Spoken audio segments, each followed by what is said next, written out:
Didn't sleep much last night.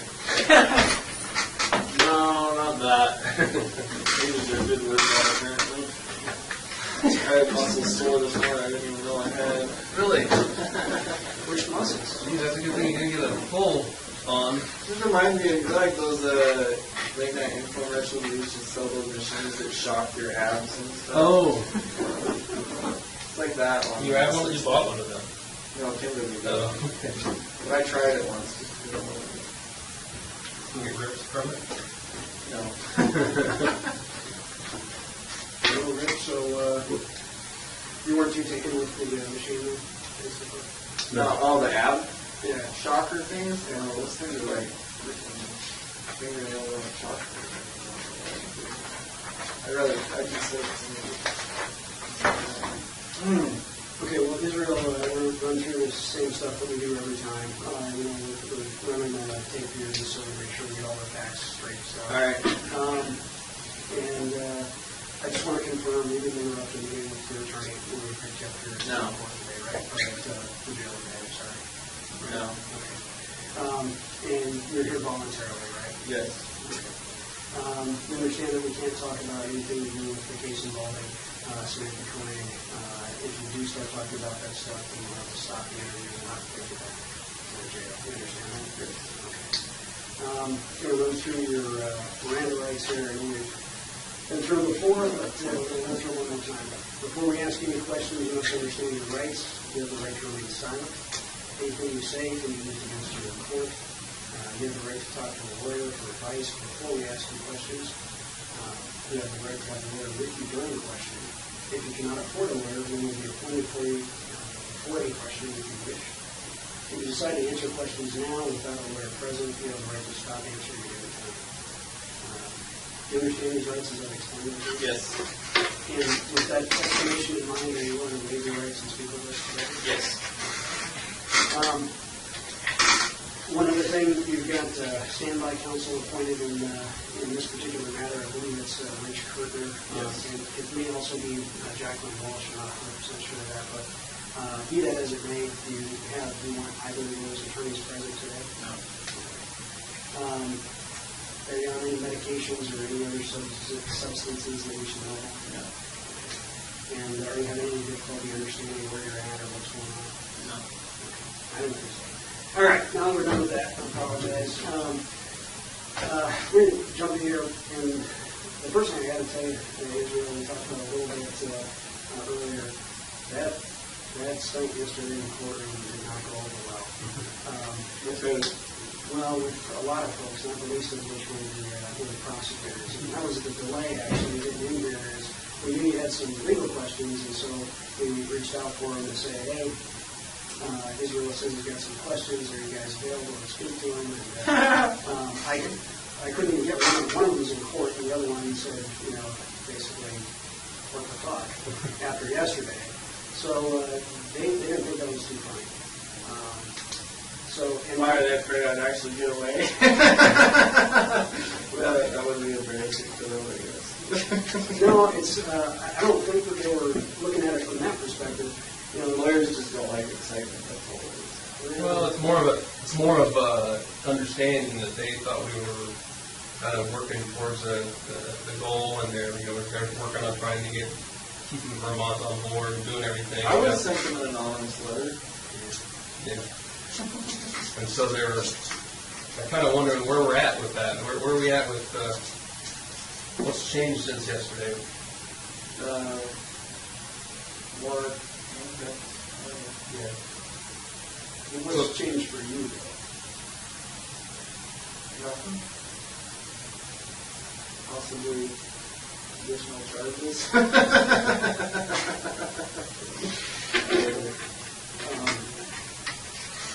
Well, I don't understand why it surprises me that they would take that personally at all. I really didn't have anything to do with them.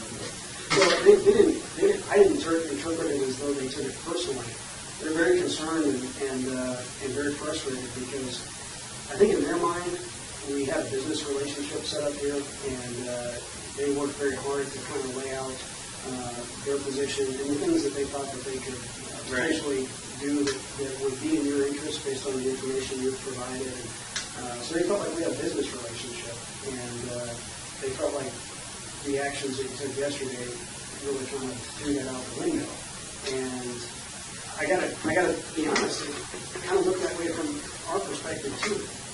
Oh, I disagree. I mean, honestly, and I know we can't go too far back into some of the original interviews that I had with them, but by their own words yesterday in their opening statement to the judge in court, I feel like they have not been honest with me about what my bottom line has been throughout all this, and that's what I wanted to talk to them about. So I'm not going to take it out on you guys, but I do have some serious issues right now.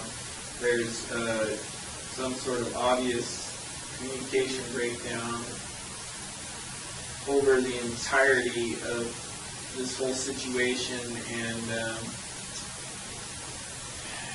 it's easy to sit there and say on the recording, we're not here to talk about the Cronin case, but the fact of the matter is that they're the same people that I talked to about that originally.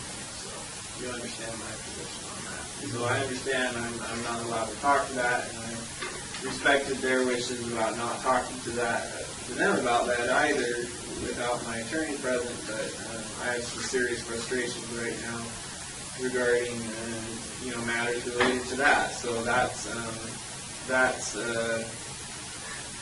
as far as that's concerned, and I don't think it's something that can't be worked out. I've been trying to work it out from my end, but apparently there's only so much I can do. So that's what I wanted to speak to them about, and not in a matter of any specifics regarding any other case, just like general topics. Like I say, it's the topics that were discussed in open court yesterday. So it's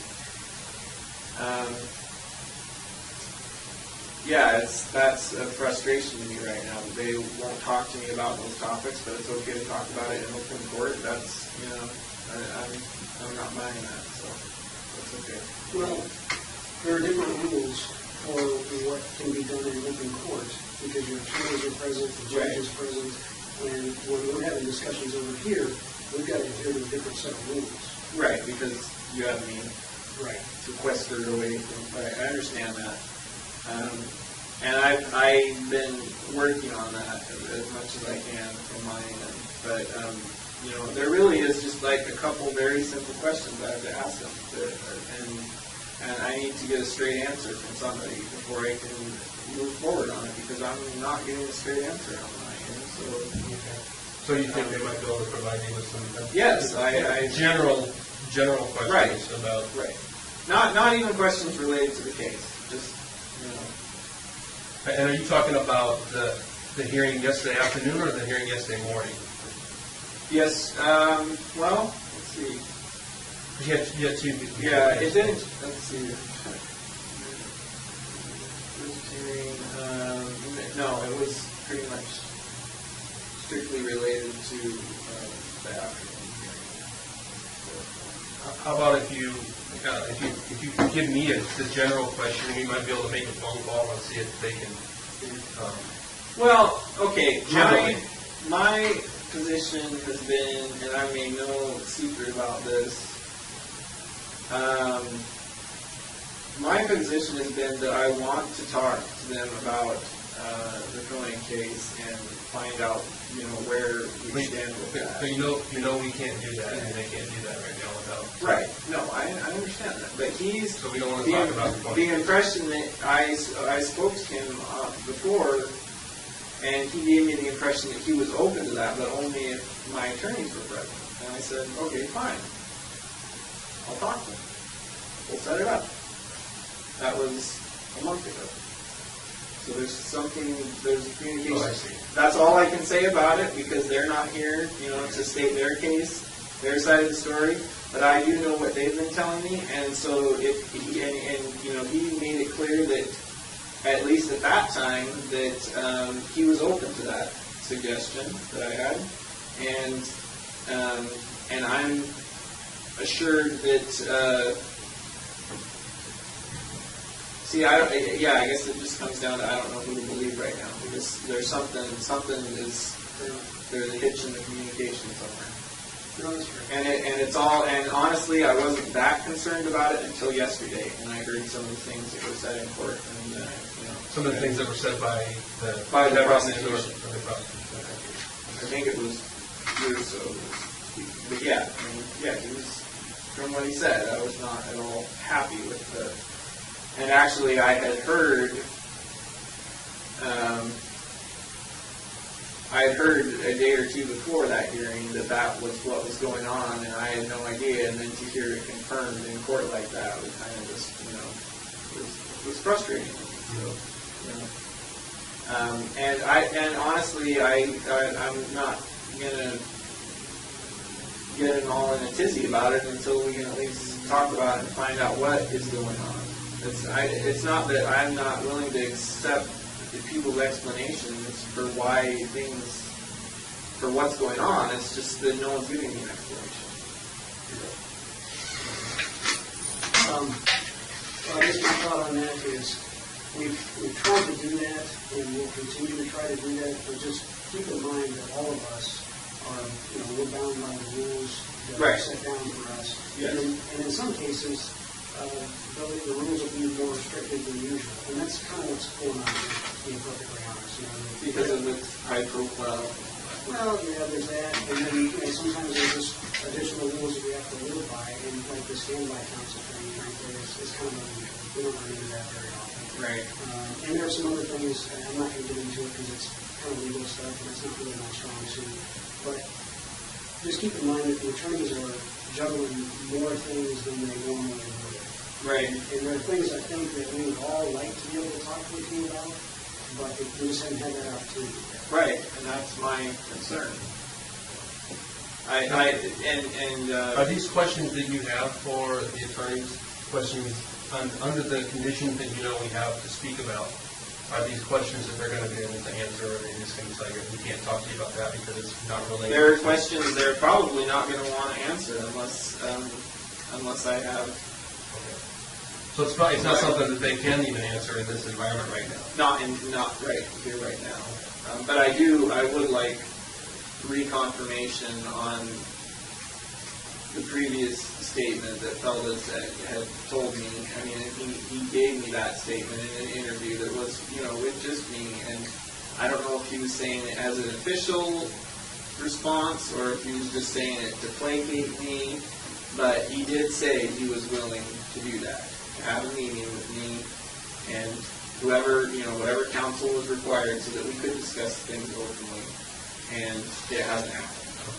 Well, And you think that? And I'm not. And you think we're on this side stalling that? I don't know who's stalling. Somebody's stalling it. That's all I can say for sure. And it's not me.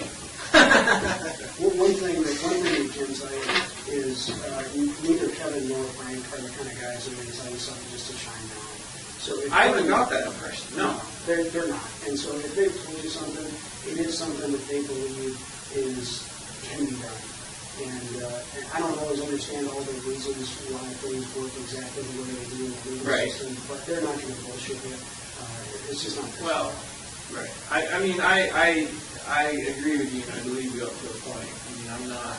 It's not like I'm here expecting special treatment. I have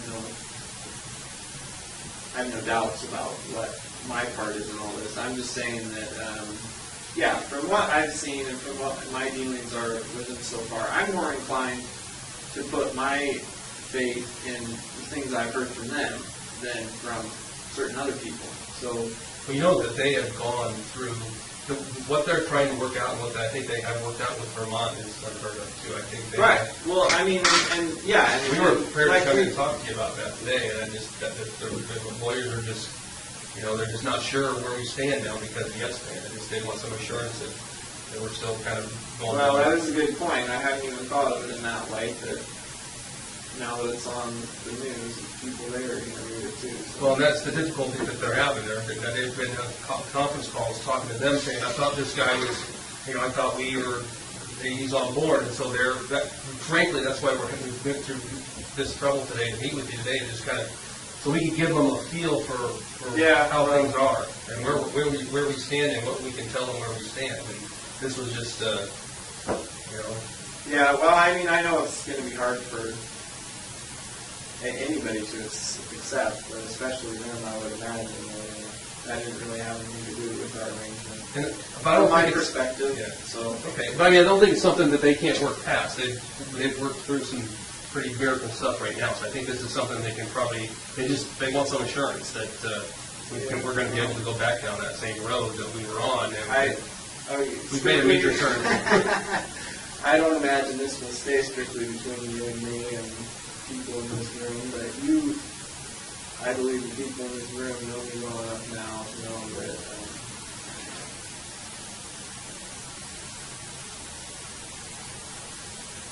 that when I say what happened yesterday has nothing to do with our arrangement, because like I said, it's not some part of some grand scheme. I already know how this all ends for me, so. Well, I mean, it's good. I think that we can hear that from you. That that's just that was an opportunity that happened there, and right, that's what it was. Some of the things that they're concerned about and that they're getting questioned about by, like Vermont, for example, because like Jeff said, we know that they had a long conference call with Vermont today trying to explain what happened and answer questions of, Vermont. We saw a draft version of the letter, and it was everything you asked for. I mean, it truly was. And I think they're trying to answer some pretty tough questions from Vermont right now about basically what the fuck. Right, but I mean, even still, from their perspective,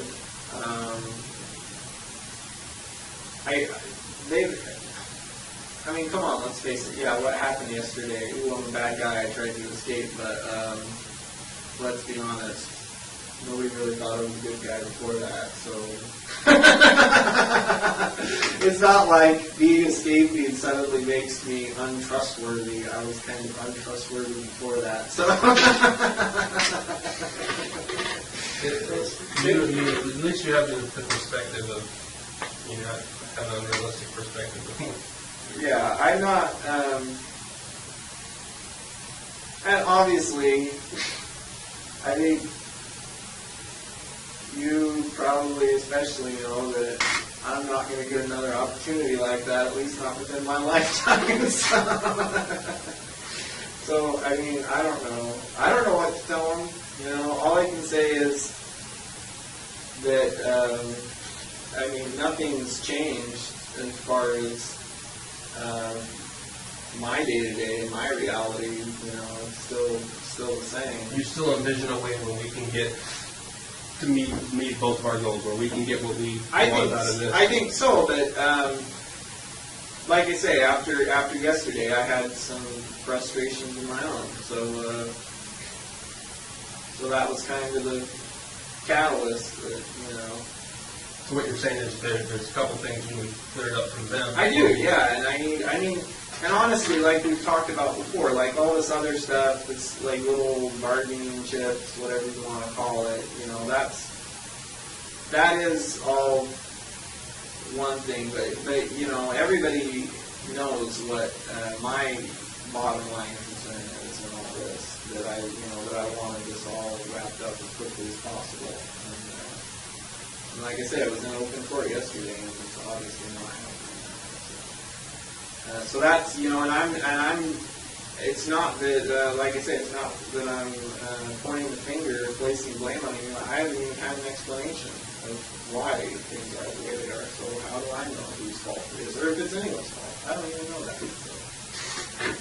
But that doesn't mean it didn't, trying to. Because I remember all the interviews we've had. I remember what was said since day one, and my perspective hasn't changed from any of that. Yeah, granted, we've talked about a lot more things since then, but those are all things that I already had in my head before. Just because they're out on the table now, that doesn't change anything of what I wanted originally, what we talked about originally. So it's all still the same issue. So. Anyway, that's okay.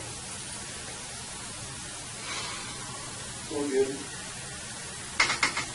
So all that being said, where can we go from here?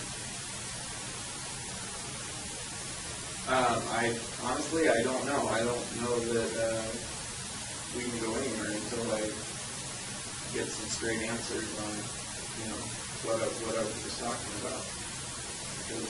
Because really that has been my bottom line all along.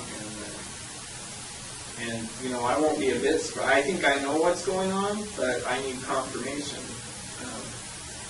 before I decide to take the next step or steps, whatever it takes to. And I don't know specifically what you're talking about, but I mean, it's very possible that it's something, whatever your questions are, that they may not be able to answer them for Right, for other reasons. Yeah. No, I understand. I mean, I know there's, regardless of how unusual the situation is, that doesn't mean we can make it even more unusual. I mean, I know they still have guidelines and rules and they have to follow them. I'm not expecting all the answers. Nobody wants to cross the line that we've been told by a judge can't be crossed. And right. They can't do that. Nobody can. So. Yeah. No. I know. I mean, all I can tell you is you're going to have to use your judgment on the information that you're getting and see if you can. No, that's what I'm trying to do, but.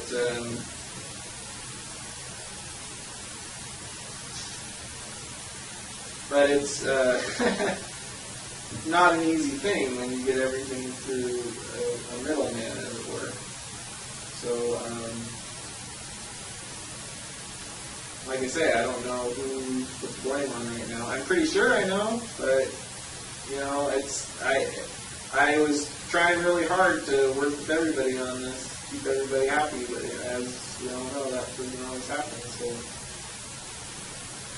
and I don't want this to turn into any more. My whole concern in all of this, and I know it's going to happen. If I have to do it, I will. But if I have to take the next step and just freaking, it's going to turn into even more of a three-wing circus and more. That nobody wants. Right, and nobody wants that, and I don't think they want that. So that's why I thought it was in everyone's best interest that that we could all have all parties involved.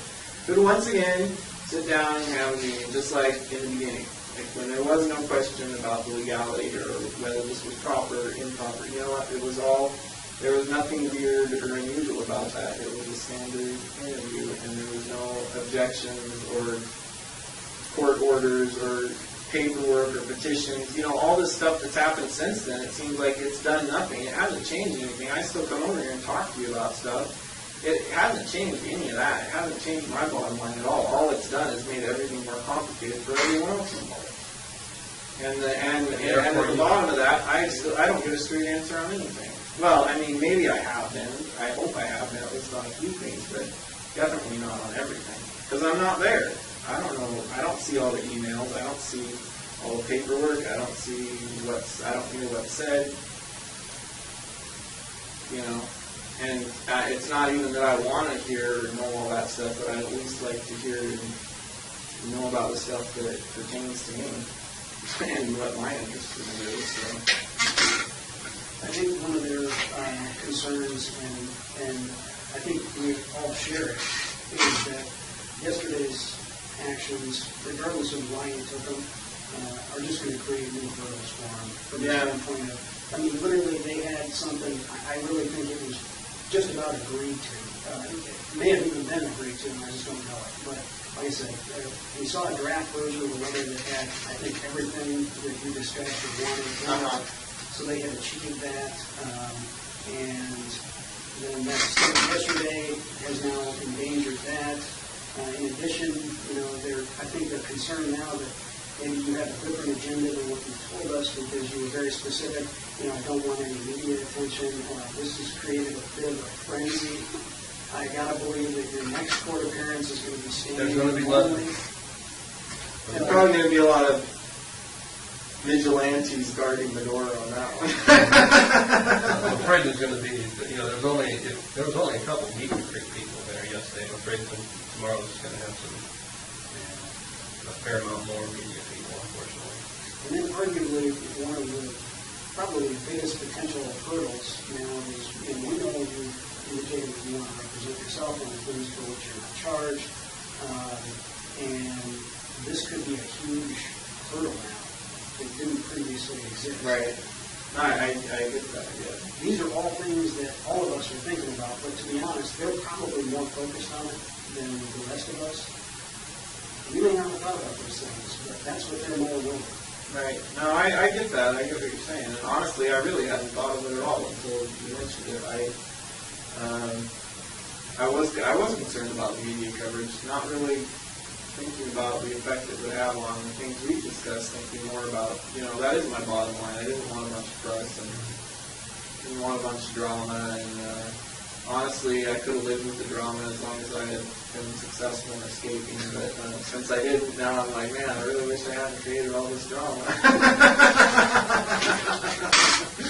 Well, maybe we could step out and make a phone call over and just express some things. Just let them know some concerns. I don't know what the specific questions are. It sounds like they're probably questions that wouldn't be able to be answered in this setting with the people that are No, here. probably not. But I mean, you get the gist of what I'm saying. And I'm not. I appreciate that, your honesty, and then I have no problem with other people speaking for me. The bottom line is I get to make all the decisions in the end. I'm not going to be coerced or tricked into something that I don't know I'm getting into at this point. So yeah, I mean, if you need to pass on in your own words whatever you think is going on, go for it. And the more communication we have on the issue, the quicker we get resolved, and I can get to the bottom of whatever's going on in my end. So, All right, well, let us step out for a minute and we'll be back in. all right.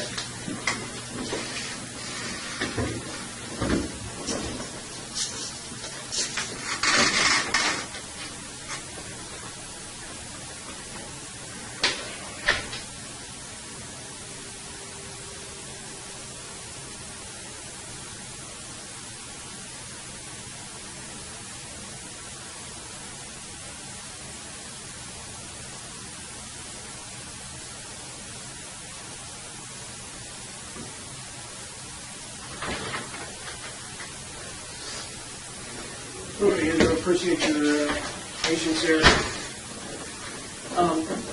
We talked to the attorneys, and they're more than happy to sit down and talk with you, just like Kevin always said. have been. Yeah, just like Kevin said before, nothing's changed. We knew that, but we just reconfirmed that. And they have this. What they're going to do is they're going to draft a letter that says, we understand, the prosecutors understand that Israel Keys wants to sit down and talk about whatever issues. Things. Yeah. Just leave it completely open with his attorneys, with your attorneys. Right. They're ready first thing tomorrow morning. Yeah. Okay. And they're going to send that to your attorneys, and you should get a copy. They're going to CC a copy to you so you know that it was sent. All right. Good. And my attorney should show up tonight, so that's good to know. So you'll have a copy. You'll have a copy of the letter. You'll know exactly what it says, and then it's up to you and your attorneys whether or not you follow through on it. All right. Well, that's going to be much better than a shot in the dark. Yep. and they're not doing this to blow you off here today. It's just they're concerned that you're going to ask questions. I kind of told them what was going on. And no, that's fine. I mean, they don't want to cross the line. They want to be. No, I agree. I don't want to talk about these things until we can talk about them. I don't want to pussyfoot around or, talk around the edges of issues when we could just get it all out in the open. And that's what I've been trying to do. But, apparently I was right in my assumption, so that's good to know. We'll get things moving now, and especially, if they get that letter to them, and then there's no doubt in my mind as to what's going on. So. Okay. And we'll talk to them, and they may shoot that out as soon as they can, and who knows, maybe you guys will get it even this evening. Yeah. And then, I don't know. Have you guys heard what time I have court tomorrow? I think it's at 2 o'clock. Yeah, I think it is. All right. Good. So there's plenty of time. Yeah. All right. Well. All right. That's good to know. I imagine I'll see you then. So yeah. All right. Some words. Well, I think unless you have any other questions or anything else you want to. I don't know. You want to nap before tonight? All right. Well, tight for us here for just a All right. minute. We'll be back and we'll probably be heading back, all right? All right.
Chad. All right.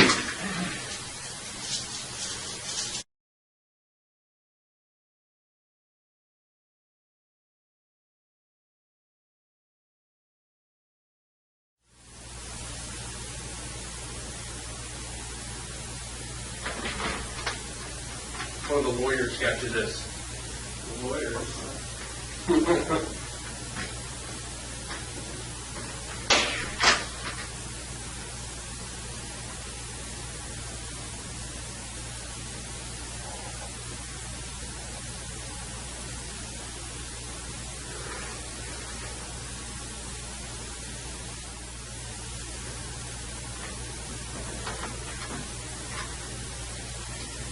Israel, how you doing? All right. Hey, Israel, how you doing? All right.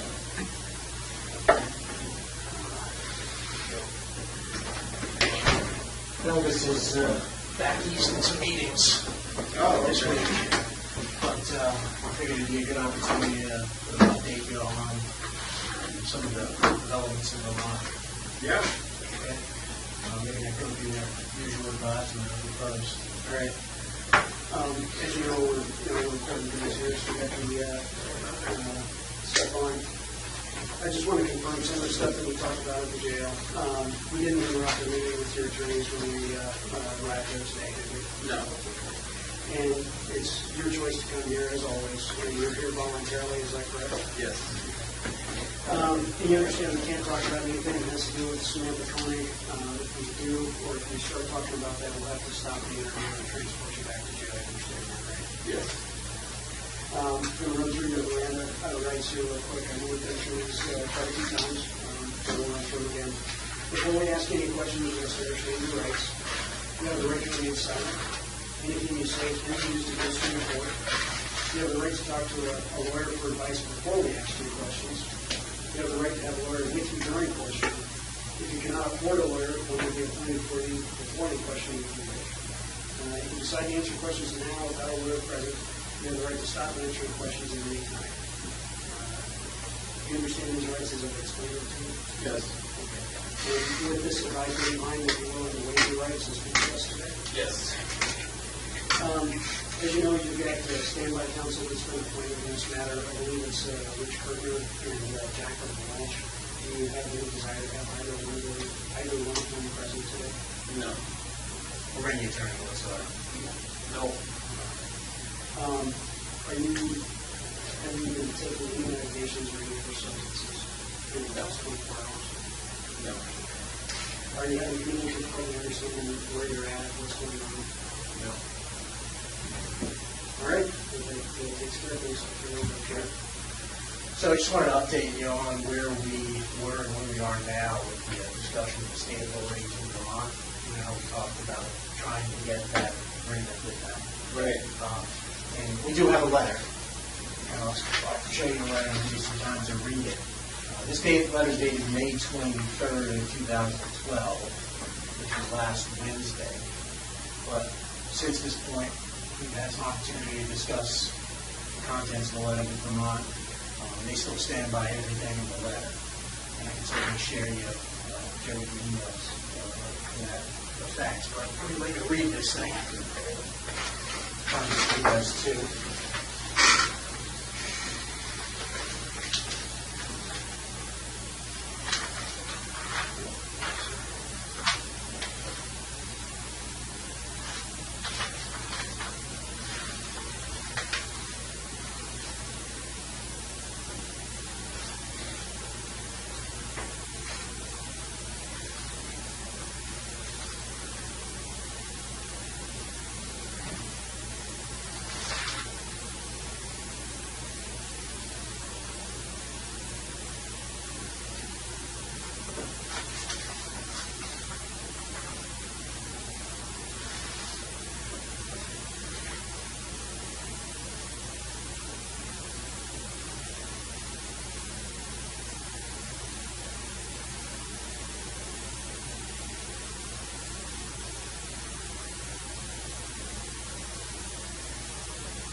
Okay.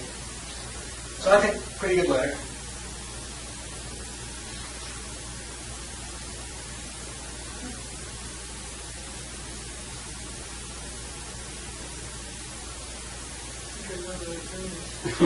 Really? Yeah, Thomas Esquire. Thomas Donovan? Goes by DJ.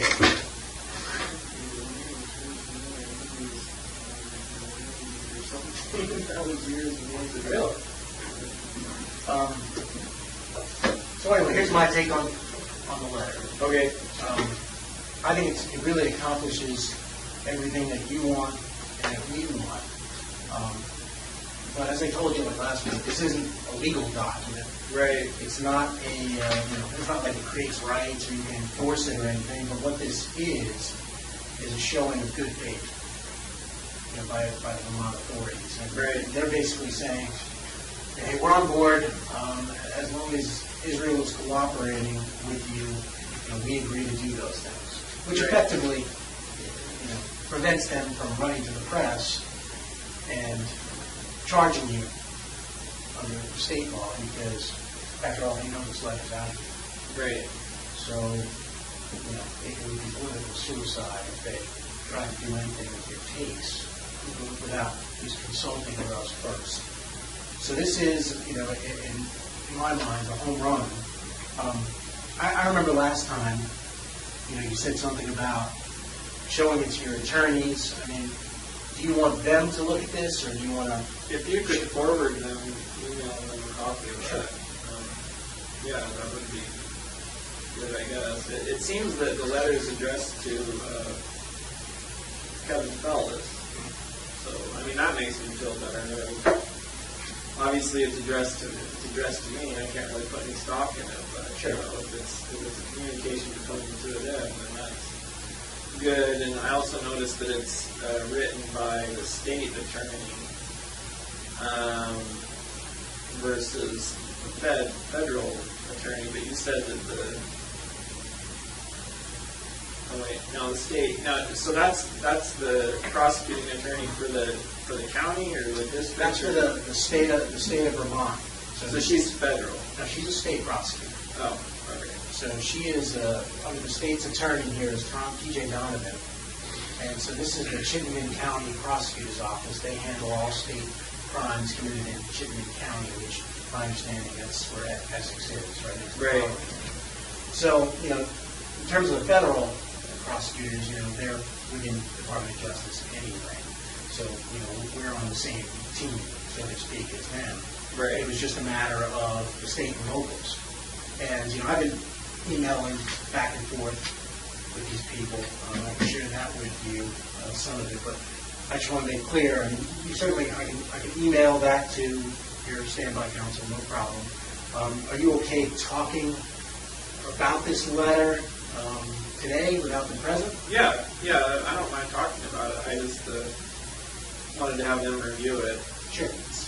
Get their take on it. I wasn't even going to ask them for their advice, just see what they had to say about it. It's up to you unless the letter Right. advice from it. But, like I said, this isn't like a legally binding contract. I don't think Right. anybody's going to contend it is. It's basically, just a document that Just put some of the facts on the table. it puts the facts and their intentions on the table, which is Right. really what, it was a huge burden that came off of us last week when we got this. Obviously, we were telling them we didn't want publicity, we wanted to kind of keep a Right. low profile. The incident last Wednesday kind of complicated things for us because then they were basically wondering, well, does he want publicity or tell me he does? So that was their perspective on things. So I spent some time chatting with Mary Morrissey, and she's the prosecutor here. She copies the Essex police chief and the other detective on the case too, on the Currier case. But basically, their request in the email is, they certainly may have other questions about the Currier case. Okay. And so they were wondering, hey, would it be okay to conference them in? I said we could talk about that in a conference call tomorrow, as to what kind of questions they had. We could give us one of those by you. But basically, after the incident last Wednesday, we were able to kind of go talk to them again and explain I listened to your conversation with Jeff and Steve on Thursday. It seemed clear that you're still on board with this sort of agreement. And I go back to them and say, look, this was just a sort of prime opportunity to escape, and he was serious about cooperating. So I confirmed that to them. They confirmed today that they are they're still on board. If you want to see that, I'm happy to show it if you want. Sure. So it leaves there at the bottom, which is my sort of long-winded explanation of what happened. But it starts at the bottom, right? Yeah, well, that's the bottom question to her, and basically says in there, do you need me to send another letter, like an updated date on the letter? I said, I think this email is sufficient.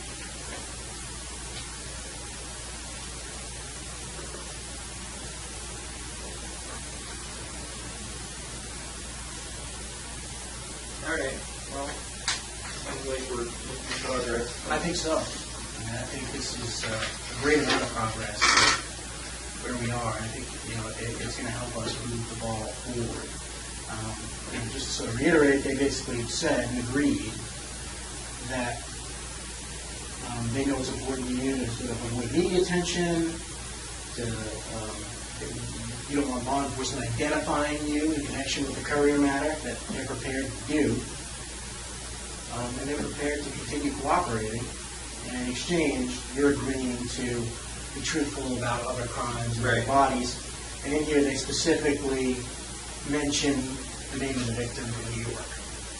Right, they want to know. Yeah. So, as it says, I'm close to them. Yeah. And I have a conference call tomorrow with them. And I'd like to be able to tell them that you're continuing to cooperate and provide that information. I do want to continue to cooperate. I'm having some issues as far as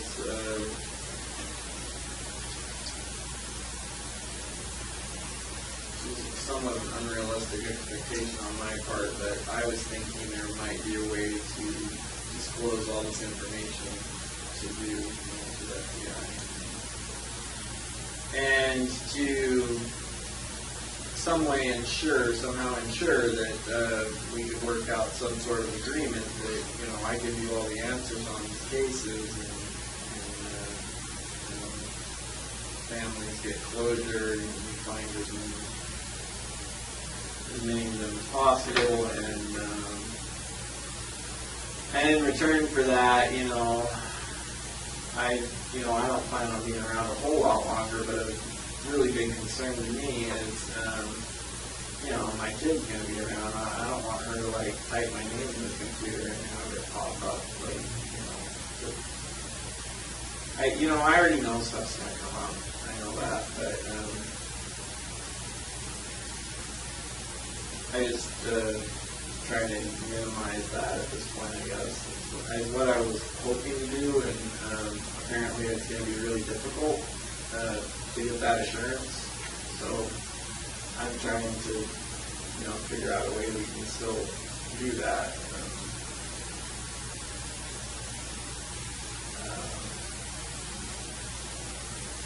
I think there is, I have a few ideas on how to work it out, but What are your ideas? well, I'm not sure if they're feasible yet. I've been talking to different people about it.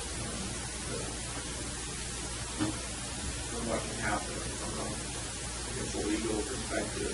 It's one thing to make assurances. That's great. I mean, if we get some of the stuff on the table for now, it helps us deal with the problems for right now. But down the road, that's what I'm concerned about. I'm not going to be around, which is fine. But that doesn't change the fact that just because I'm not connected with it right away, it could happen later. So I'm trying to, I guess, maybe cover myself that way as much as possible and still get you what you need. Yeah, I think sort of a plan and draft it up. I mean, it's sort of a good starting point. You're right. I mean, no one can guarantee you that you're never going to be connected to some of these things. What we can do to respond to some of this is create this sort of snowball effect of the jurisdiction. Right. And we started with Vermont. I mean, we know, even though we gave Vermont the information up front, we know it's possible. Right. Because we just did it. And it will be even, we're in a better position in other jurisdictions when we go to them and say, all right, look, we've got Vermont down, we've got a body in New York. Either get on board or we're not going to play with you. Right. Creates this snowball effect or momentum. No one's going to try to get in the way of that. So, I mean, sort of the plan is sort of lined out here. It's my hope that that's something we can use as a model. We use Vermont as a model, and now it's certainly working. We're taking a big step in Vermont, saying, all right, you know what, you guys, obviously, it's keys to solving at least the Curriers crime, and we're going to defer to Alaska, and we're going to give you what you need, but in return, we're not going to say anything. We're going to keep things under the radar. We're not going to link it publicly. We're not going to make a splash, which I think is, as far as law enforcement guarantees and assurances, it's as good as it gets. Right. And I think we can do this. We can continue on doing this because we've been doing a good job in Vermont. Vermont's been doing a great job. And I think they're aware of New York now too, and that's, quite frankly, what got them over the line. Right. Remember we were talking, you're like, well, give us something to take to Vermont. Right. And when we got New York, we went to Vermont saying, because of your cooperation, we got New York. And then that immediately generated this letter of intent. So, but in order to kind of keep, I think, Vermont on board, it certainly would be nice to kind of say, all right, based upon your letter, we also got X, the name of a victim, verification of the body.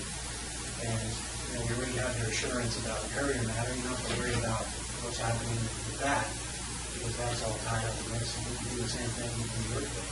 Right. Where are they at with did they find the bodies yet? It's a football field where they started going there. They're making progress, but it's just It could still be like a couple weeks or something. yeah, it definitely. They're not going to stop. This is tenacious. One of the best analogies I've heard for it is it's more like archaeological, I think. Than it is just going through and kind of tossing things Right. until you find what you think you're looking for. Yeah, that's a lot of trouble to do. I almost feel guilty. Costing the taxpayers a lot of money to find this. But just kept my mouth shut.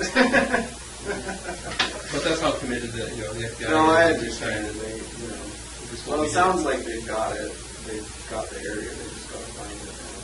They're very confident that they can find things that are in the right time frame and they're from residences and businesses in the immediate area. So they're confident they're in the right area. But as you can imagine, it's something that they're trying to do precisely. Right. And there hasn't been. I honestly haven't had access to any news stories related to that. I saw the one that showed me That's when the they last started. one. I Google it almost every day. There's nothing. They haven't. No, It's kind no of a more dead news. story. So I mean, I think what I heard too is you're wanting to take responsibility. Your plan is to take responsibility if you can figure out how to do this without getting the recognition, which is kind of what's going on in Vermont. Right. My concern. The problem is nowadays, the more stuff my name is attached to, the more likely it is that somebody's going to try to do some kind of stupid freaking TV special, or you know how it is nowadays, like all this true crime bullshit that people are obsessed with, and that's I'm not even so concerned at this point about because so far I feel like we have been able to work within the guidelines of what we both said we would. But I am concerned about that, about someone connecting the dots on this, and I don't know how, like, I know there's certain privacy laws, but I know that, for the most case, they're not going to apply to me.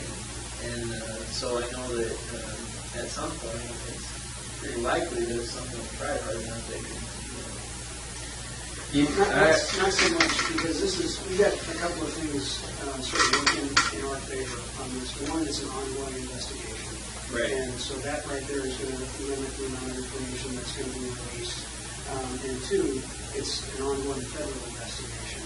And we play by a whole different set of rules than most of the states out there. And so media outlets don't have the same ability to come in and sort of force us, if you will, to disclose information what they might be able to get away with in the state and local agencies.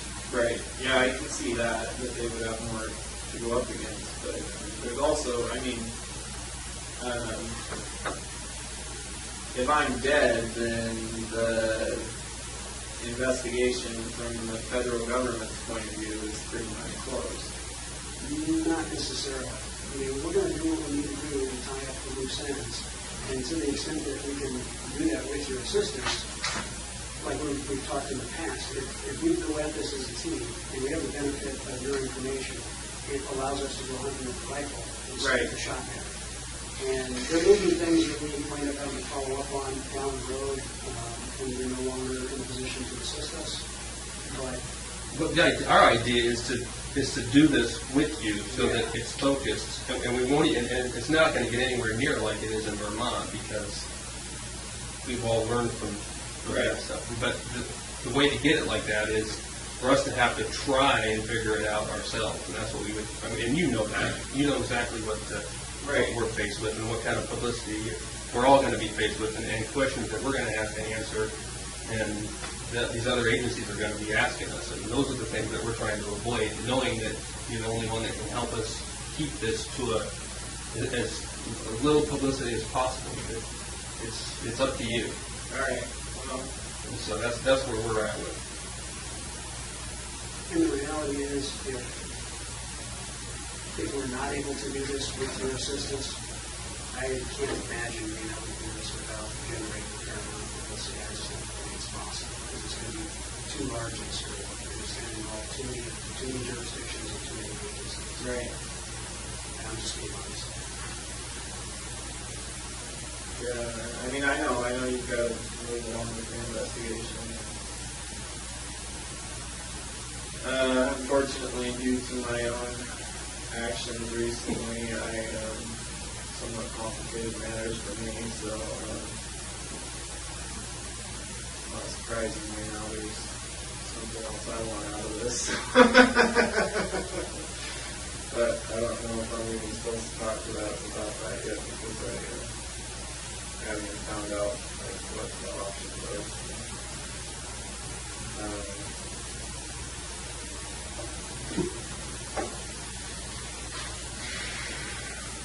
Something that you can talk about that's not related to. No, it's just like the level of restriction they have me on at the jail makes. I mean, namely, like my so-called rec time is now fresh air time because I go out like this, so no more running in circles. Basically, they make me fat. Yeah, they keep me myself up. I get fat and I won't want to run anymore. But yeah, I know all this. I know that's unrelated to anything we talked about so far. Obviously, it's a new situation, but it doesn't really change the fact it's an everyday reality for me. So I'm trying to figure out what if any options there are Within the system. Yeah. Anyway, that and like I say, I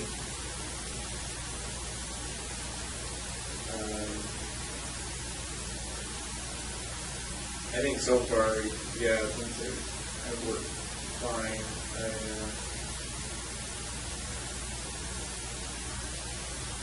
But yeah, I am concerned about not so much the right here and now publicity. I think we can keep that under wraps to a large extent. I'm worried for if it's possible. I intend to do something and take steps to minimize the down the road publicity. Right. Yeah, and Because honestly, you guys, I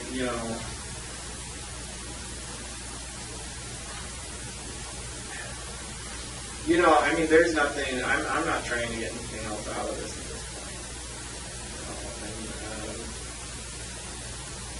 point. As much, and I did say, I wanted to just get this all cleared up, and that way you're not digging for who knows how many years down the road, trying to connect the dots and just make it all go away.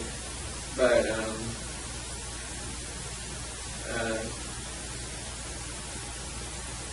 I don't know. I just have to figure out the best way to do that to make it all go away.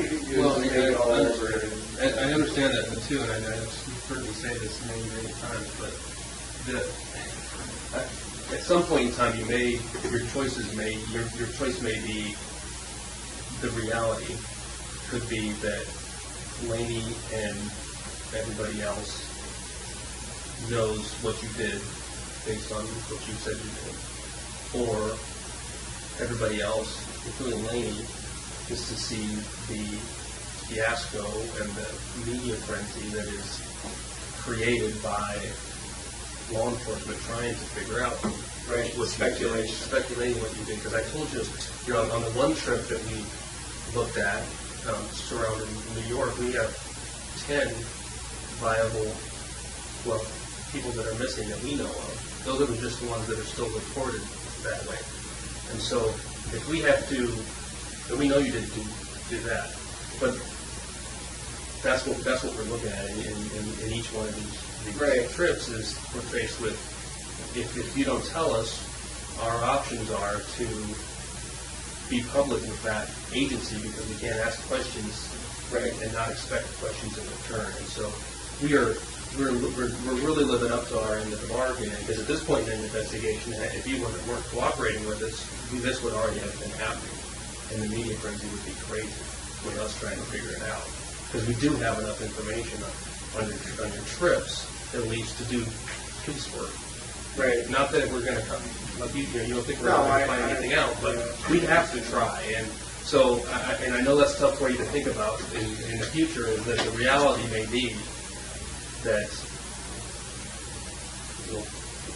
one's worse than the other, obviously. Right. So, especially the one in New York.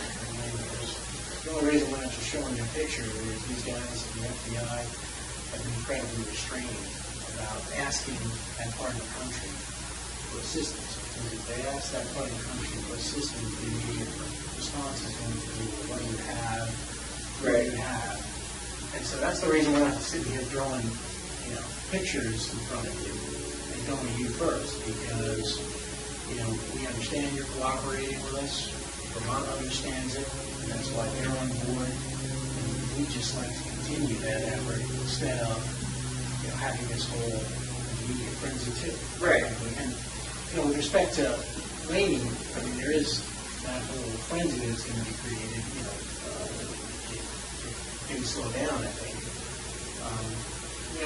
We touched on this last time, is that there may be some benefit at the end of this to, the media says that Israel Keys killed 40 people, which is based upon some wild speculation, as opposed to he killed 10, and then also gave closure to those families as his sort of last effort. And I know that doesn't matter to you. It may matter to us. and we're always going to be bound to not talk about this, just like we are now. And I assume you're not going to be telling people details. Other people that could, what I mean? Well, you do press releases all the time. Yeah, but you know that the details of this, these investigations are right here, right now, and that a lot of these details aren't going to be released. Well, that is my concern. That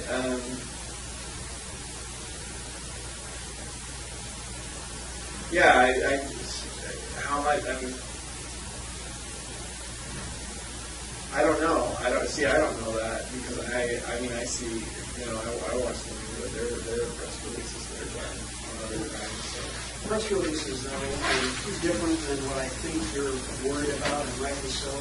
Press releases are designed to help us gather additional information. And so our release of information while the investigation is ongoing is limited to the absolute minimum necessary to try and obtain the additional information that we're seeking.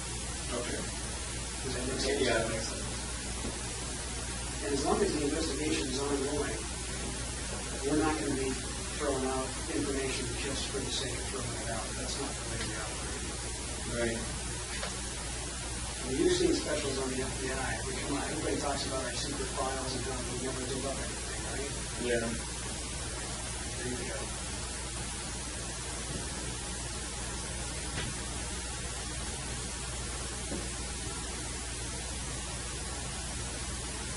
Well, yeah, I mean, like I say, I want to have a chance to talk about the letter with some people, and I want to have a chance to hear back on the other thing. I'm not going to hold my breath on that. But I want to at least see what the options are.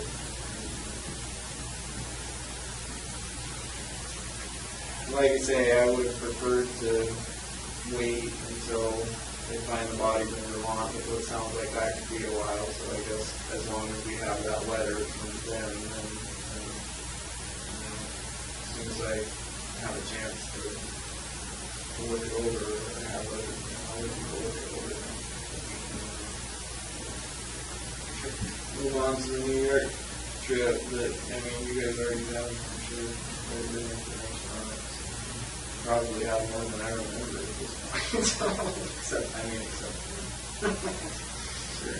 Yeah, and we could have those too, and so we're just sort of holding that in advance. Yeah, I understand. So that's the only reason. So, just so I'm clear, I can tell Vermont tomorrow on this conference call that you appreciate their letter and you intend to go forward.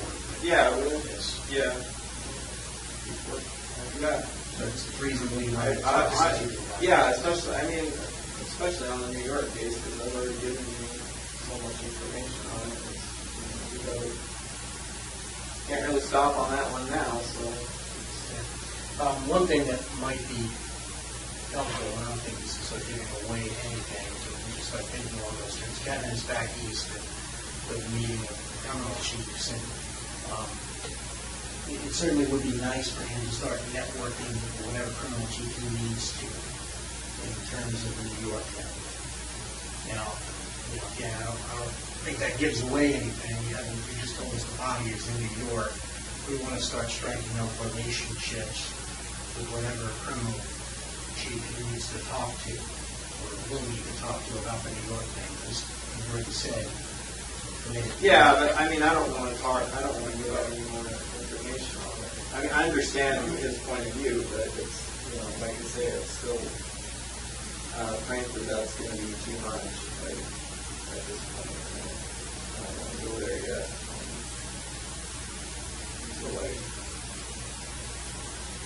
Until I find out where I'm at with what we, with the new developments. So.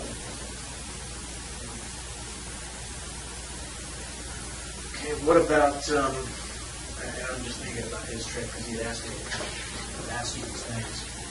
Since he's going to be there, he's also with people in Washington. He's already talked to us about Washington, and these guys have some pictures. Washington State? They have some pictures they want to show you about that. Just to let you know that we can. Oh, I found the boat. That better days. That cover was a good investment, though. Really? Well, it's still on. Good shape. Looks like it's a little leaky. We're still in his driveway, just sitting there. He hadn't touched it. So. Yeah, I have big plans for that boat.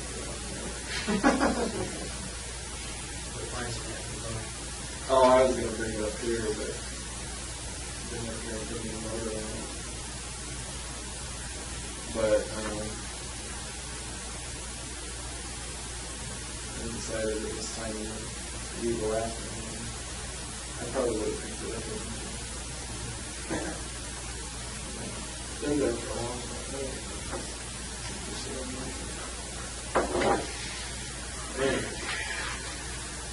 So the thing about Washington is a little simpler from his perspective. There's only two federal districts there, eastern and western. Eastern is North, Gomer, Yakima. Western is Seattle. Right. And that's, Spokane. Where is the Spokane. dividing line? Like, It's Spokane, Yakima, and then there's Seattle, Tacoma, that's to the west. right. And I think he'd like to be in a position to sort of just chat very briefly with one of those criminal chiefs, if not both, if he needs to, to sort of lay the foundation. Well, the problem I have with talking about anything related to Washington is not playing ball with the right people, because those are almost positive they're not going to be federal. In case they're not federal cases. Well, I think Kevin explained to you that, Like different stuff. well, I mean, I think Kevin explained to you that the jurisdiction that we can exercise is pretty expansive, especially if it's part of it. Right. Scheme, traffic. No, I understand that, but again, this is going to be hard to talk about without getting into the stuff we're not supposed to talk about, but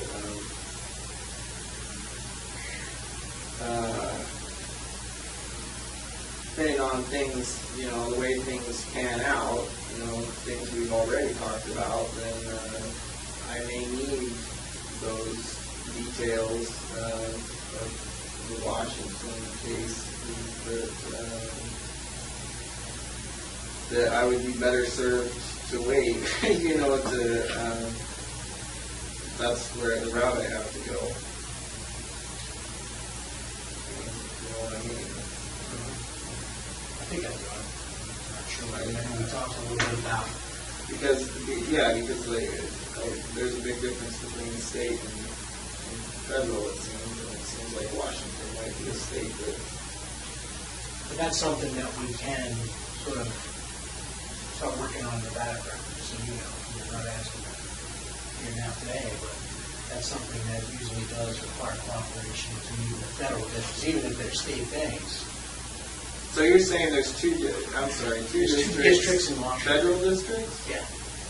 So there's two federal districts that would probably just sort of approach with it. One in Spokane, Yakima, the main offices in one, and then Seattle and Tacoma are the western districts. So that's just dividing line. I don't know exactly where it is, but pretty much Seattle and Tacoma are where most of the crimes are. Like Ellensburg? Yeah, I think that's Ellensburg is. Ellensburg is west or East. Ellensburg is sort of outside of Yakima.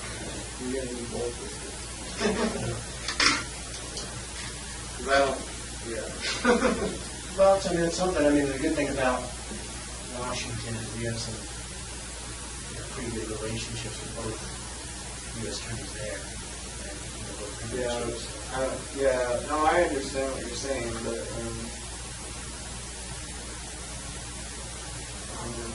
that was a few years ago. But no,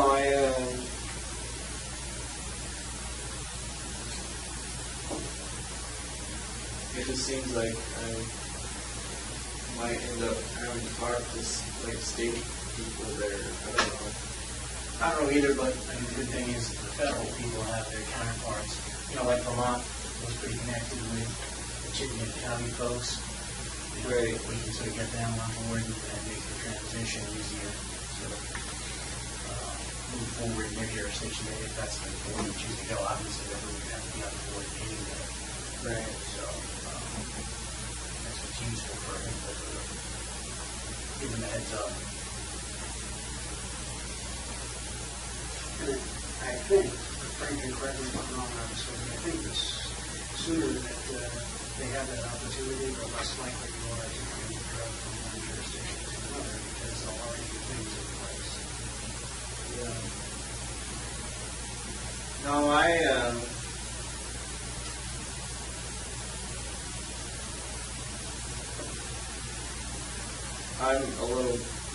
my concern at this point is not knowing, like I say, how current things are going to pan out.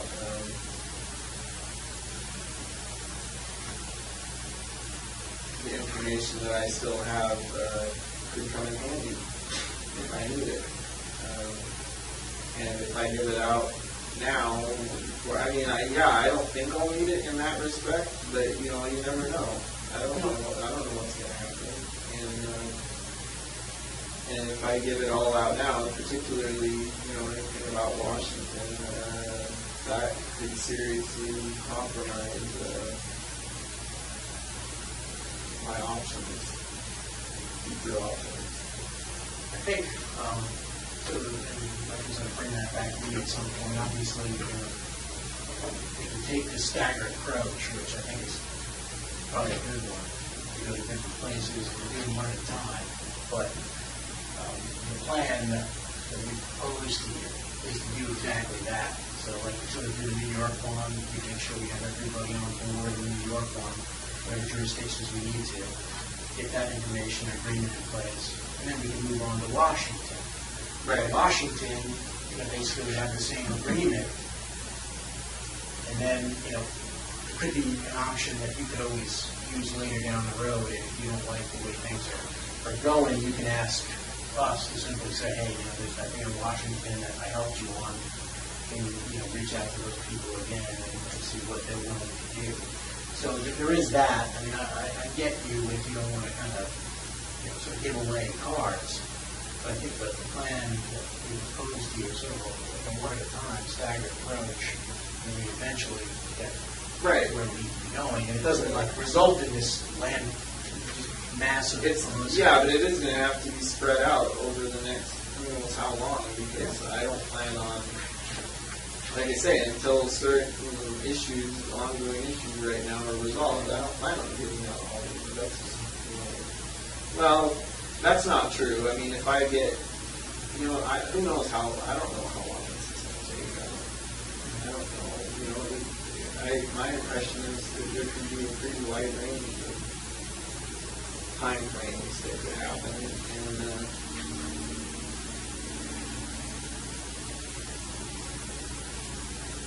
But yeah, first and foremost, one step at a time. I've got to have a chance to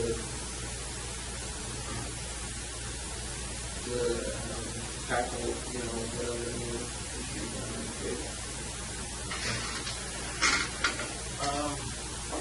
Yeah, we can sort of review that. Obviously, we need to think about this. There's one suggestion in the email about other details in the Currier case that they may want to know about, maybe a conference call in. Now that you have this letter, and how you feel about that? That's, with who? Is it with the local investigators? So like for detectives? Yeah. Go on the case? Now, we can do it two ways. I don't think I have a lot of questions. If they have a few, we can simply ask those and sort of get the information they need. Is it going to be just like a few people? You say conference call. Just whoever's on the other line. I don't know who would be on the line. Probably just the detective and the prosecutor. Okay. I don't know. It seems like it'd be better. I don't have a problem with that. It's just, it seems like it'd be better if there's not a ton of people on it, since we're still trying to keep it on the down low. There would only be people who were bound by this letter, if it is. Okay. People who just like I say, I feel like I've already given all the information they need, but if they want more, that's fine. I think they have some problem with what the house looked like and things like that, but they're just dealing with some administrative issues on their end. They're trying to release the house to the family, and they're trying to get rid of the house, so they're not going to keep it the way it was, so they just want to make sure they document everything. Right. Okay. Yeah. Even if they have insurance, that it's a problem, but it's up to you. Maybe they don't have much, but we'll talk to you about that tomorrow. Yeah, that's fine. I would say if you can forward that.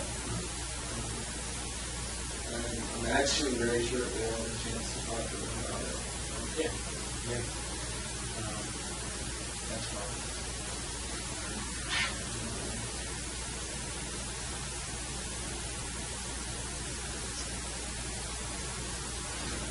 And there's an issue with the U.S. Marshal.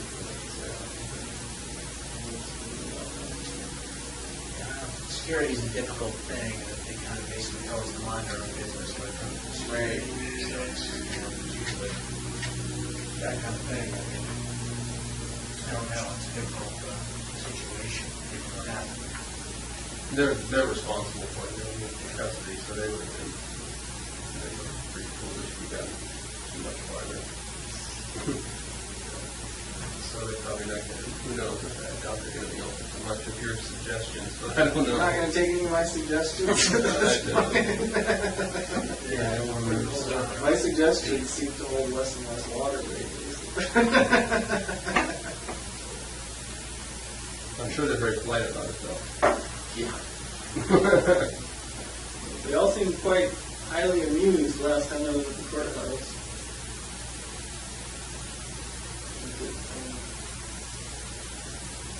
Yeah, it definitely seems to have changed their protocol for the way they do things. But Liven things up a little bit. We weren't sure exactly how to deal with this situation with Vermont. We were given that. yeah, So, that was not well thought out on my part. As soon as these guys mentioned that, I was like, oh shit, I didn't think of before I did that. you seem to have a basic plan, but just sort of A to B, and then the C is sort of left out there. Yeah, well, it wasn't really like a high probability of success there in less circumstances. No, understood. Obviously, Like half a football team with U.S. Marshals bringing in the door, so. and then Officer Bell. Yes. Pretty sure I saw him come in at some point. He's claiming he didn't, but.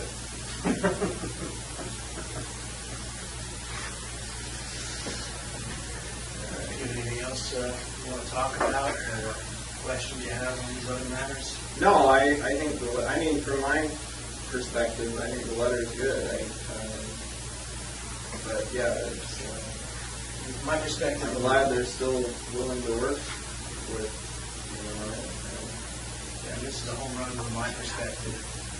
And you certainly checking out, these people are who they say they are, and if you want to make a call for any of these people, I'm sure that they'll take the call and confirm that that's their signature on the letter. But you did say that everyone on that is with the state, not with the feds. Exactly. Okay. So the feds are already, we've been talking to them from the outset, and under the Department of Justice anyway, so they have no problem. They just want to. And the state they're the entity that's more likely to want to release information on you. Exactly. And I can tell you, They were the ones responsible for the investigation. Right. So they're, and let me share this with you. I think it's kind of important to the model on how to deal with things. I know that, obviously there are reporters that call maybe friends or family members of you. I think what happened from the outset is, like we said, we provided them with the information. They didn't know what they were dealing with at first. They had no idea. And I think someone spoke, out of turn, or out of school, or whatever you want to call it, maybe one person over there. And now they've realized, oh shit, we shouldn't have said what we said, and they basically shut it down. No one can confirm that story.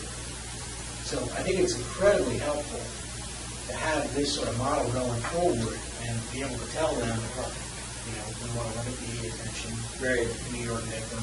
We want to kind of keep things in one jurisdiction. We want FBI to handle it because we're dealing with something that's more than just your jurisdiction. Well, they knew that, it was just, Alaska and the Curriers, and oh boy, we've got some sort of, we caught ourselves, our suspect. They didn't understand the big picture. And I think that's what happened, because that was obviously a concern to us, so initially talking to them, but I think when you get their perspective, I think they realized that, this is something we should be doing, and they realized the severity of it, and now I think we've got a pretty good relationship with them. We're happy to talk to them as long as they're on board, they're part of the team, and again, we're just building momentum. And the next jurisdiction, we can have Vermont, and they've offered to do that, say, they'll reach out to the next jurisdiction simply and say, hey, we did this in our jurisdiction and it worked well, you should too. And this way, we've got the state and local officers reaching out to the other jurisdictions, state and local there, and basically telling them this is a good idea. So really, it gets the momentum and it snowballs and can't be stopped and no one's going to get in the way. So I think that's the best way to control, any kind of attention here. It's just the cooperation of law enforcement as a whole. Right. I think, we're doing a good job of it. Right. I mean, at some point though, and I haven't felt like this so far, but I know you guys keep wanting information,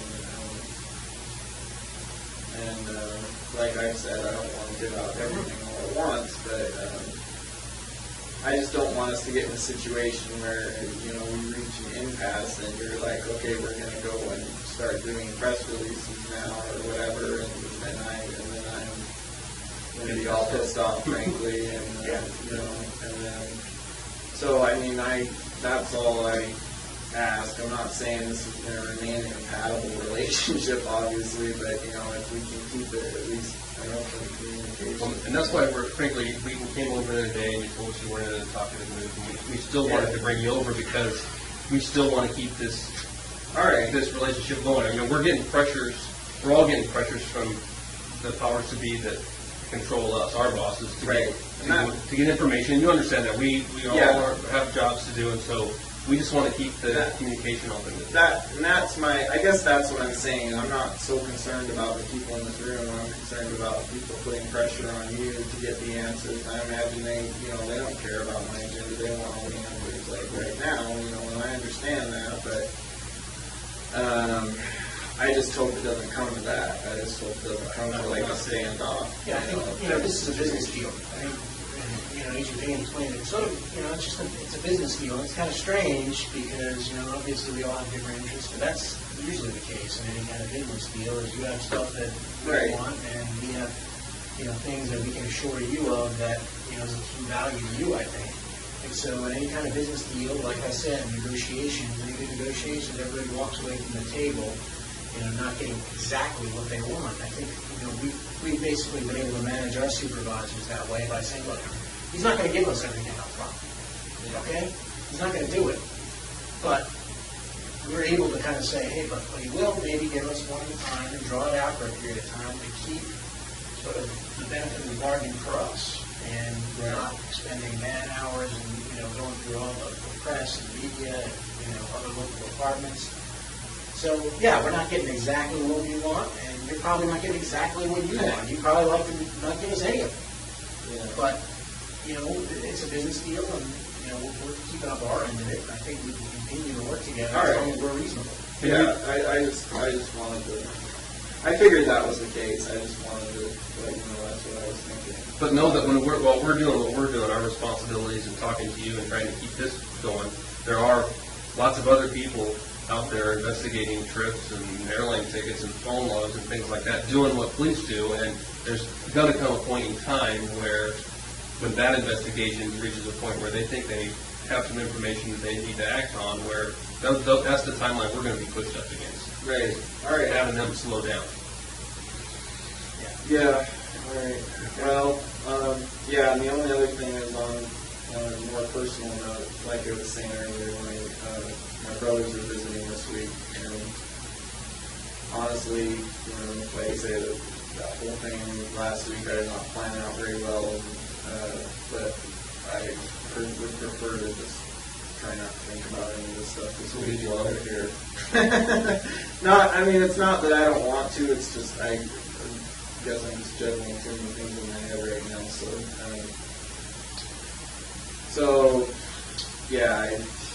and then that'll give me a chance to, talk to people about that and a couple other concerns I have.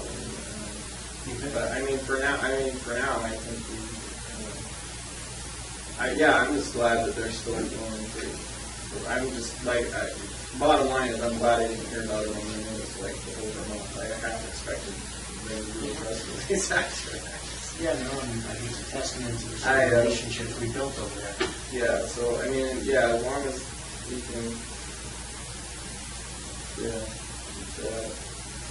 So are they in town the whole week? I think they leave on Sunday or Monday. So. And the main it's not so much that I wouldn't want to, if it's like a short, I don't have a problem, talking. I just don't want to miss the time that they go over there to visit me or whatever. Yeah, and I don't even know what the times are that they have available. So. Are they going to be able to visit you daily, Yeah, probably. Yeah, so, I mean, I think that's just what I wanted to tell Vermont, because you saw in that email, they said, maybe you have some questions on Thursday or Friday. They've got some urgency about the house, so I don't know if it's... That's fine. I mean, yeah. Yeah, if you want to get a schedule about when they're going to come, we don't want to interfere with that, and we don't want to interfere Well, with they're the Eastern business. time, so if we did it in the morning, that would be fine. Oh, no, I'm talking about your family coming to visit. He doesn't know. They don't. It may be possible, Can't like, schedule later it. this week. I mean, obviously, we can do it tomorrow or the next day, but you can sort of let them know instead of meeting for Thursday or Friday. No, that's what I'm saying. If you want to do a meeting, I'm just saying morning would Yeah, be sure. better. Like Eastern, not that. 9 or 10 our Early. time. Yeah. And then because I know there's no visiting over there that early. And then, Okay. I would, still be around. Well, that makes sense. And if they have some follow-up. Yeah, if they have stuff they need to get out of the way, that's... Do you have a preference, Thursday or Friday?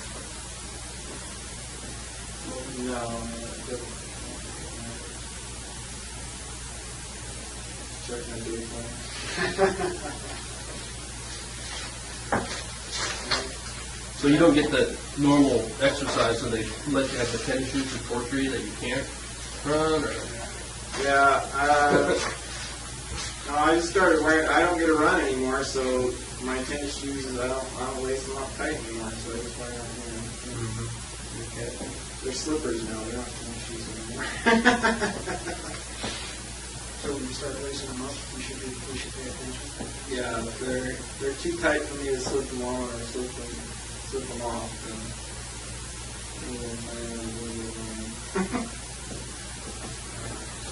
Okay, so I'll email that to your attorneys, and maybe we'll speak later this week. Yeah, And we'll try to hold off. If we do something, it'll be like Friday morning early. That way we won't interrupt your time. yeah, And then- that's fine. There you I go. would think that would work. And then maybe by next week, say Tuesday or so, we can Yeah. talk again. Well, and I think if we're done, well, we can get him a cigar and let him, since we got you over here. Awesome. Wow, cigar for nothing. How it was? I like to think it's a cigar for a good day. Ultimately, Good help. ultimately, that's going to be up to you.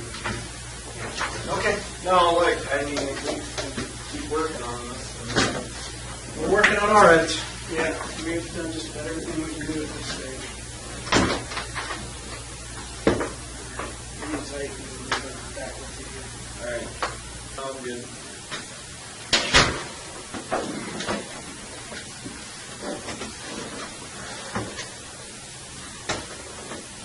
All right, we'll run through the same stuff that we do, I think, pretty much every time. On this, I know we covered some of this stuff in the jail, but we'll just run through it again. When we arrived this morning, did we interrupt the meeting with Surgery? No. And you're here voluntarily, is that correct? Yes. You understand we can't talk about anything to do with the Samantha Lake investigation. If you do start down that path, we'll have to stop the interview and we'll take you back to jail. Yes. Run through your Miranda rights. Before we ask any questions and misunderstand your rights, you have the right to remain silent. Anything you say can be used against you in court. You have the right to talk to a lawyer for advice before we ask you any questions. You have the right to have a lawyer with you during questioning. If you do not afford a lawyer, then you'll be appointed for you before any questioning if you wish. If you decide to answer questions now without a lawyer present, you have the right to stop answering at any time. You understand these rights as I've explained them to you? Yes. And with those rights in mind, are you willing to waive them and speak with us here today? Yes. As you know, you've got at least one standby attorney appointed in the discussion of other crimes, that type of thing. I believe it's Rich Currier, may also include Jackson Walsh. Do you have any desire to have either of those attorneys or any other attorney present today? No. Are you on any medications or any other substances? No. And are you having any difficulty understanding where you're at or what's going on? No. All right. Any questions before we get started? Nope. Okay. We wanted to bring you over here today because we hope there's information about the some things that are going on, but also to ask you kind of where you're at with things.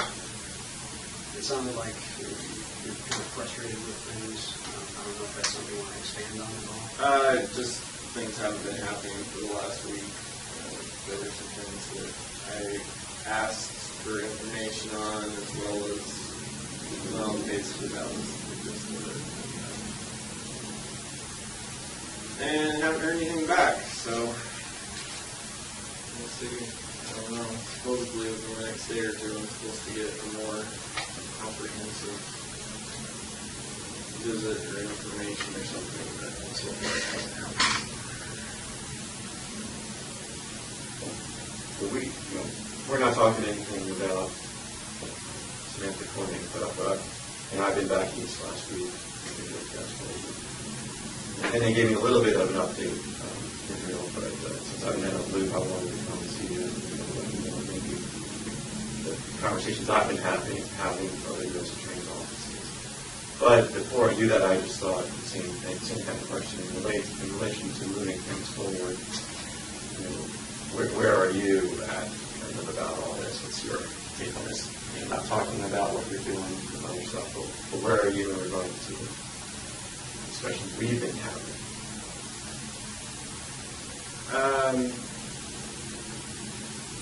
Well, I'm same place I've always been.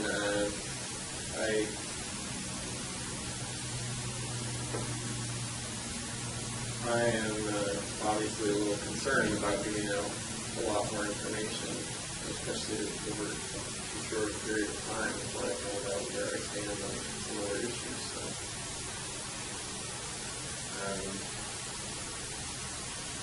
it'd be nice if all these other issues would just work themselves out and resolve themselves the way I want them to without my coercion, but that's not going to happen, so I got to do what I got to do.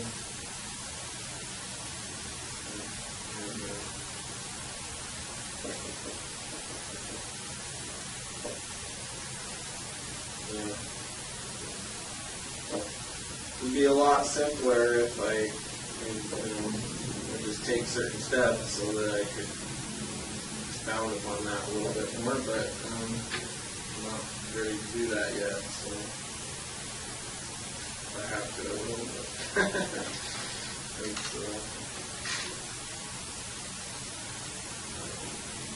but yeah, as far as discussing things about whether it's the Vermont case or things that happened prior to that, I think that it's probably still going to happen.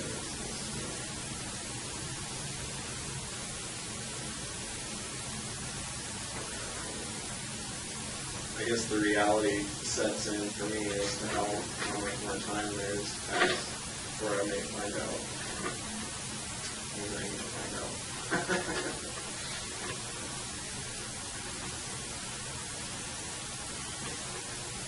And your feeling is it to give us additional information that's going to affect other things or not affect other things, or well, go over it?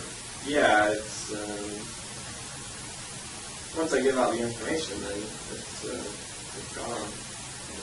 Well, let me just jump in there. This is getting, I should say frustrating, but I don't want to say it's getting depressing, right?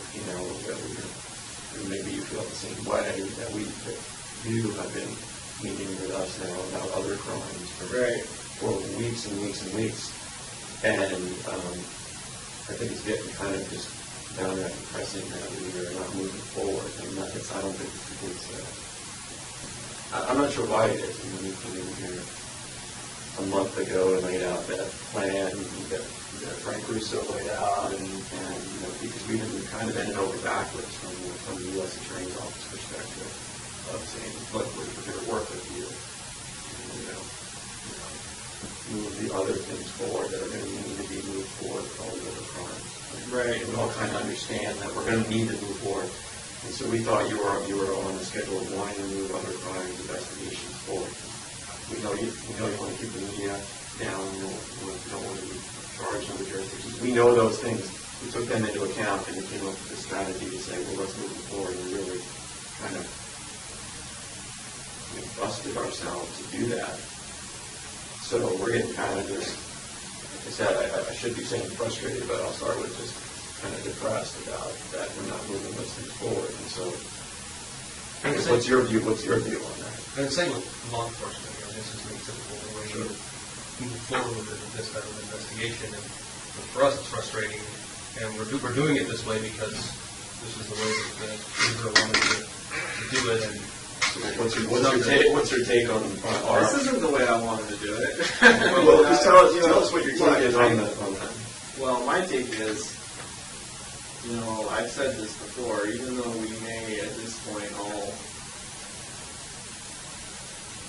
want the same end results, it doesn't mean we're on the same team by any means. We've always known that. We're not right. defending. So I'm not.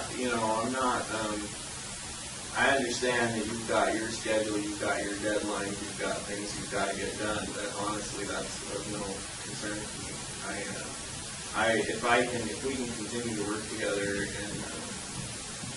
and make stuff happen, great. If not, if it's not going the way you want it to, or you're not getting your information fast enough, then do what you got to do. But I already know, you'll be back. So, well, maybe we've been too honest with you guys. We know we know that we're not on the same team. Well, yeah, because if you're saying, I think what you're saying is you're kind of challenging us, and I didn't think that's where we were in our discussion. No, I'm not challenging you. I'm just saying, I know you've got your agenda, what you need to get done, and what you need to, you have to have something to show for it, for your work on this. Well, but it's so funny because we thought it was your agenda that was kind of driving this, of wanting to move things quickly and wanting to keep the media on, and that's why we've been working on kind of your agenda. That's why I'm like, wait a second, this is what Israel wanted. No, you're right. I mean, it's so far it has gone according to my agenda as much as it can. The issue is there's still a lot of time that's going to pass before I get the things I want. And if I give up all my cards right away, and then that's it. I have no control over what happens a month from now or 6 months from now. I guess I would respectfully disagree with that, because to the extent that we demonstrate that the plan that we came up with collectively a month ago is working, then that is going to help you get the things that you want. And at this point, we've only really been able to demonstrate that half of the plan is working. And frankly, that's our half. We did everything that we agreed to do, and you haven't done what you agreed to do.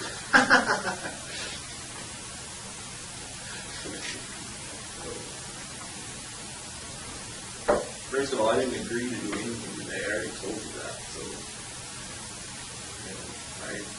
I told you I've got different agenda now than when we came up with that plan because of things that happened between then and now. So, fine. I changed the rules. Shame on me. But that doesn't really change the bottom line.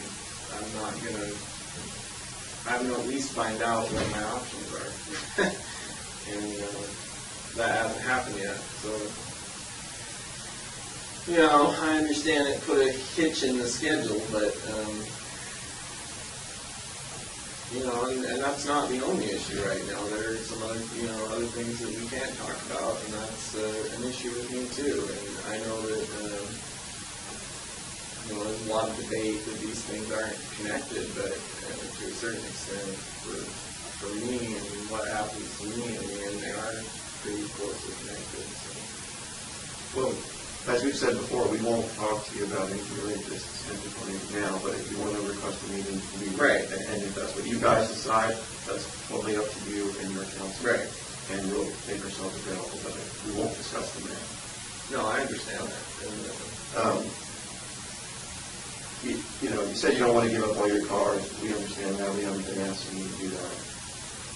All your cars, even everything. Sure, we'd love it if you just said, yeah, I'm just going to tell you everything. And then frankly, I would say things would move much more quickly in the end because we'd be working on those and getting them all resolved and getting it all lined out the way we said so that we can control it. And you would control it. I would love that, right? You know that. But I won't even answer that today. I'm not going to say, Israel, tell me everything. I think it would be in your best interest, but you don't see it that way. Fine. I get it. I've asked you to think about that. But we got to start. We got to start the process because that everything takes a little bit of time. And we can move it quickly, but like I said before, we're going to be sitting here a year from now. We've all agreed no, but now a month is going by. So now we only got 11 months down, and we're going to be, you might be saying next month, we got 10 months to go. Because we all agreed we weren't going to be sitting here in a year doing this. So, Oh, believe me, I'm very well aware of passage of time, so I have my own definite agenda on that issue, but as I said, I don't have a lot of control over it. So. But I think you have more than you think. In other words, you discuss the other crimes with us, and that instance for it, that's under your control, right? Oh, you only decide what you want us. You, Israel, sitting there today, control what you tell us. We then control what we do with it. And we've demonstrated to you, and it's in our best interest to control it. For now, yeah, I understand. I understand where we're at right now. In order for things to progress,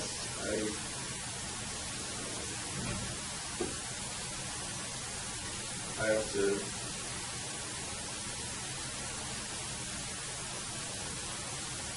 take a guess as to what's going to happen next, I guess you could say. Which is, I don't know, yeah, there's a lot of things that could happen. Even with the information I've already given you, there's a lot of things that could happen.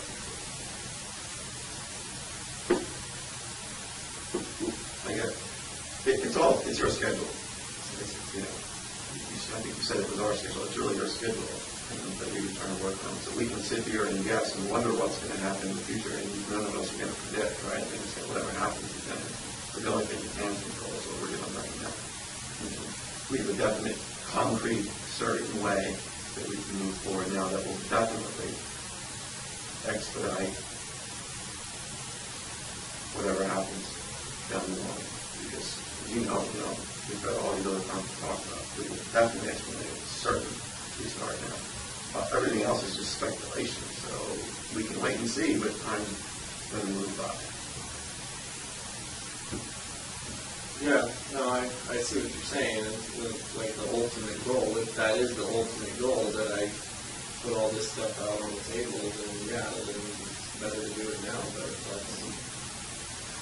I haven't decided yet that that's my ultimate goal. Certainly not on these terms. Like I say, there's certain information that I've already given you. So what happens with that? I've already given up control of that to a certain extent. But everything I still have, it's still within my power to decide how that information gets to you. From me to you, as a matter of speaking. Exactly. And what I'm suggesting to you is you've got a lot of work, but we respect that, but we're asking you to play one more card. And I think that's in your best interest. I'm not telling you that because, that I think you want to hear. I've been using your goals all along. Well, it's not in my best interest today because there's absolutely nothing I gain from it. Just more worries. But you moved the ball forward. Over to what though? there's no objective that I'm moving towards by giving you more information. Okay, well, when talking about the other crimes, the Currier, let's just use the Curriers, we're investigating that. We've agreed to certain things with the Curriers and have looked up to them. Right. And so your objective of that, I think, remains the same. Keep it out of the media. Right. I'm going to try to. So we're trying to further those. I mean, that's only one of the objectives. I think we're usually But that's an indefinite objective. That's, I mean, the Curriers, that's essentially a closed case. I've given you all the information you need on it, and I'll continue to give you the information you need. And if it ever goes me being indicted for it, then I'll probably, plead guilty to everything. And so that's, you achieve your objective in that. And I got some things out of it. So it's a closed issue. But anything else we discuss beyond that, then that's objectives. My objectives are hazy at best. I don't really have any objectives. But yeah, I have concerns about it, but until I decide whether those concerns are legitimate or whether I have anything else I want to get out of that information, then there's no reason for me to talk about it. Especially not at this point, because I mean, really, in the scope of the situation that I'm in, not really that much time has gone by. I mean, I still don't even have answers on stuff that we were talking about months ago. I mean, that's me. I don't have those answers yet. I don't have them. Are you talking about discussions that we've been having about other crimes? If you don't have answers to something? Partially, yeah. But From us? that's not, like I said, there's some things that, we can't talk about. But yeah, there's,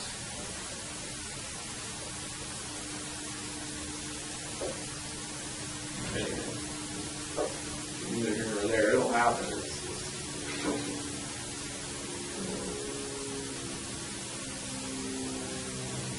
Then you talk about that you're deciding how ultimately the information we get from you to us, and how, Well, that's besides you another- just telling us how. Right, that's another issue too. Is I may have some options as far as that goes. How to get you at least some information without.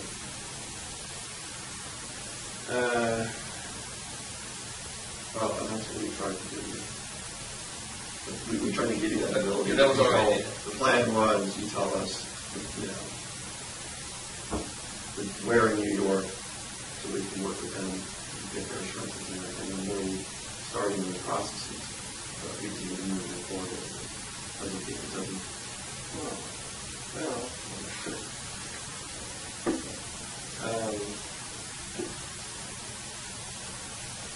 No, I'm not on New York's attorney's schedule or anything else. This was Israel Key's schedule, but I thought it was your schedule. No, I don't have a schedule. Well, it's different from what I understood, because you told us. I don't want to quickly, I don't want to keep that. Yeah, if you're talking about my ultimate schedule, yeah, but that's kind of a ways off right now. I'm saying like week to week, month to month. I don't have a schedule right now. I don't have anything to gain from it.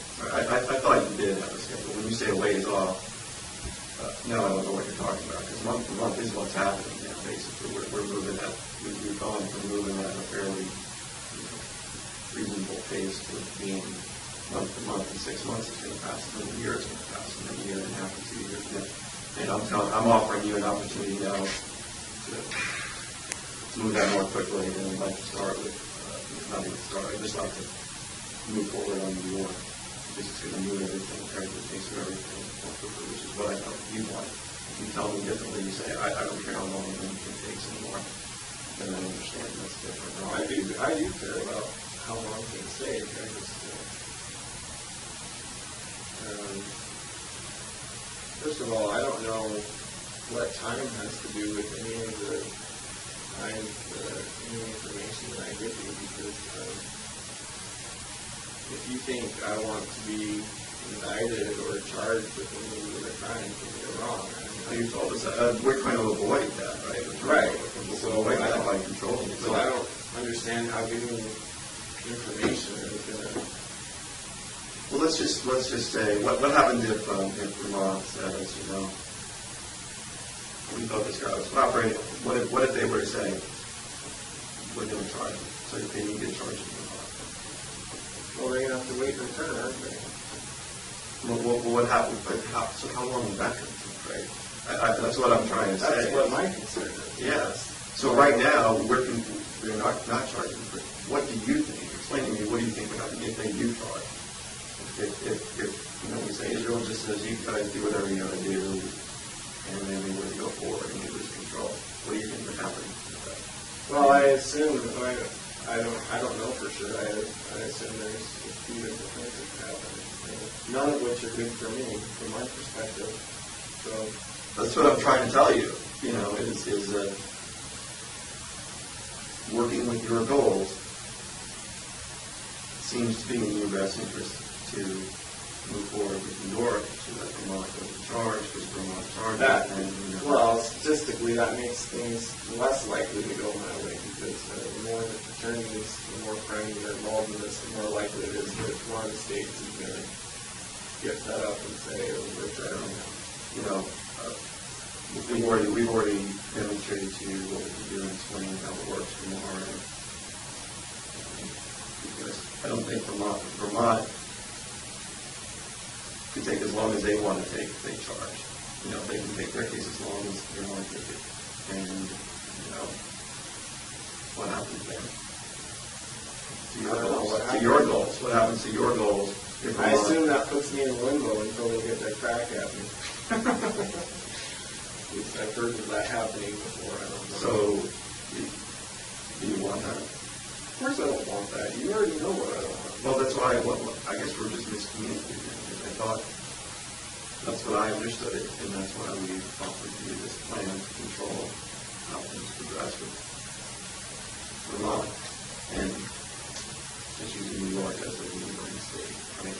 So we've got a way to control things. Now, if we all say that's not going to work, do what you want Vermont, then we don't control it. They're going to take as long as they take Vermont. You know? And I'm sure they'll be talking to New York then. And what's that? Then we don't control it, right? Right. Well, I accepted the fact that we don't control. Well, none of us control what happens in Vermont.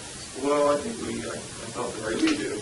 I thought this letter that they sent was pretty amazing. No, it was good. It was pretty good. amazing thing, and we really worked at this, and they're with us. But if they go away, then maybe whatever they're going to do, as long as that takes, they don't really care what Israel's opinion is. And then New York comes to them, their neighbors, and said, neighbor, you know, we got a problem in New York. We're Vermont. Vermont says, well, your problem is our problem. We're simpatico together. We all got problems, and this is now Israel has no control. And that's what I was trying to avoid is what you told me from the get-go. You've been honest about your goals, but now I'm like, well, Right. Well, why are we no, misunderstanding? The fine print in that letter is that at their directive, they can reassume control. At your directive, all you have to do is say, well, Israel's not giving us any more information. Do what you got to do. Did you expect something different? I mean, there's nothing else we can do. I don't know what I expected. I mean, there's nothing else we can do. We can't make. They would never sign. They would something. never agree to it. They're never going to agree to something that says. I understand that. So I know I don't have any rights in this situation. All I have is information. So now you're upset with me that I want to control the information. no, I'm not upset with you. I said I started you by saying, you know, it's more depressing, and yeah, there's frustration. But I mean, I There's going to be a lot of frustration before this is all over. But I mean, it's already been years of frustration for a lot of people. So they're going to have to learn to live with it for a No, little that's a longer. different issue. The frustration and the depression is based upon what you getting what you want, and I'm thinking we're giving Israel what he wants on his time frame, and I just explained to you what I foresee would happen if the cooperation breaks down on the Curriers, and we just said we don't want that. We don't want that Vermont to take over and take as long as they want and talk to New York and do whatever. We don't want that. So what are all the there's choice, it seems like. Yeah, I don't know how, like I said, that's one of the issues I'm waiting to hear back on, is what is the most likely path that Vermont would take. Because obviously I've got other problems right now, so I don't know what their hypothetical timeline could be if they get fed up and decide to go their own way on that. I don't know that. I'm not a lawyer. So.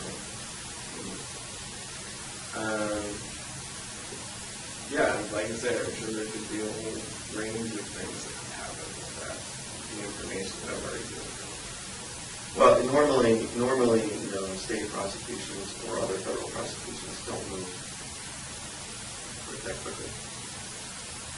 So, Right. we know that if Vermont charges, it's going to be a lengthy process. And they're going to get in touch with New York's, have their input about what Vermont does as well, and their neighboring states, and they work together, and they're going to say, hey, Israel had its chance, Alaska had its chance.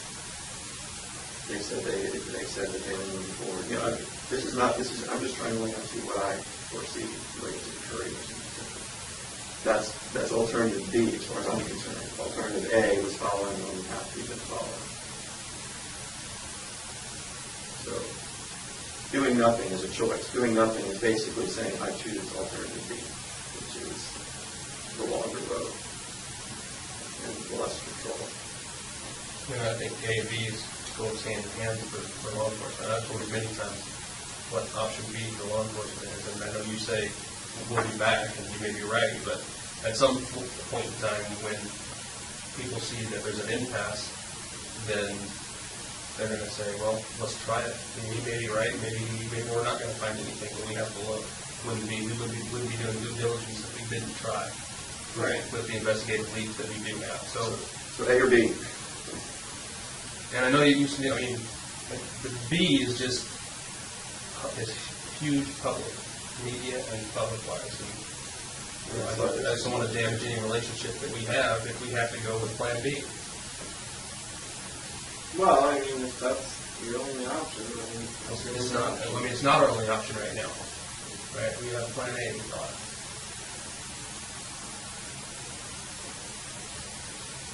Yeah.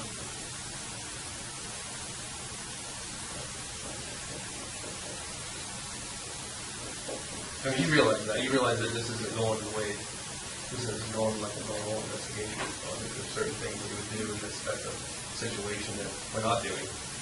Right.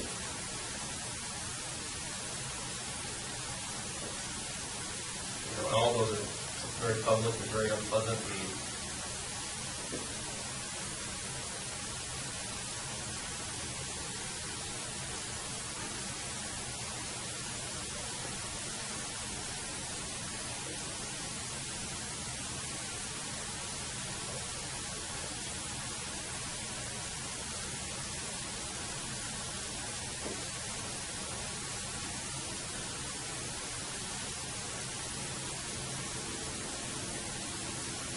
Well, I mean, yeah, you're right. I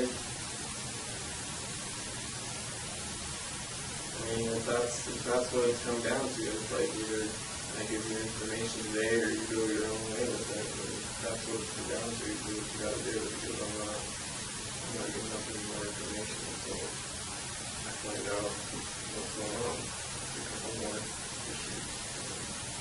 when you foresee that kind of thing happening.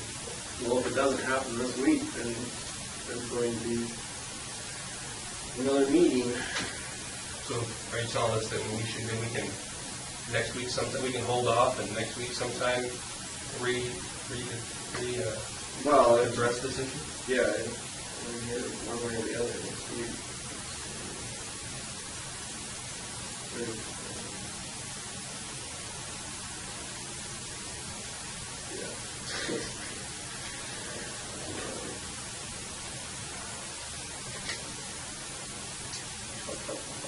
Because that's something that I can go with and say he's got some issues that he's working through. And Well, they're the same issues that we talked about last time, it's just nothing has happened. So,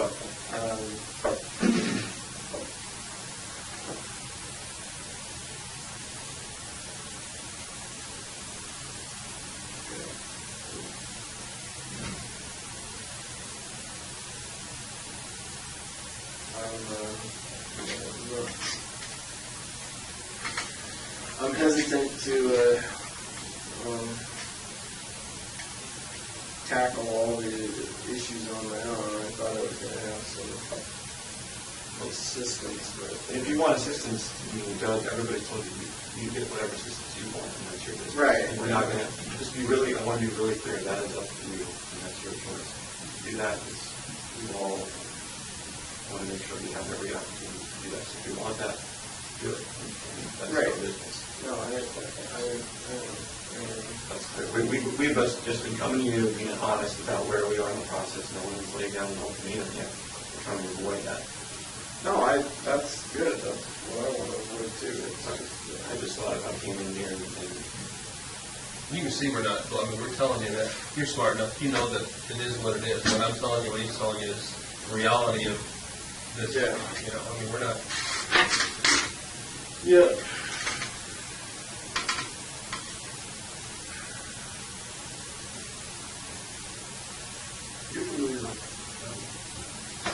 Oh, I was. well, what do you want to talk about?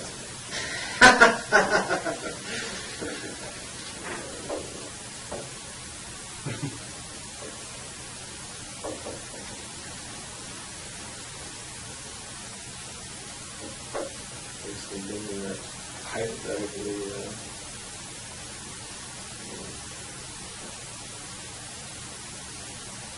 dust her out, then really give you all the information you might be,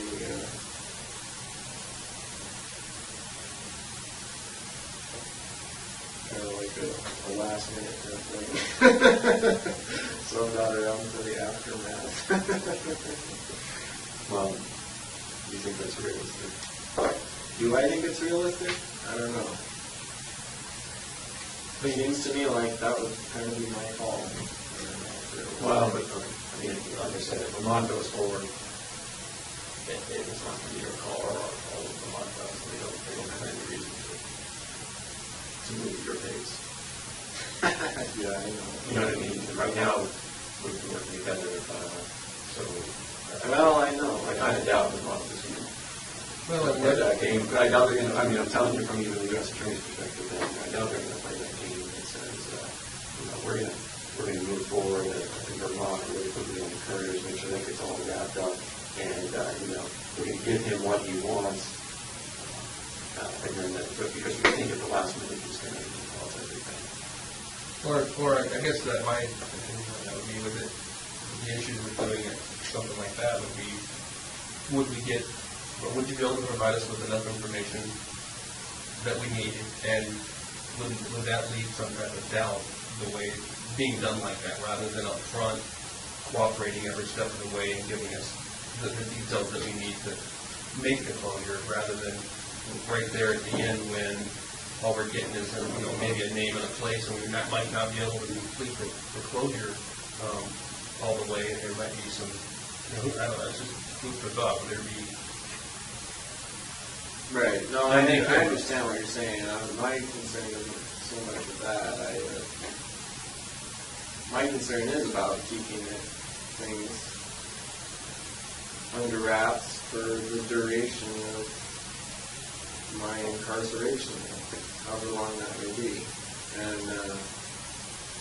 if I have to do that by giving out little information at a time and continuing to work with you or whoever else, if it seems like that's going to keep working, then that's what I'll do, even if it means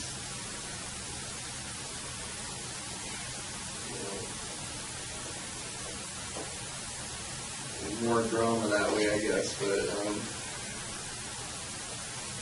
But yeah, it's still better than the alternative. I think that's fine. One thing, I think we should stay right.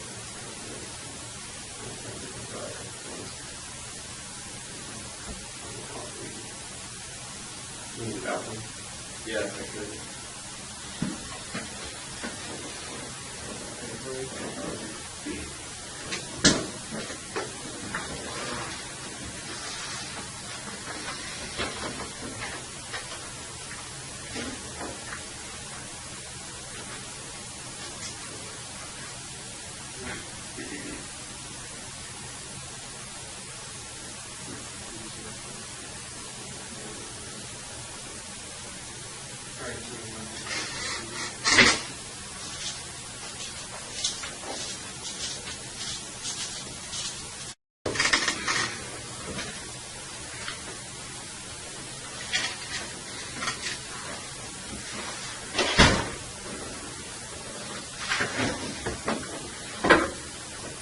Sergeant General, just picking up where we left off, because he said something that I want to respond to. I think the last thing he said, and then I also want to respond to one of the something you said earlier about, hey, at the last minute, this idea that seems to be very interested in, that at the last minute you could just tell us everything, right? And just at the end of all of this with the Curriers, you could just tell us everything. So let's use the Currier case in Vermont. As you just explained, we had option A and B. For A is we get information, we keep Vermont on board, we get some more information, not everything, but we get some more information from Vermont on board, and we keep moving forward on a kind of basis. Right. With the Currier. Option B, we all kind of felt was, we lose control of Vermont because we don't get anything about New York. Vermont moves forward, and the U.S. Attorney's Office down there in Vermont says, look, he's not cooperating, we're going to charge him federally. The state says, he's not cooperating, we're going to charge him state laws. That's kind of what could happen on Plan B, right? Yeah. I mean, are you with me so far? I take your word for it, yeah. Okay. Well, if you think that I'm telling you something that's what I believe are two possible options here with the Curriers. The moving forward option, or the stalling out option, which Vermont moves forward federally and state. Now, the state of Vermont does not even have a death penalty, but they have an interest, as you can tell from their office. But for your cooperation and our working with them, the state of Vermont would want to charge you, right? Right. So the state of Vermont charges you. It's going to be a lengthy process to go forward with Vermont. So that's why I mean option B is a lengthy process. And they're not. No one's going to agree. Either the U.S. Attorney's Office in Vermont or the Vermont state prosecutors are not going to agree to any kind of a situation where they say, hey, great, we're going to move things along quickly and get Israel a sentence. Whether he wants the death penalty, whether he wants life in prison, whatever, we're going to go ahead and move forward with that, and with the hope that at the last minute he's going to give us all this information, right? But they're just not going to make anything back in the agreement. I just wanted you to know my thoughts on that. I don't speak for the U.S. Attorney's Office in Vermont. I don't speak for state prosecutors on that issue, but I think the reality is we're not going to just move things forward quickly there with the promise. We got the other promise from you that they'll learn everything eventually. We're going to want that first, right? Right. Like basic negotiating things. So does that make sense? Yeah. The part you left out is that with option A is that if I continue to give them information, they can still do whatever they want as far as charging. Look, they don't have to give me their word on anything. They don't, but they have, and they've given me their word. And so I think what you said was very insightful. Like, well, if you don't want to move things quickly, but you don't want them to be really slow. The quickly is, in my opinion, you tell us, right? The slow is, you tell us nothing. What you said at the very end when we took the break was, hey, if I have to give you a little bit, you step along the way to keep things moving. That's in the middle. Things will move, they won't move as quickly, they won't move as slowly, but they'll move. So I'm asking you then today to give us the name of the person in New York has a little something. It's half a card, you put it in half, you give us the name, we move things forward. No, it's not half a card, it's pretty, no. Well, you give us the name today, I think we'll be back here next week, and you won't have heard peep of that. Nobody will have heard about it. Well, and it keeps things moving. We'll be sitting here next week. You won't even heard a thing. We'll sit the week after. You won't have heard a thing about it. Okay, because we're going to live up to our end of things. Because that's our commitment to keep that, keep following your goals. Here's what can happen today. You give me the name. I write it down. I don't ask you any more questions. We all have some lunch. Talk about whatever you want to talk about. You have a cigar. We can talk about the weather. What's going on in Anchorage, whether I'll just write down the name, we have lunch, you have to cigar. Well, I mean, it sounds tempting, but no, I'm not using any names. So I find out what my options are. That's fine. You do what you need to do. We'll see if it changes. next week. I mean, I think we'll be in a similar position next week than we are today. And so by not acting, we're going towards plan B. That's all. You know, it's not a threat or anything like that. It's just saying, you know, I need plan A, path A, and path B. Right. By doing nothing, we're kind of making a choice. No, I know. It's a reality. You know, I think you can take control of the situation today and let me write down that name. That's the control you have. Write down the name, and you can see that next week nothing different isn't out there. Nothing impacted you. It's just allowed us to stay on path A. It's a decision that you can make today. Well, I think I appreciate what you're saying, but here's what I think we should do is set up a meeting probably later next week, a meeting just like this. If I don't get the information that I need by, I don't know, like I said, the next couple of days, then what's going to happen is you're probably going to get an email of a different sort of meeting that we're going to have. I think that's up to you. So you're telling me, no, we're going to meet, we'll come and meet with you next week. Yeah, I mean, I assume you're going to want to do that regardless, but I'm saying that, yeah, it's been, I mean, what was the last time I was over here? It was like a week ago when I had already been trying to get me, yeah, so I mean, like I say, if I don't get the information I need this week, like the avenues that I'm trying to get it, then obviously that's not working, and I'll do something else. That's up to you. That's your choice. No, I know. I'm just saying it a little bit. From my perspective,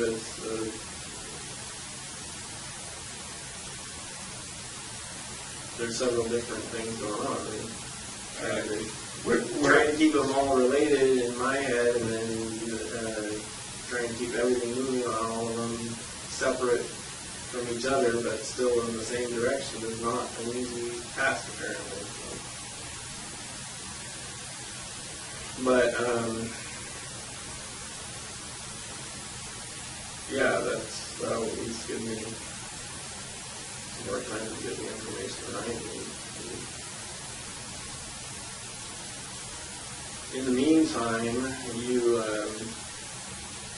I had requested this other avenue that you had mentioned that there was some news from Vermont. Was there a press release done or something? I know that they were coming up on the anniversary for their disappearance. And that's what we wanted to tell you, and why we wanted you to say tomorrow is the anniversary. How is it? And so right now we have nothing to take from them. So what I wanted to accomplish today is to be able to tell them we got a name. I'm not going to tell them the name. I wanted to say, Vermont, we got a name. Stick with this. You know it's the anniversary. You got a lot of pressure tomorrow. Right. So, well, that was a concern I had because I know that's like the media makes a big deal out of the anniversary. Oh, and they're all over them. I know that, and that's what Vermont is wanting to know. I don't need to give Vermont the name. I just need to tell them, trust me, if you gave me the name. They're not going to know the name. I'm not going to give it to them. They don't have any reason to know. But that gives them a reason to stand firm. Well, they already have a reason. I'm not going to give them that just so they have another reason. Well, you're not giving it to them. You're giving it to me. Well, at your investor or whatever. Well, that's what we wanted you to know about. So, look. Oh, trust me, I'll know about it. I don't care. It doesn't matter how many miles away. I imagine if my name pops up, I'm pretty sure it'll either have to be or computer it. I imagine I'll hear about it here. What's Vermont's reason to stay from? I don't know. You said they already have a reason, so I'm curious as to what that reason is. No, I don't know. Uncommon sense, I guess. I'm sure that at this point they want to give themselves a pat on the back, but frankly they don't deserve one, so that's their reason. If they were being honest with themselves, they would know they couldn't give themselves a pat on the back. But they're going to say, hey, if Israel was being honest with himself, he would just tell you guys and move this thing along. That's their reaction to it.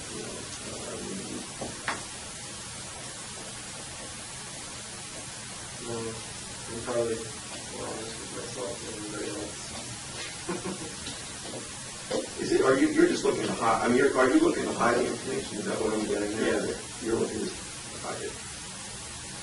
Well, I mean, look, I'll get it to you, especially if there's something in it for me, but it'd be better if my name wasn't attached to it. From here till eternity or whatever. Well, we told you before, we don't have a problem with that. We've demonstrated repeatedly that we have the ability to greatly influence that. Right. No, I for now, yeah, I agree with you. I mean, yeah, I agree with you. I think I could probably tell you everything today, and since being the case that it is, I'm sure we could probably keep stuff under wraps for like a year, 2 years, whatever. I'm not worried about that. So then what's the deal? I'm worried about after that. Eventually, my name is going to be attached to it. So if there's a way that I can protect myself from that and still get you guys what you need, then I will do it.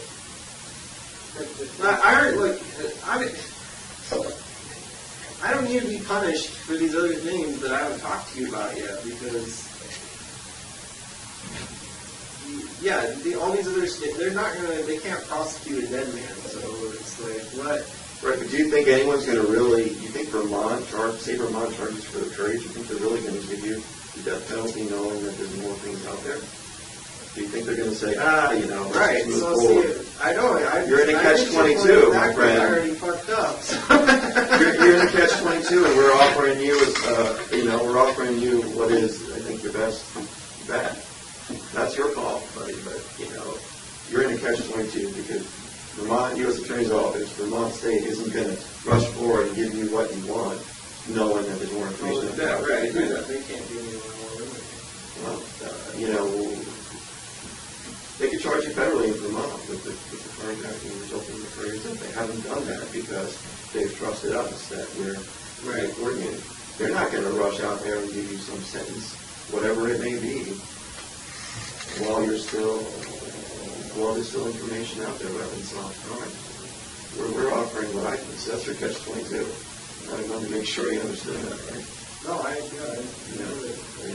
and we're trying to work on the timing, the control of the media, you control how the story comes out. This is your opportunity. You control the story, you control the timing, you control the media. And by the timing, I mean moving it quickly. The other alternative B is takes forever, possibly. You don't control any of the rest of the stuff. You may be right, they never get it, but then they're not going to just move forward knowing that the unknown. The middle ground, I think, is what you suggested at the end.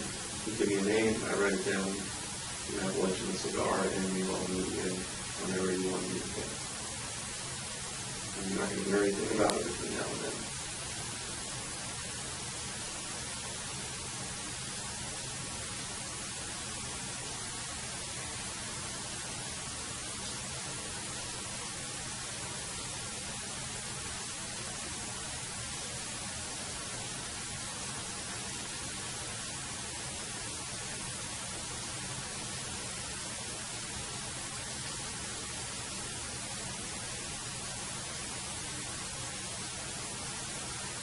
No, I'm not.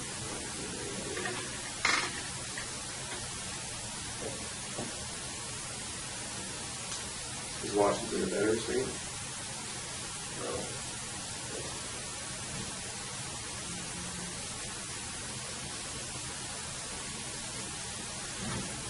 No,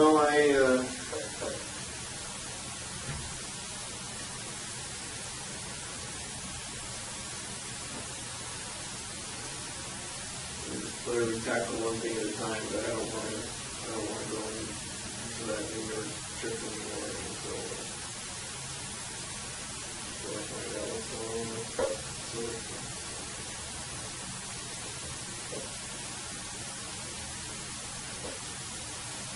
And yeah, I'm also a little concerned about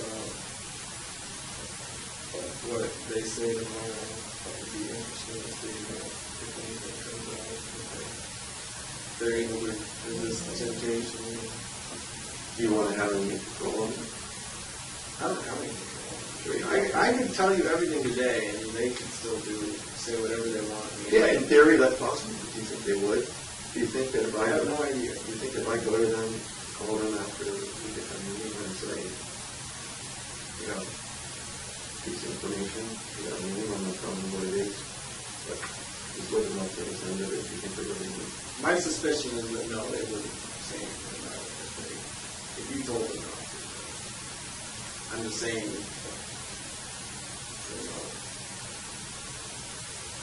realistic point of view, there's no guarantee. There's no guarantee. I agree with you, but there's no guarantee. We don't know what the media is sniffing around and what they know. We can't guarantee that. We've never been talking about guarantees here. We're just working with the best we can do. Yeah.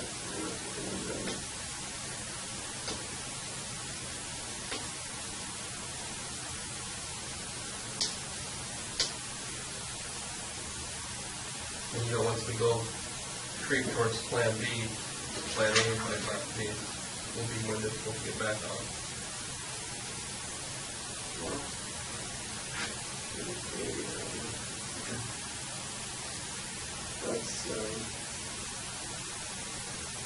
That's not really my call. That's more your call. We respectfully disagree. Yeah, we think it's your call.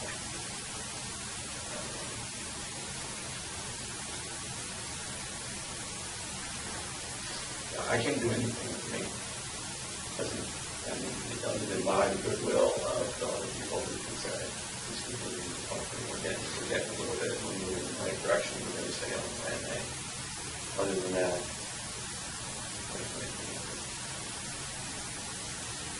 they're not going to find any.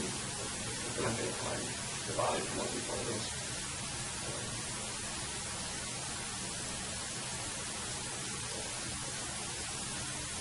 No, I'm not worried about it. If they're not worried about it, it sounds like they have nothing to lose. More by doing, it's true, the body is the body. Yeah, I'd rather come asking you for the most minimal thing, and I think it's just going in the right direction. We can meet again next week. Yeah. That's fine. Like I said, I already told you guys to get nothing has changed since last meeting on my end. I don't have any new information. Nothing has happened that I wanted to happen. So Okay, we're just asking you from our perspective, if there's something we can do on other crimes. We've done it, and from our perspective, we're talking to you about other crimes, we're standing still and sliding backward, and it's kind of, as I said, what's just hard, depressing, and frustrating. But that's what about other crimes. You make your decisions. We told you what we thought could help today. That's where we're at. yeah, hope somebody. I think it would help you. Stay on the plan. It's the Not in the long run. You're in a catch-22 about that. Yeah, I know. But that doesn't mean I'm not going to try and manage it. Yeah, we're giving you the managed approach right now.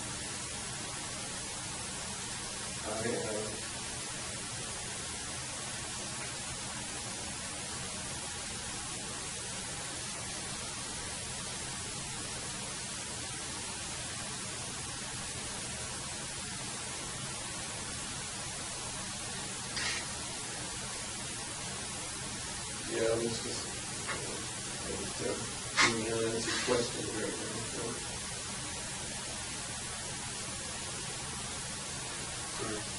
Well, in the interest of not wasting anybody's time and stuff, you said you wanted to meet like next week. You want to pick a day right now, Thursday, Friday? What days are late next week? You have a preference? Today, Thursday?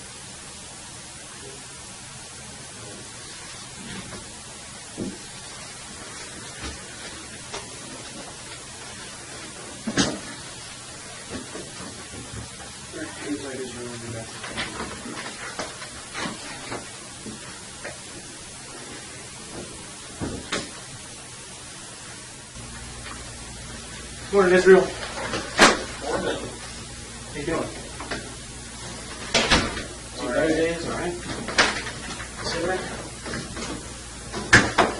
We're going to do our normal advisement.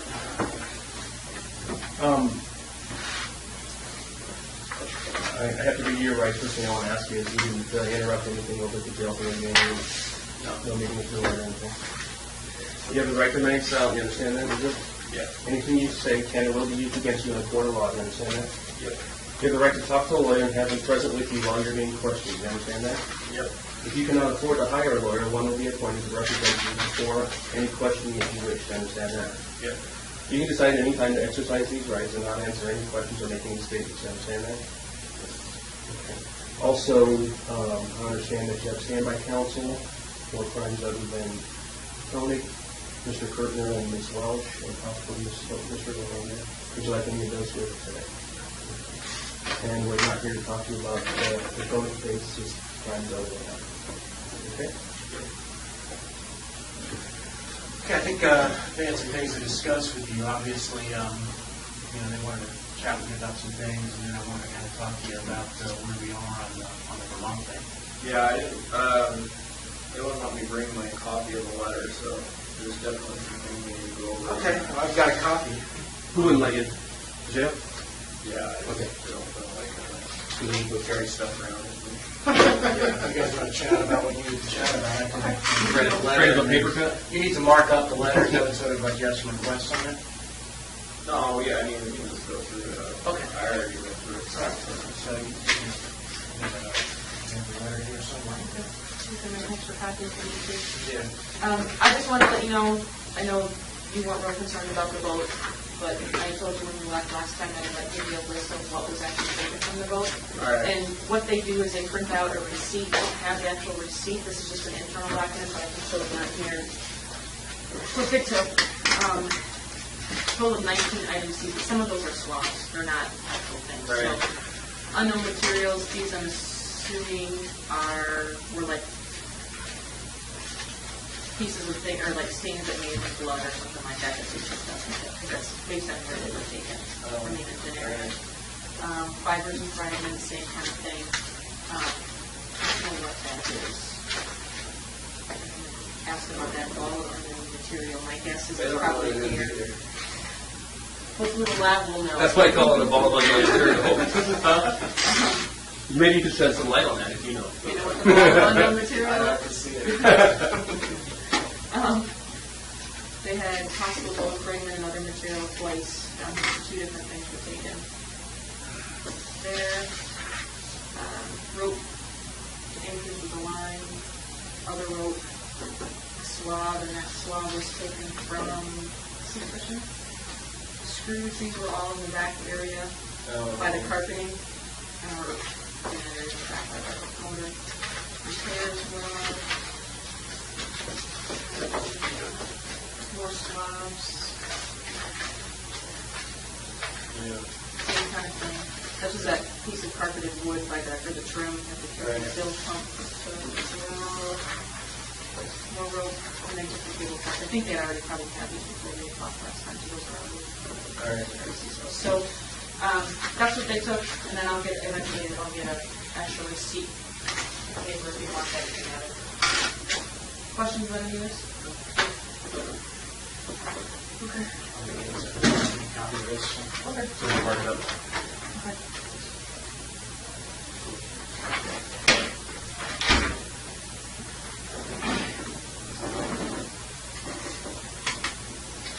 So, while she's making a copy, anything you want to discuss generally? Anything you want to discuss generally about the letter, or about any concerns you have? Well, one of my main concerns right now is trying to get a handle on what the process is going to be. If this goes to CCU, they approve one or all my cases for the death penalty. It comes back, and then my understanding at this point is it goes to a judge, and they decide and make decisions as to whether or not to pursue it from there. Again, like I said, I can't give you legal advice, but here's my understanding of the process. In terms of the notice itself, it gets filed with the court. Right. after it gets filed with the court, then, obviously you're free to plead guilty in your main case or go to trial or the Currier case, whatever you want. And then, let's assume we're talking about the Currier case, there would be a sentencing set. And at the sentencing, I think there would be, either, like I said, there's an option to both sides agree to do a judge sentencing or a jury sentencing. And then that would go to that. And then ultimately, the jury or the judge is the one who would have to impose the death penalty. Right. For life in prison. Okay, so it goes to the judge or the jury to sentence either one. At the sentencing, it's a public hearing. Yes. Either way, it has to be a public hearing. I think, yeah, I mean, most of it, now there's exceptions for public hearings where we can seal parts of them. And part of the method we've used to kind of close portions of sentencings in the past is to apprise the court of cooperation efforts on behalf of the defendant. If we've got a legitimate law enforcement basis to close the public out, we can do that. Now, in order to do that, we have to, get approval from main justice. But, it's happened in the past. It's happened virtually in every case that I've had cooperators. And usually, they don't want their cooperation known because it could endanger them. Right. Okay. Yeah. Well, my concern is, like I said from the beginning, there's certain aspects of the things that I've done that I would prefer never became public. And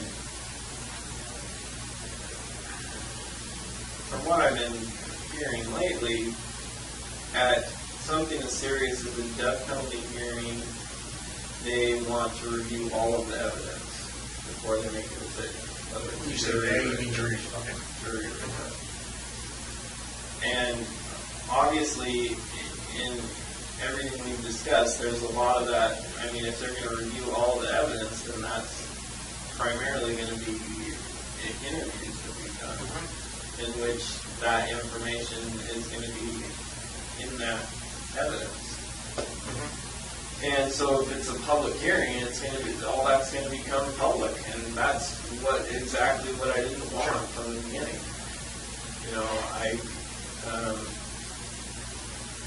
Certain aspects of this that, there's no way around it, but, as far as different things that were done with the bodies and the sexual assault stuff, that type of stuff, I just I don't see, if that has to be part of the hearing, then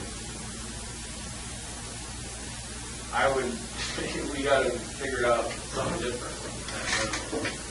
I got sort of two possible solutions I've been thinking about to get to that point. One with respect to stuff that you're working with us on, like other crimes, other bodies, and they're still investigating to corroborate your confessions, those murders. We can certainly seek approval to close that part of the sentencing. The extent you're talking about those. All right, now, I don't know whether or not through guarantees, whether or not main justice would grant that. The second portion of it is, we control the evidence that we present. So the government's got to present the evidence. And, maybe there's some way to kind of address both of our concerns here by circumscribing, by limiting the amount of stuff that's introduced into the court. Okay. So I'm toying with that idea. Now, obviously, there's a catch-22 to that, right? Right. The worse things, appear to the jury or the judge, the more likely it is you're going to get what you want. Right. In the context of the Currier case. Right? Yes.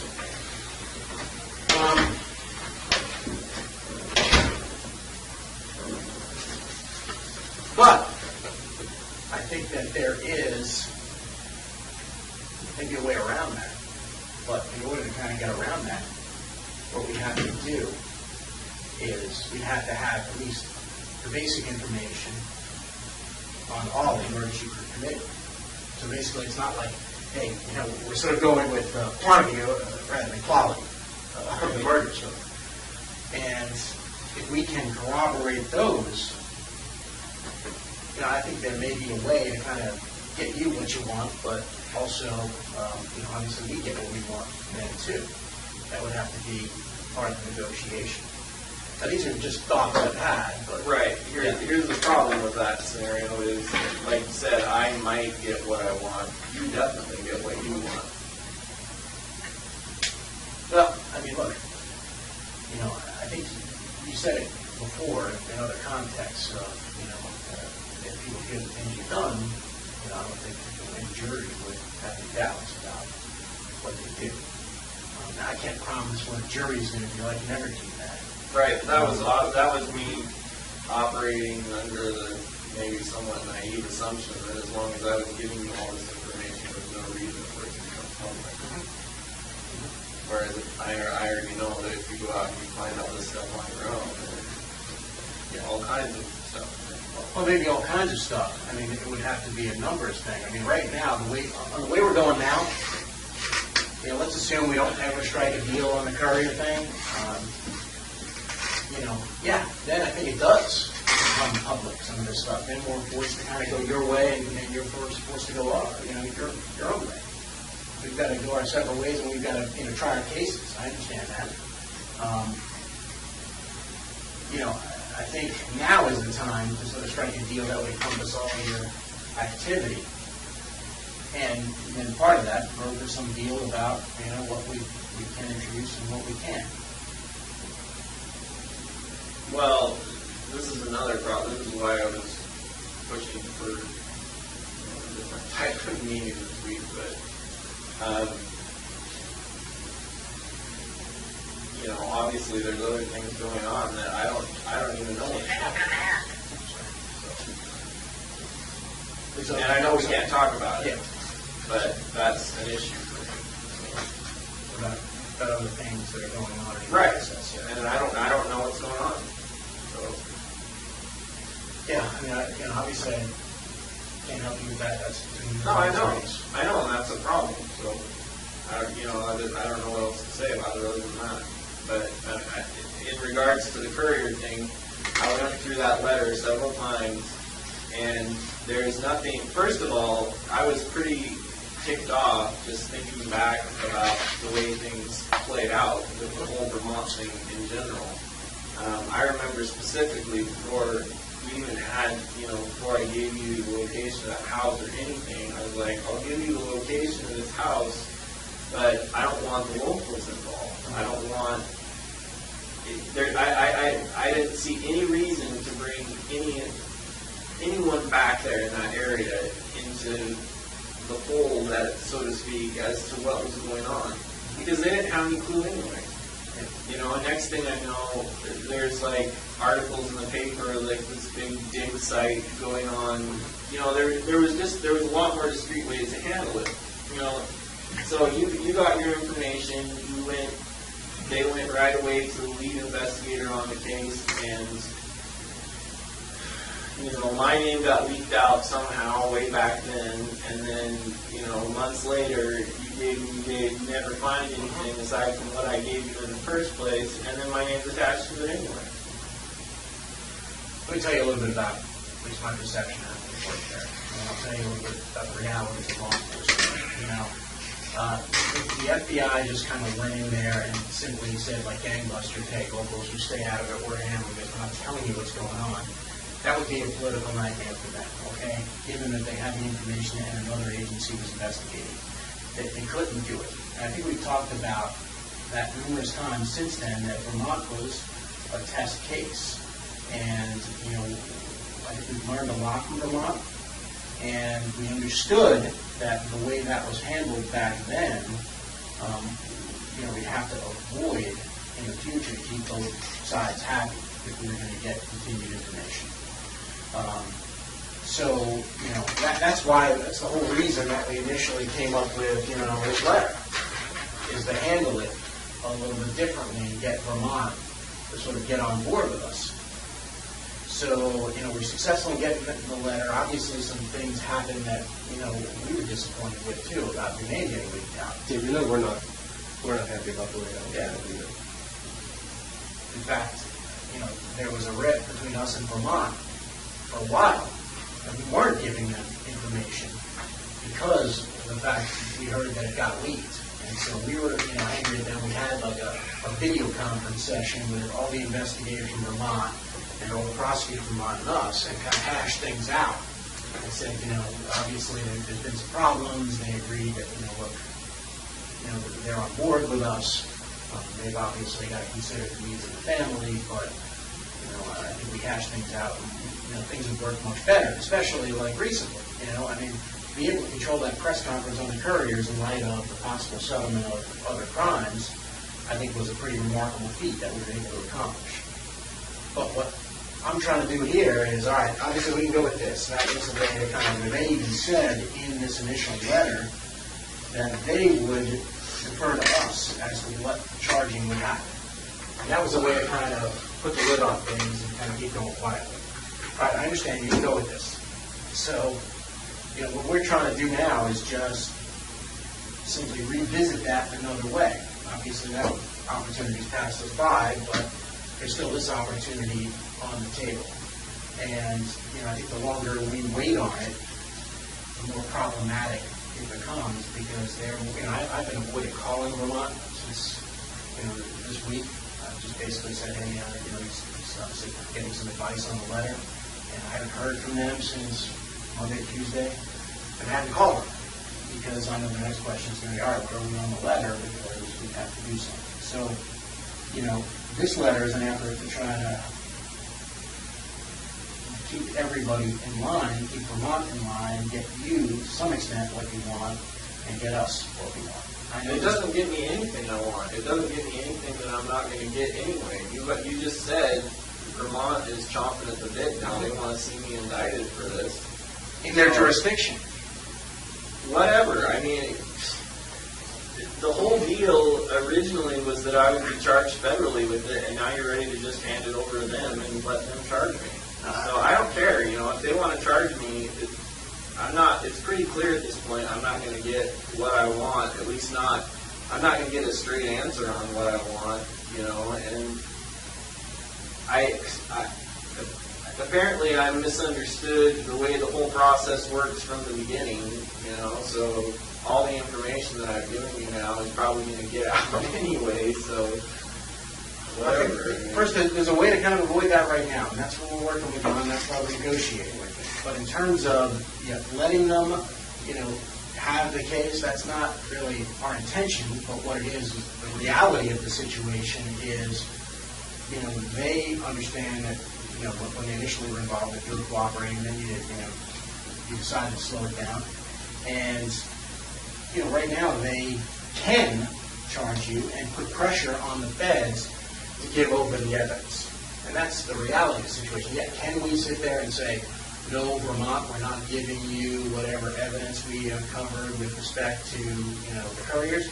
Yeah, it's conceivable, but for the people who make the decisions and how this would flow back on them, realistically, they couldn't do that. They couldn't, they would put political pressure on saying, hey, the FBI is holding back evidence of this double murder and we can't prosecute this guy because they're not playing fair. That's the reality of the situation, and it's the situation we're trying to avoid in other jurisdictions. We're trying to do that, but we're it's like herding cats at this point. And I think if we go in there with an agreement to other jurisdictions and simply say, all right, look, he's cooperating, we need your assurances that you're not going to do these things that Vermont still has the option of doing, I think we're a lot better off. And your desire for discretion on some of these things about what comes out in court, we can negotiate with those things. And we can try to figure out and strike a balance where, you would get what you want, but we get what we want. I mean, are there any guarantees of what a jury does? No. Can I tell you what the judge is going to do? No, but that's the nature of the work. I mean, that's, that's just the way, the law works. I can't, even couldn't guarantee any jury, no matter how strong the evidence, what they do with it. Oh, I know. But all I can tell you, the biggest issue of all. but the more compelling, I can tell you, in my experience, the more compelling the case is for the jury, the more likely it is, the stronger the evidence, the more likely it is that you get a favorable verdict. So, yeah, you can go, before the jury in a Currier's case and say, yeah, you killed these two people, and that would be the evidence. But at sentencing, you make a much more compelling case if, you say, all right, there's also 8 other people that you killed, and you provided evidence on those, and, by virtue of the agreement, we would be circumscribed from telling the jury about that. I mean, that's one way to handle it. I think the problem is you're sort of between a rock and a hard place. You don't want to give the jury all the information because, I don't care if the jury has the information. I just didn't want it all over the media. All over the public. Right. Well, I mean, that goes back to sort of the But apparently first. that's not possible. So can I see that letter? Yes. There's something else in there I want to get over. I think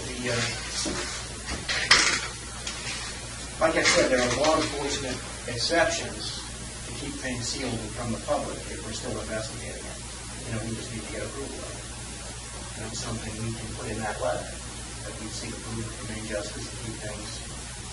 And I'm pretty sure in this letter, all we're asking for on anything else is who and where.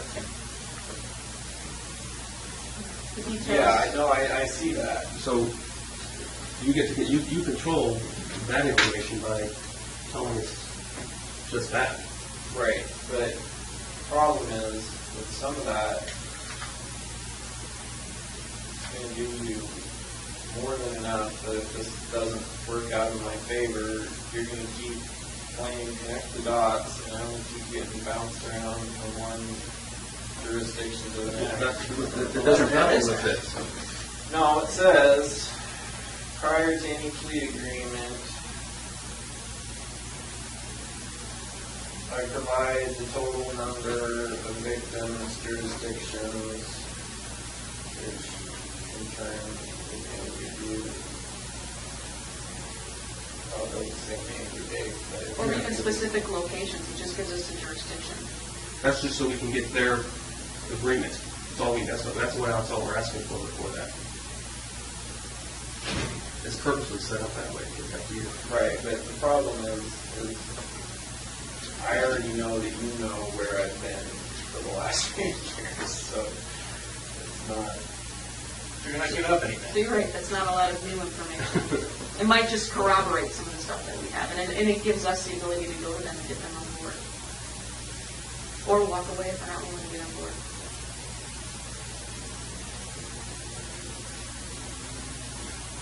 What I see happening with this is that you're wanting more information up front. I still have no idea what's going to happen with the information I've already given you. And admittedly, you don't know what's going to happen with the information I've already given you. Except that in that letter, if you don't get what you want, that's when the information stops, right? Yeah, and it's It stops conditioned, until you start finding it stuff. well, it's conditioned on at least the Attorney General coming back and saying, hey, we're going to seek what you want, right? I mean, look, you've identified, some issues that you're concerned about, but, I don't think there's anything you can't overcome here. There's no reason to get sort of frustrated about things. It's, we can work it all out.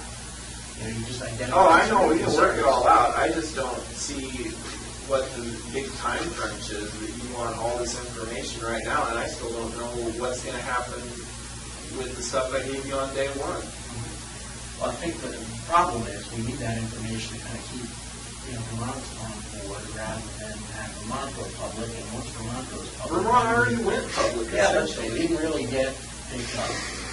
And one reporter who had inside information, she didn't share sources as far as I know. Clearly, the other stations didn't feel comfortable linking it to you. Certainly, they were calling and trying to get Even up here, they added that disclosure. They couldn't they couldn't confirm it locally, so that all they did was run what they had. No, I get that, but I mean, you've already said whether I'm charged with this federally or locally in Vermont, I'm going to be charged with it soon, right? That's their plan. That's what they want. That's what they want, and that's what we're trying to kind of avoid, at least, because you said you didn't want to be dragged back to Vermont. So I don't see how they can do that anyway when I'm still facing charges here. They'll drag you back eventually. I mean, what they do is, and what's happened in other cases, is they lodge the detainer, you finish up here, and then you go to Vermont, maybe then they bring you out to the state court there, and that goes through the process, which is what you said you didn't want. And that's where we're headed. And the other thing is, and I know you know this, is that the way typical law enforcement investigation would work on this, you have to admit that the way this, I know this seems slow to you, that this process has taken a long time, but for us and the people that are in charge of us, what they want, they know that there's potentially up to 10 or 11 victims. So there's 7 or 8 that we don't know where they're at and that kind of thing. So what we're getting the pressure to do is find those other people. And so what you don't want us to do is to use conventional police methods to do it. And you're already using conventional. We're not. We haven't gone to Media.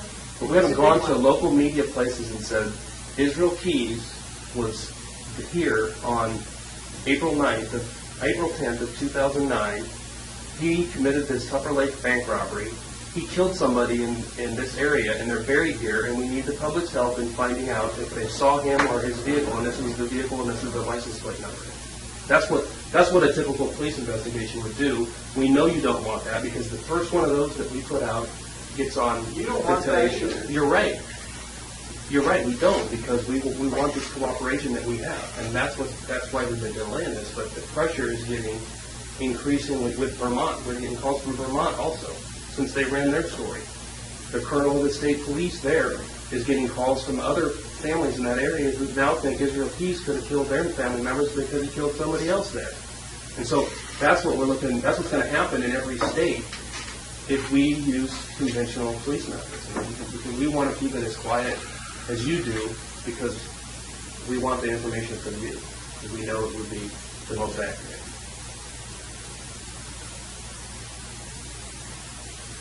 I mean, that's just the reality of it. I mean, I know you know that. No, I know.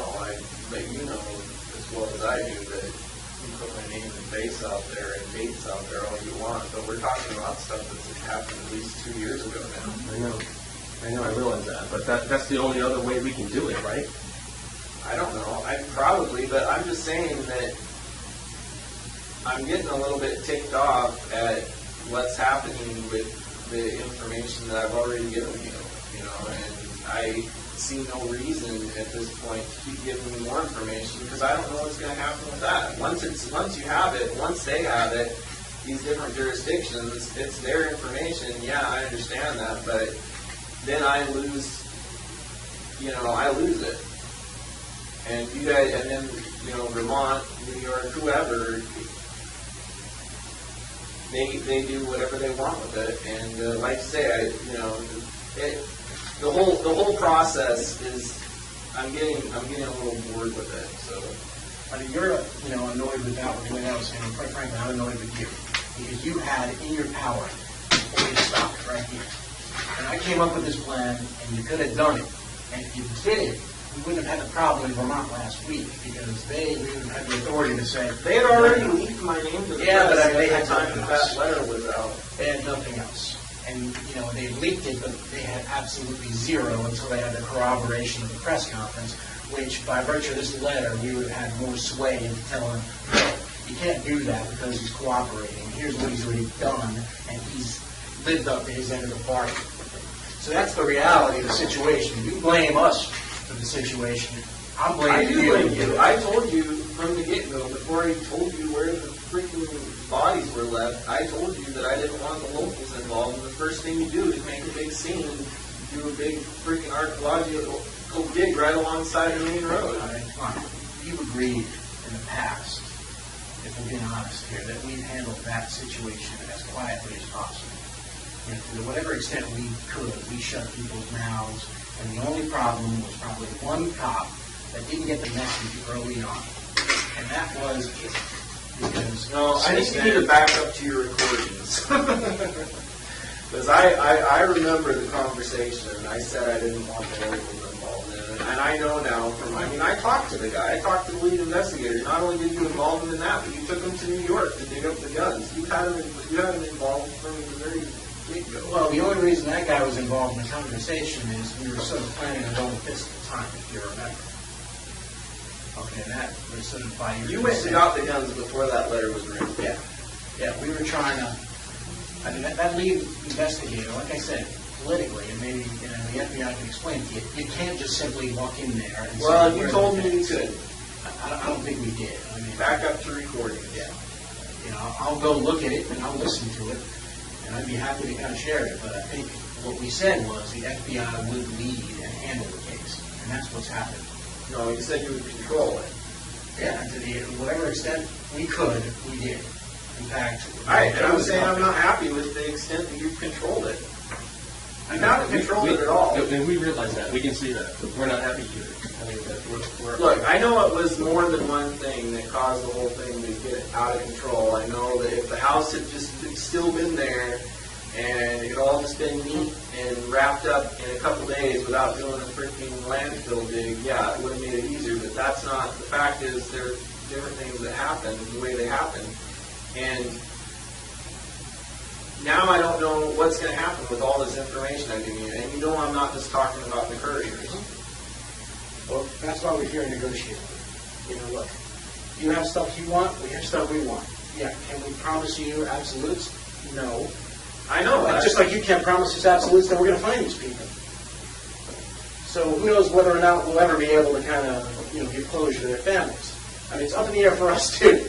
We're just both doing our best to try to come to some sort of resolution. Yeah, it's not ideal. We have different interests, but I think there's a way to meet those in the middle that will avoid a lot of the things that you don't want, and at least try to get us started on the things that we want. No guarantees from our end either. We have the ability to control it better now. I told you the other day, back in April when you told us about the Curriers, we had no idea what we were dealing with. We didn't know there were 7 or 8 more bodies. We didn't know a lot. And we have the ability now to control it better. Had we known that back then and were able to communicate that to the people in Vermont, I don't think the legal would have happened, because I think that person would have realized the gravity of the situation. I don't think that they did. I think they thought the end of it was their case. That was the only one that mattered to them. And clearly it wasn't, and I'm sure that person... Well, that's fine. What's done is done. I'm just saying, for right now, from my perspective, this letter doesn't offer me anything. I know that, you have pressure on you to find these other people, but frankly, don't keep. And I still don't know, like I say, what's going to happen with this information I gave you on day one. Well, let's talk about it. I would love to, but unfortunately, other parties chose not to be here. So, I mean, look, in your discussion of other crimes, I mean, I know we've mentioned this to you all the time, that you can have counsel present for these discussions of other crimes. I know we pay lip service to it, but you were in Judge Beisland's courtroom when you did this whole thing. I don't have any basically problem. said if you want to stop talking and you want to kind of invite counsel here, then you can invite them and they have to come. But I don't have any problem speaking for myself. The problems I have is with the legal procedure as to what happens with this stuff in the courts. I already know what happens with it on the ground. I'm just saying I don't know what happens with with all this information, like that whole thing about the whole investigation and interviews being made public for the sentencing hearing. I did not know that. I was led to believe that if I gave you information, then we controlled all that information. You still have an opportunity to control that information. And, agreements can be struck, but they have to be struck now in advance, because if we get too far down the line, here's what's going to happen. Like I said, we identified Vermont as, a problem because that was, happened at a time we didn't know what we were dealing with. I wrote that on that flip pad I showed you a while ago. Vermont, we got to deal with Vermont. I know it's going to be a problem. All right. Now I know it's to the point where, it's a reality that it's going to be a problem. If we take control of the situation, I think we can avoid that problem. You can then negotiate what the extent of what you tell us. And to some extent, what comes out in court. But we've got to talk about it, and we've got to kind of go forward, because what's going to happen here is, let's assume we don't strike any deal. And here's what I see happening. And again, I saw this months ago, and I'm just going to tell you in the future what's going to happen is they're going to go ahead and say, all right, well, he doesn't want to enter into a global settlement on the other crimes. We're going to go ahead and charge him. Okay. Once they charge him, it doesn't become. Once they charge you, it doesn't become one reporter saying Israel Keys did this. It becomes, all right, the government saying he did this. And then that becomes sort of a national trend. Israel Keys killing 3 people, traveling around the country, killing people. Where else has he been? What kind of shows can we do? And then that in turn puts pressure on the local FBI. All right, they're going to come to Jolene and say, all right, well, what did you do? What have you done to kind of make sure you investigated all those crimes? Oh, you didn't put media out?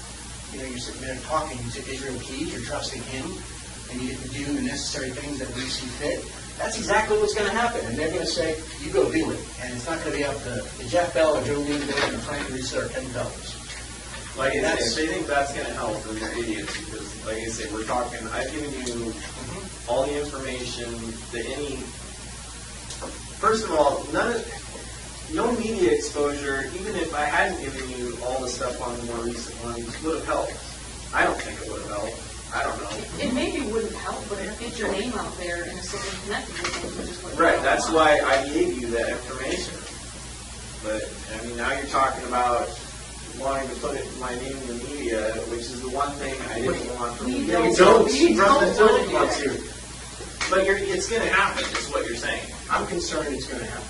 That's my concern as I look forward. If we can't get another avenue for doing it, I don't see that I don't see that we have any other choice on how to investigate it.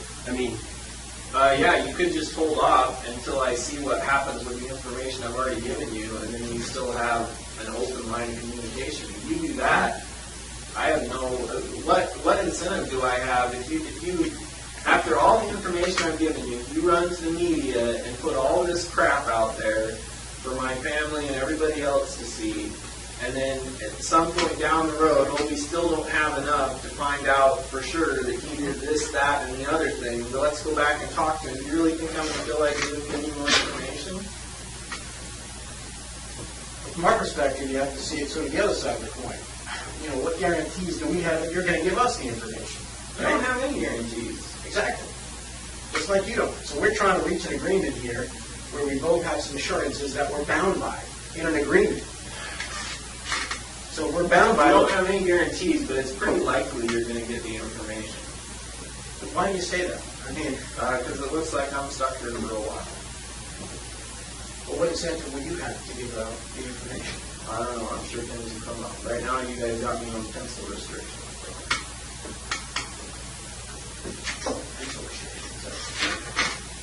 I don't know, what does that do? That's to get you to stop eating pencils, I guess.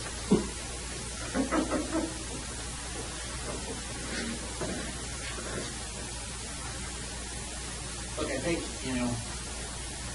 what we're trying to do is, it's obviously a situation where you have interest and we have competing interest. And like I said, we can negotiate like that every day. And I think we can negotiate something like that, but we need a little bit more to do it, to avoid Vermont doing what they're gonna do to avoid, what, the FBI national is gonna come down and say we should have been doing in this case. That's our interest in it. But I don't see what, you keep talking about what Vermont's going to do, but you've already said that I'm going to be charged with this federally. If they I don't know, federally or state. But one or the other, soon, right? Well, I mean, look, I've been holding them off, and I can ask them to hold off a little bit longer. I mean, that's their plan. They've said that in the press conference. I'm just saying, originally, this was all this information on the Currier case was supposed to become part of the other information that I gave you prior to that. And now it's all of a sudden become a separate thing, and now you want more information to add to this. We're just trying to control, what happened at the very outset when we didn't know the full scope of things. Let's just deal with that problem. All right, maybe we can't, solve every single problem here. But we're happy to kind of try to solve Vermont. And I think it would be minimal impact to you if we convince them that, look, he just pleads guilty here and then it gets wrapped up all globally in Alaska. That would be probably the least impact. Would you agree? Yeah, this whole thing is already a huge... We're just trying to solve the We never even found the bodies. At least if they had found the bodies, then it's just, there's no way around it now. You charge me with the Curriers. Everybody knows now, as soon as you charge me with that I gave you all the information you have, because you didn't find any on your own. Even after they knew they were at the landfill, they're like, we didn't find them, but they were definitely murdered, and we definitely have the person who did it. And now, pretty soon, we're going to tell everybody who did it. And the person who did it is Israel Keys. So how did they know that? Well, you must have told them, so whatever. How can we avoid? You can't avoid it now. It's already happened. I mean, the majority of it's already happened. The only thing left is you to come out and say, Israel Keys is the one who's going to be charged for it. So, And they didn't say that. They didn't say it yet. I'm just saying, I'm going to be charged for it. You said soon, either federally in Vermont or in Vermont, and that's... Okay, is there a way we can kind of at least put the lid on things in Vermont any longer? I mean, and maybe, I know you have another situation to work out, but give us something that buys us time. How do I know how much time?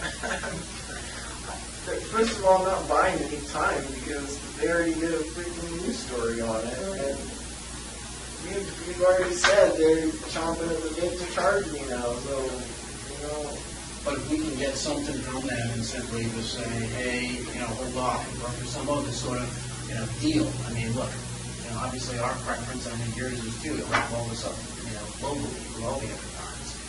But well, that's only if I can get what I want out of it, and that's looking less likely all the time, especially since I still have no idea.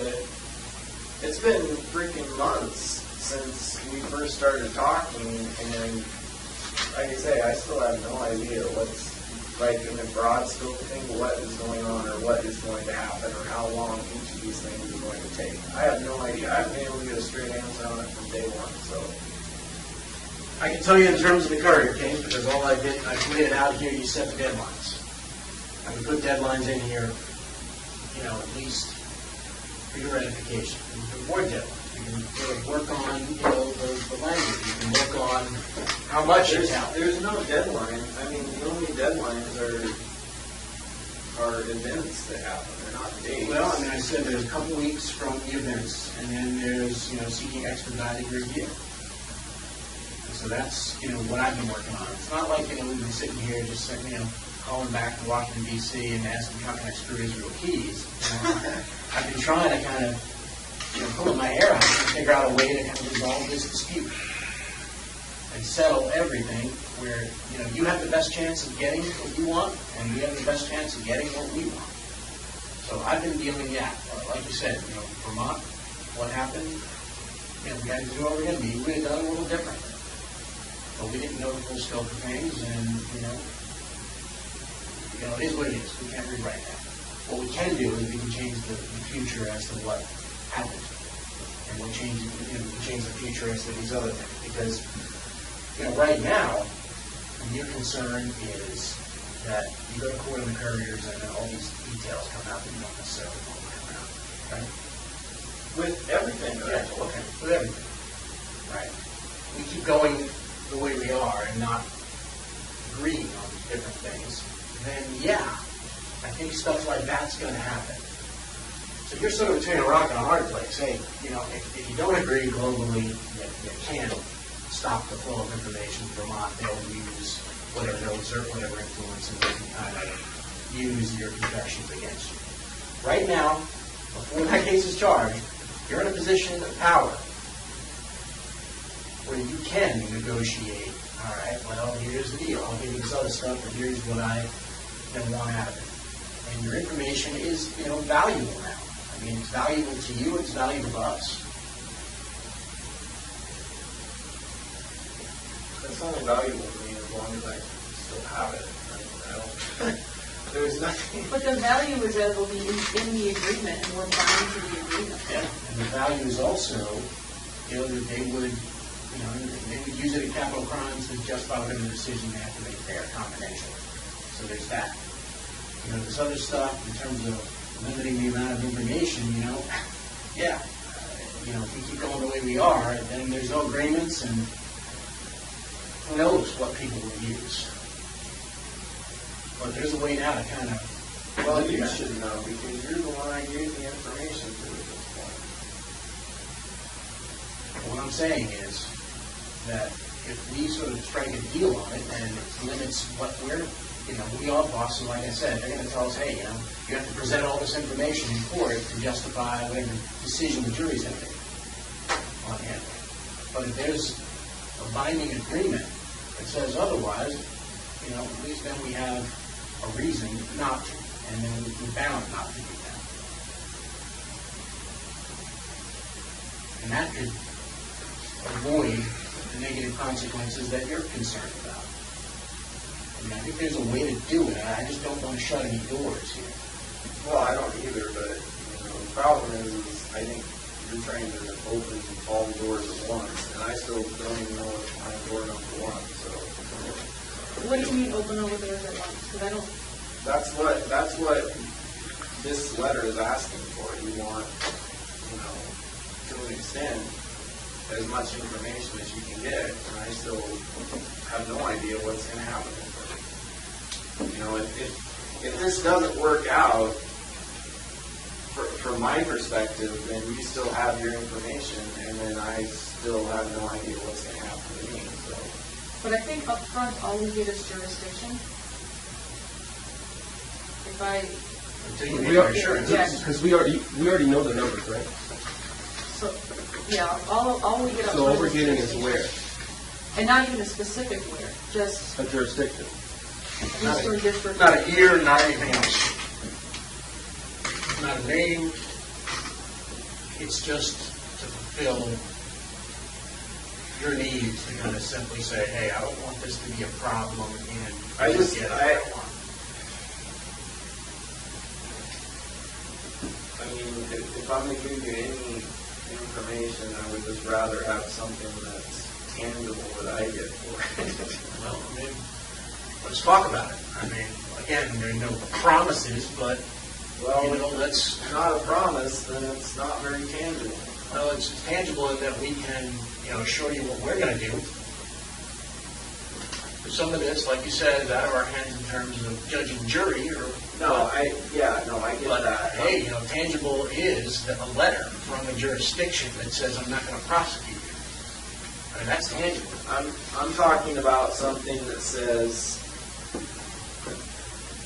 like I say, my main concern has always been the amount of information that's released that I have given you, the details, certain details. You know, to me, that's a major concern, and I don't. And right now, I'm still really fuzzy on, you know, what I want. It sounds like, I don't know, from what I've been hearing, it sounds like it has to come out. If it goes to the death penalty sentencing phase, it sounds like all that stuff is going to come out. And I don't know, it's just... I mean, that's why. And in the meantime, I'm also concerned about you releasing that information anyway, as whether you're doing it to piss me off or whether you're doing it to get the public's attention or for whatever reason, you know. So let's control that, Israel. None of that has to come out, or the stuff that you don't want to come out doesn't have to, if we negotiate and agree upon what that is. Right, that's what I'm saying. So let's do that.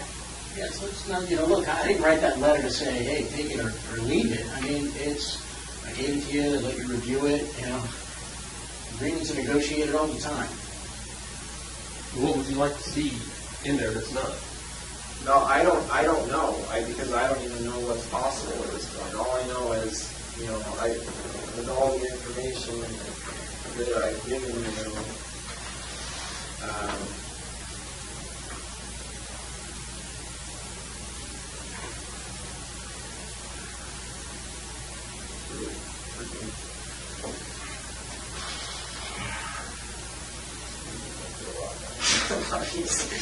Well, I mean, I can come up with a plan C to help you want, and my plan C would look something like this. You know, Israel sort of controls the amount that comes out in the sentencing of the Curriers. You know, we can agree upon what that is, maybe a, you know, sort of a brief statement of I killed this person and they are buried here, right? You know, in exchange for, obviously, we're going to do all those things in advance to get your assurances of non-prosecution, but then you're also controlling the extent of information that comes out. So, I mean, I think, you know, look, like I said, it's sort of catch-22. You want to have the death penalty imposed upon you. The more information the judge or jury has, the more likely that would be. But, you know, I guess my plan C is, well, you know, then at least we can kind of do quantity over details of what happened. I think that, you know, would be the time to do that is at sentencing, not now. No, well, I mean, we have to get started on it to at least corroborate it and get those assurances from those jurisdictions, right? Otherwise, if it comes out at sentencing, you get charged. This is the stuff I don't know. I mean, how the hell do I know we have to do it now? For all I know, you can charge me, and then at the time of the sentencing, you know, you can say, look, there's this additional information. I just don't see where I have any incentive to give you any more information right now, because all this stuff is going to happen to me anyway. I mean, whether I'm charged federally or in Vermont, I don't even understand how they can charge me in Vermont, because Feltus told me this was a federal crime. So that was the whole idea of me giving you like the guns and the silencers and all that crap, because I thought it was all going to be federal, and now you're saying they want to charge me locally, and I don't even, whatever, you know, you're the lawyer, so. I think that nothing, you know, there's nothing that can't be overcome here, all right? And that's what I'm just trying to work on. You know, I'm trying to figure out a way where everybody gets closest to their goal. And I think we can do that. Oh, you're going to get your goals. You know, I don't know that. What do we just go back and I'm going to assure the guys, hey, don't worry, Israel said we're going to get what we want, so don't worry, guys. I mean, you know what they're going to say to that. You know, this way, at least if there's an agreement, we can show them I can go wrong. It's not just Israel saying, it's an agreement that, you know, we have that, you know, he's going to get us close to our goals, we're going to get him as close as we can to his goals, and, you know, hey, we're both walking away, leaving something at the table.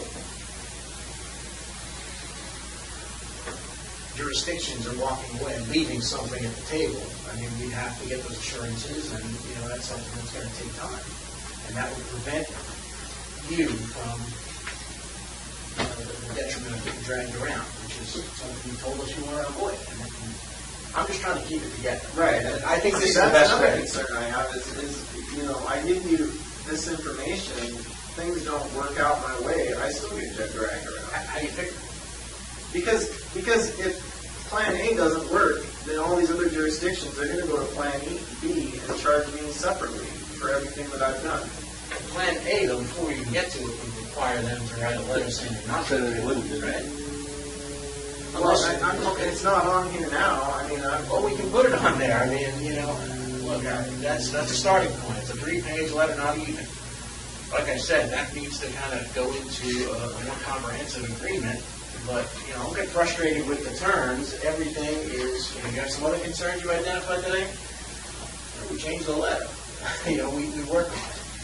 But we don't just get frustrated and kind of walk away, because that's, that puts people in a corner. We don't want to put you in a corner. We don't want to be in a corner. I think we both know that the best way to proceed on this is the way we have been proceeding. And doing it as quietly as possible. And I think, that's my whole issue right now. It hasn't been very quiet. I mean, there was already like freaking pages online about, I don't know. we just speculate. Yeah, but, I don't know, whatever, speculation, fact, doesn't really matter. Well, I think it does. I think you said that last time we met. I got a former Currier, reporting something. It's not reality yet. And, I'm trying to negotiate a resolution that lets control Vermont, because we learn from it, and it's going to help us avoid that problem in other jurisdictions. We can control it. Certainly wasn't confused. Like I said, if there is a way where you're cooperating with us and we can represent the court cooperating, there may be a way to keep that cooperation under seal in court. Yeah, no, that's what I'm concerned about, but I can say the Currier case is not the only one I'm concerned about right now. Let's deal with those concerns on the other cases. That's why the whole aim of the plan is to get their buyout before we do it. If we can't go to them and simply, have someone say, hey, we can get buyout on this, insurance. It's difficult to control things. I agree. I do think that you're going to follow through on your end. But I just think at this point, I'm kind of feel like I'm in a position where I've given you a certain amount of information. None of it has, or I shouldn't say none of it.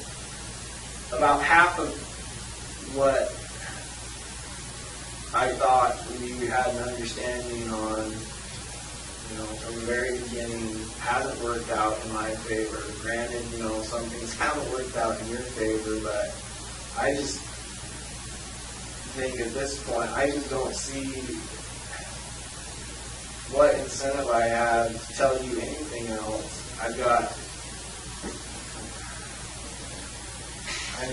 Day to day, I got day-to-day issues, and, we come over here and we sit in this room, and I still don't know what's going on with, like I say, with everything that we've talked about. And well, in terms of the other case, obviously that's on you and your lawyers to kind of do whatever you see fit. In terms of the Currier case, that's what I can control, and that's what I can help control, at least, to the extent that I can assure them that things are in the works. Look, I can tell them, and I have told them, look, I think he's going to cooperate and continue giving us some of this stuff in exchange for some of the, for some discretion, but, they don't know you. And, I don't expect any sympathy from anyone. No, they're not. That's exactly the point. Come on, let's be realistic. Well, I am being realistic. They're not sympathetic at all. That's why they're saying, well, got a case on them, I guess, we can go ahead and charge them, right? Exactly. So What I'm trying to tell them is, look, that's maybe not the best thing to accomplish everybody's goals.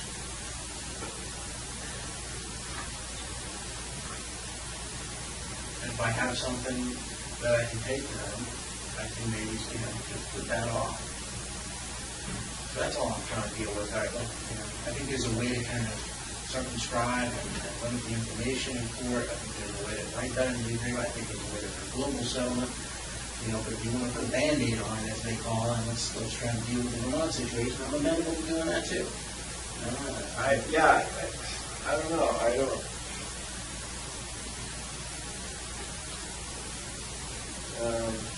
There's just a lot of stuff.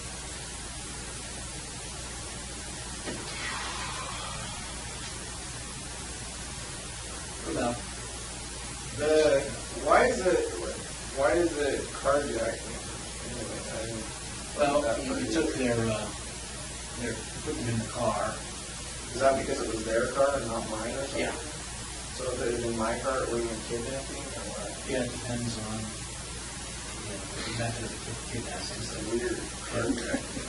Yeah, kind of makes you seem like a gang member.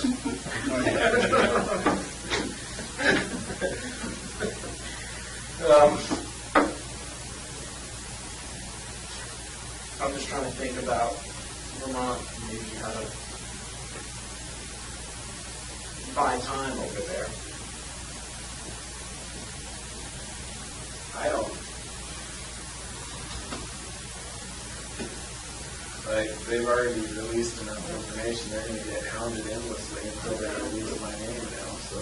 Yeah, but if I can, give them something that kind of gives them comfort and gives the family comfort, then, maybe we can delay things there until at least you find out what's going on in your other situation. I don't. Like I say, it doesn't matter. As far as Vermont goes, everybody already assumed I did it, so. Yeah, but no one's really Even my own family pretty much assumed I did it, so. Well, one of your goals was to not get charged out there.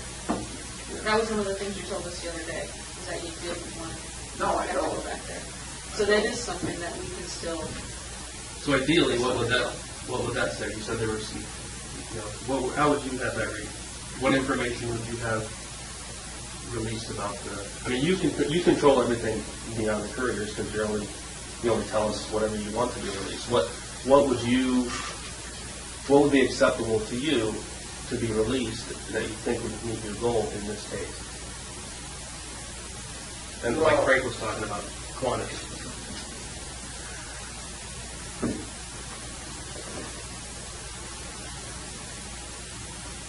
Well, it sounds like right now, I don't even know if this is going to be charged by Vermont or by the feds. And, So what would you want that to say regarding that? see, this is the problem, because I don't even know what's possible. It does talk about that if this offer outlines a proposal you plead guilty to conduct in Alaska, which would prevent you from having to go back and face charges in Vermont, either state or federal back there. That would be the goal. That's the goal of this letter. Is let's keep it here. At least. So if that's I going to be just an don't issue. understand why they even would want to charge me in the first place. Well, it's also they have family members that they feel like they're close to, and just giving you, their perspective they gave me. They want to kind of make sure their family members see justice, and they feel like it's a Vermont crime. The community needs to know that type of thing. And, that's their center. It may not make sense to you, but I understand it from a law enforcement perspective. That, hey, you committed a crime there, you should be held accountable. That's typically their take on things. It would probably be our take on things too if it happened in reverse. All right, but I think there's a way to just be able to kind of at least put them off for a little while you're thinking about other things and thinking about a global resolution we can work on. But like I said, that's a way for us to get close to our goals. If you want to sort of smaller way, I can come up with one. No, I mean, your goals at this point are pretty easy. Yeah. My goal is not to get charged for For the Curriers. 7 or 8 different times or whatever. And that's a goal we can help you with. Well, that addresses everything. Right. No, I understand. That is something I still have in my control. I mean, apparently it's already out of my control. I'm already going to get charged twice. Well, So we can, at least have that just rolled in here and just. Right, no, I So we're trying to do understand that, but I would rather have it all hammered out. This just seems Well, you know what? really preemptive right now. It's like, there's got to be a way to do it to where I get something a little more concrete, and then, then I know for sure that that's it. It's not going to keep going on and on for one. So what's an example of what you mean by concrete?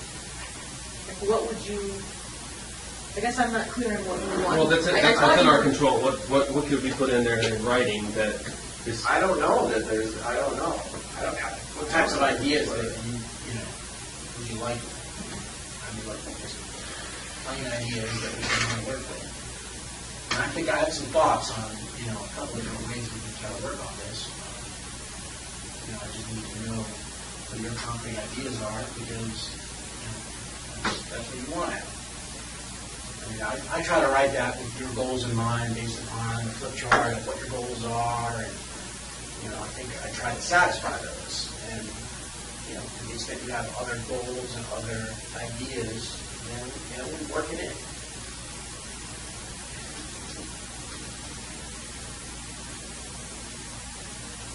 Yeah, I'm just not so sure I even have that goal anymore. I mean, like I say,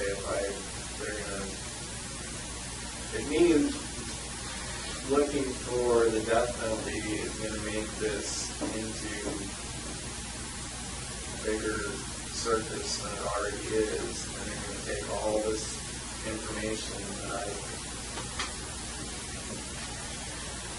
the things that I've done and put it in a public sentencing hearing. It doesn't have to happen that way, though. Well, I don't know that though, because I've been told it does, so this is the problem. All I can tell you is the United States government controls what evidence is introduced into court. And I represent them. So I have absolute control over what evidence I put in. Right. Well, that's good to know. And if it says in here what evidence gets introduced, that's what Frank has to go by. Yeah. And no one's going to tell me that, here's what I have to do. Now, obviously, there's, bosses everywhere that'll try to tell you stuff, but if we have an agreement that binds those people, then, it is what it is. The court doesn't have any right to demand more information from us. The court has to let us try our case. And I decide all the time at trial, I'm not going to put that person on, even though maybe they can help my case, but it's not worth it. It's not worth it to me because I have some other goal in mind. It's legal strategy 101 happens every day. So, that is in my control. That's what I'm telling you. And so you want something that's within my control.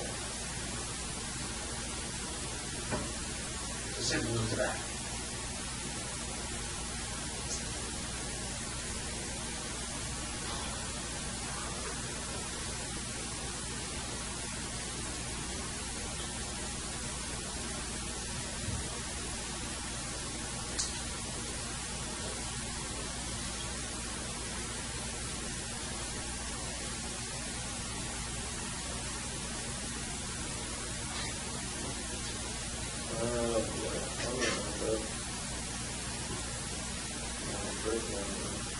Max lockdown, year after year, and bouncing around.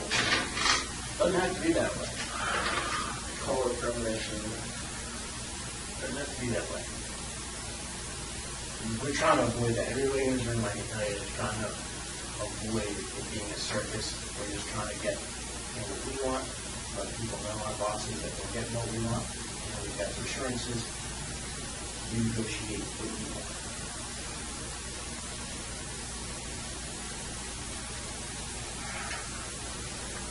If we wanted to screw you, I wouldn't be sitting here drafting a letter to you about here's what we're going to do and we're going to do, and I wouldn't be in here. We want to go ahead and just try to make you a villain, but you just don't do that. All right? Well, look. you're concerned about the extent to which. Well, there's certain things, but from an entertainment perspective, from my perspective, yeah, it would be really fun to have all these stuff come out, but, I'm not trying to simulate it because my all wanted that.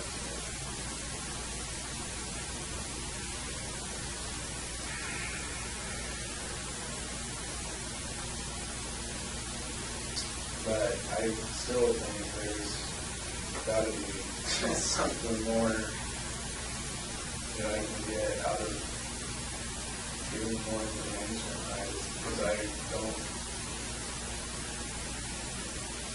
haven't seen anything yet. What do you want? I want to know what's going to happen. You want to know what's going to happen and when? You want to know? Yeah. You want to know how much information is going to be released publicly? Let's flesh that out a little bit.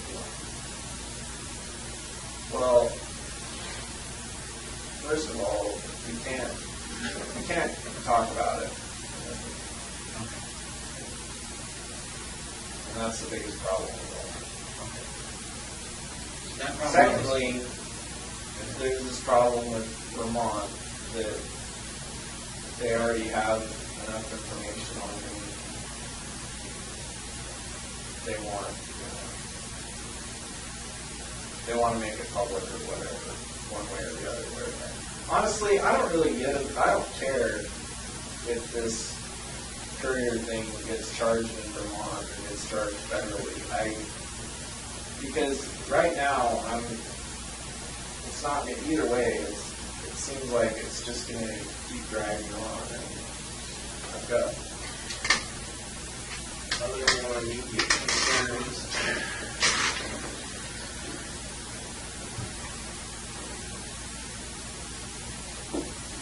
Well, the immediate concerns, I mean, here's an idea, is to deal with your immediate concerns. You want time to deal with those immediate concerns, and, Vermont is obviously under some pressure to kind of make a decision in terms of charging. There's a way I can at least go back to them as this Band-Aid and say, look, we're going to, move forward on part of the plan. Let's assume we go back to the New York thing, and we simply say, part of the plan, give it a try. He's going to provide just the jurisdiction where the person is taken. If you agree to kind of put off charging, and just do the same thing you're doing. Just put off the press, put off charging, just say investigations continue. There's a way to go back to them and do that, or like I just said, the Band-Aid type of thing. Just to buy us some time. I'll be happy to try that. I don't, like I say, I don't care. They've already released the information in the media. They're going to charge me for it. You're going to charge me for it either way. The whole thing wasn't even supposed to. There's a way to, at least put that off, and, if there's a way to put that off, maybe there's a way to strike a bigger deal down the road. If we buy some time for ourselves.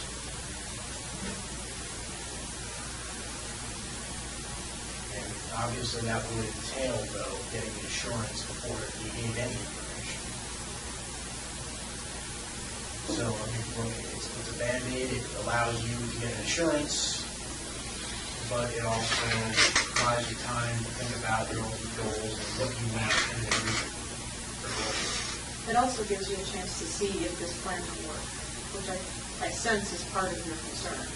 Yeah, it doesn't. It says that this plan. It says right in this plan that this plan might not work. So. Not from our perspective. I said, look, which part? Not the kind of thing you want to see. Which part are you talking about? Which part are you talking about? But it says. There's understand that we have no control over what. The Attorney General. Right, so that's, I mean, but that could follow through with this entire thing. But Yeah, the but majority then you of need to it, walk away. There's nothing in it that anybody has any control over. I think you do have control over things, and you have control over things, because that I put in there just, the Attorney General thing out of deference for what you want. If you're not getting what you want, then I understand you don't have a benefit. If the Attorney General comes back and says, life in prison is what I want you to see, that's not going to make you happy. And then, the benefit of your bargain is lost, in my mind. So that's why I put it in there. But, look, I think we didn't want to write this letter by saying, the Attorney General is never going to guarantee what's going to happen. We can't make the Attorney General guarantee what's going to happen. We can only make full information available. So that's just the sort of acknowledgement that the Attorney General is an independent body who gets to make a decision, whatever they call it. So, look, as much as there is, the main crux of this deal is you getting control over the prosecution of cases. You getting control over, if you want, the extent of information. You getting some guarantees over that. In exchange, just moving forward as quickly as possible with you controlling, some of the deadlines. So, I don't know, I do think you get what you want. I mean, look, we just can't, I don't have the authority to speak to the Attorney General. I'd like to put a deadline on him, too. And say, hey, you've got to come back with a decision next week. But he's not going to listen to me. Well, there's another factor that I just heard from you recently with the sentencing portion is if whoever happens to be sentencing me knows that the death penalty is what I want, there's a chance that there could be some reverse psychology going into play there, and they're going to want to give me the opposite of what I want. Well, I think you even talked about that at one point, and that was part of your thought that you couple more jury out of that judge. Yeah, but I'm just saying it works either way. Yeah, I mean, that's possible. There's just a lot of, I mean, look, yeah. it does. I mean, it would be, maybe this. You can't guarantee, like I said, I can't guarantee what the judge is going to do. I can't guarantee what the jury's going to do. You just work out a whole under the table resolution.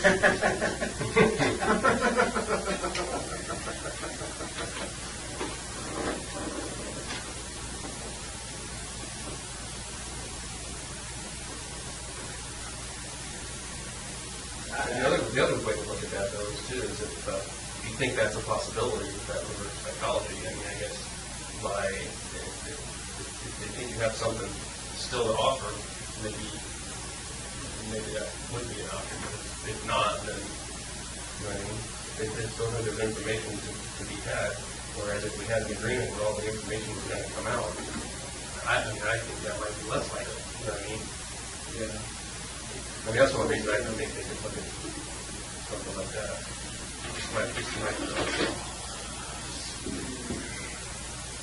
Everybody just makes too big a deal out of this stuff.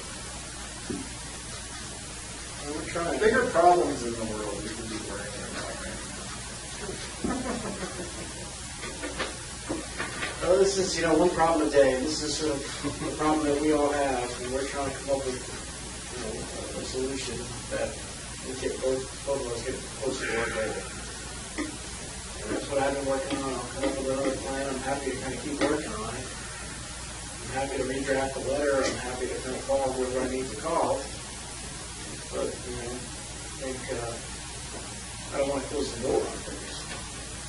Well, I don't see that that's an option at this point. I think we all understand that, but we're just concerned that at this point, I'm thinking it's pretty obvious to me that whatever's going to happen is going to happen. And I haven't been able to control, really been able to control any of the information I've given out and what they're giving out. I've pretty much been in. So I think you're wrong about that. I mean, think about it. Tupper Lake bank robbery. Has anybody anybody kind of questioned you about that Tupper Lake bank robbery? No, I'm not. Arson in Texas, burglary in Texas. No one's talking about that, right? Bank robbery in Texas. That's probably kind of like small potatoes. Maybe so, but look. No, Look, the Currier thing was the okay, only thing. Yes, all right, yes. Okay, great. So all this stuff hasn't come out, but I don't know.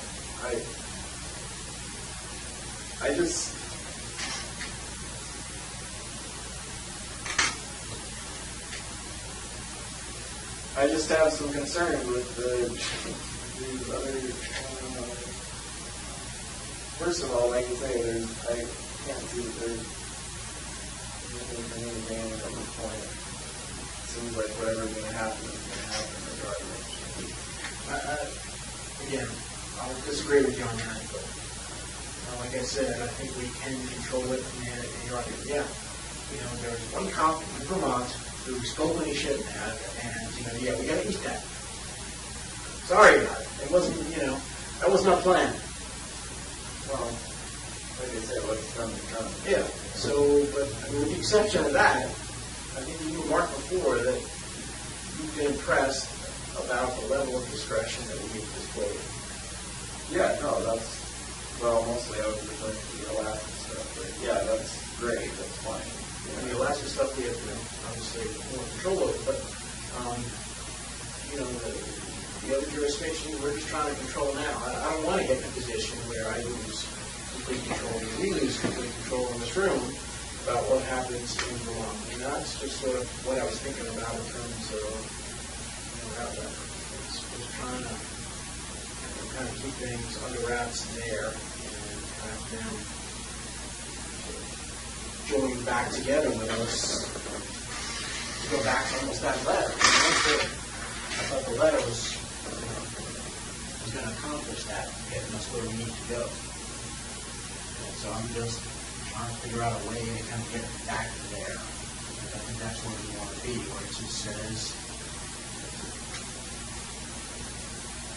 Well, I mean, even if, hypothetically, even if we had come to an agreement with that letter, that reporter still would have released their information. Yeah, but look, it says here, will not identify Mr. Key as the perpetrator of murder, define these men will not, or charge him separately in our jurisdiction without your authorization. Right. That's the part that, I'm trying to get that back. And in order to get that back, I've got to buy it with something. Politically, I've got to be able to give them something to say, all right, here's where we're not doing it, and we're going to, if someone questions us down the road, we have some reason to say, here's what we're going to do. And so that's just, there's a whole law enforcement side, and there's a whole political side to this too that we're trying to kind of tamp down as well.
been more efficient.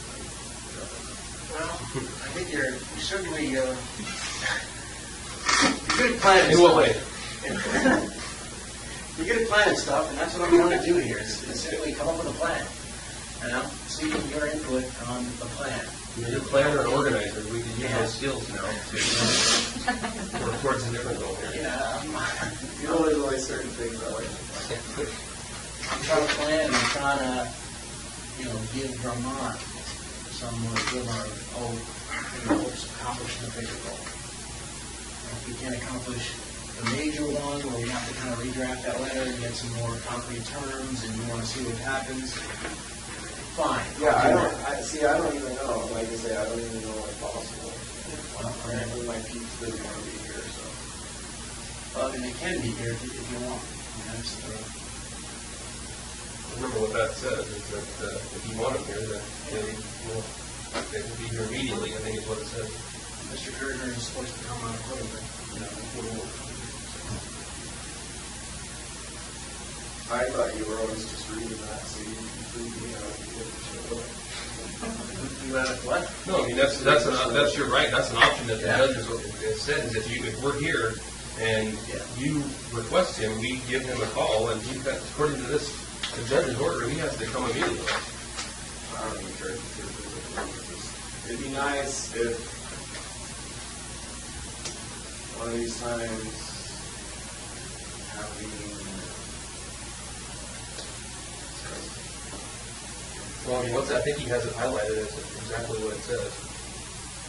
Yeah, and I was looking at just to be sure that it's anytime Mr. Keys wants counsel, well, I don't want anytime title. counsel becomes immediately available.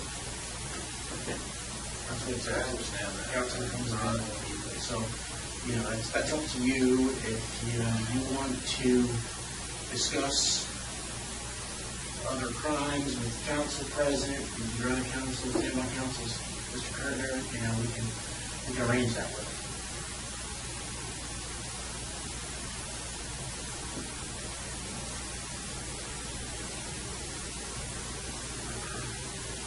We could call him at your request, and see what he says.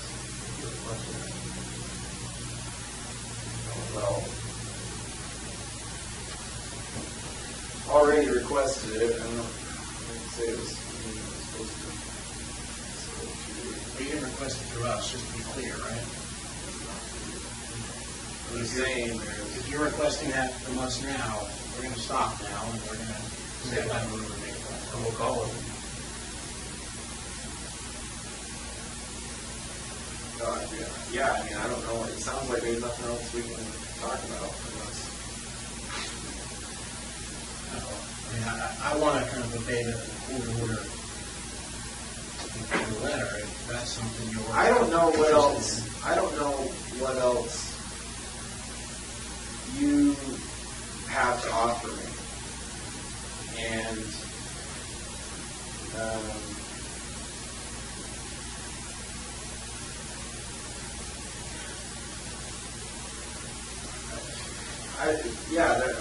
so I mean, I'm not happy with what the letter is. It lays out the possibilities, but I don't know if those are the only possibilities. I don't know. Well, let's take a break. This whole thing is, like I say, it's premature. Let's take a break for a second. Step out. Make sure we're respecting your rights to. Well, I'm fine to talk. I'm fine to talk speak for myself. I'm just saying there's other things that need to be discussed in these meetings that we can't talk about unless, at least as it stands now, unless my attorney is here. So. But this says right here, if you request us to get a hold of him, we'll do that. Right.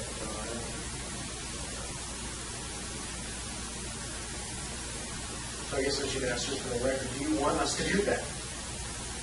Want us to call Mr. Currier right now, so he can come over right now. Yeah. All right, we'll do that.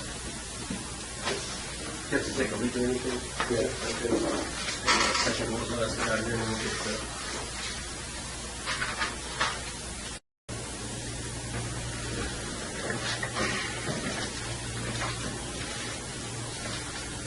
So where do we leave off?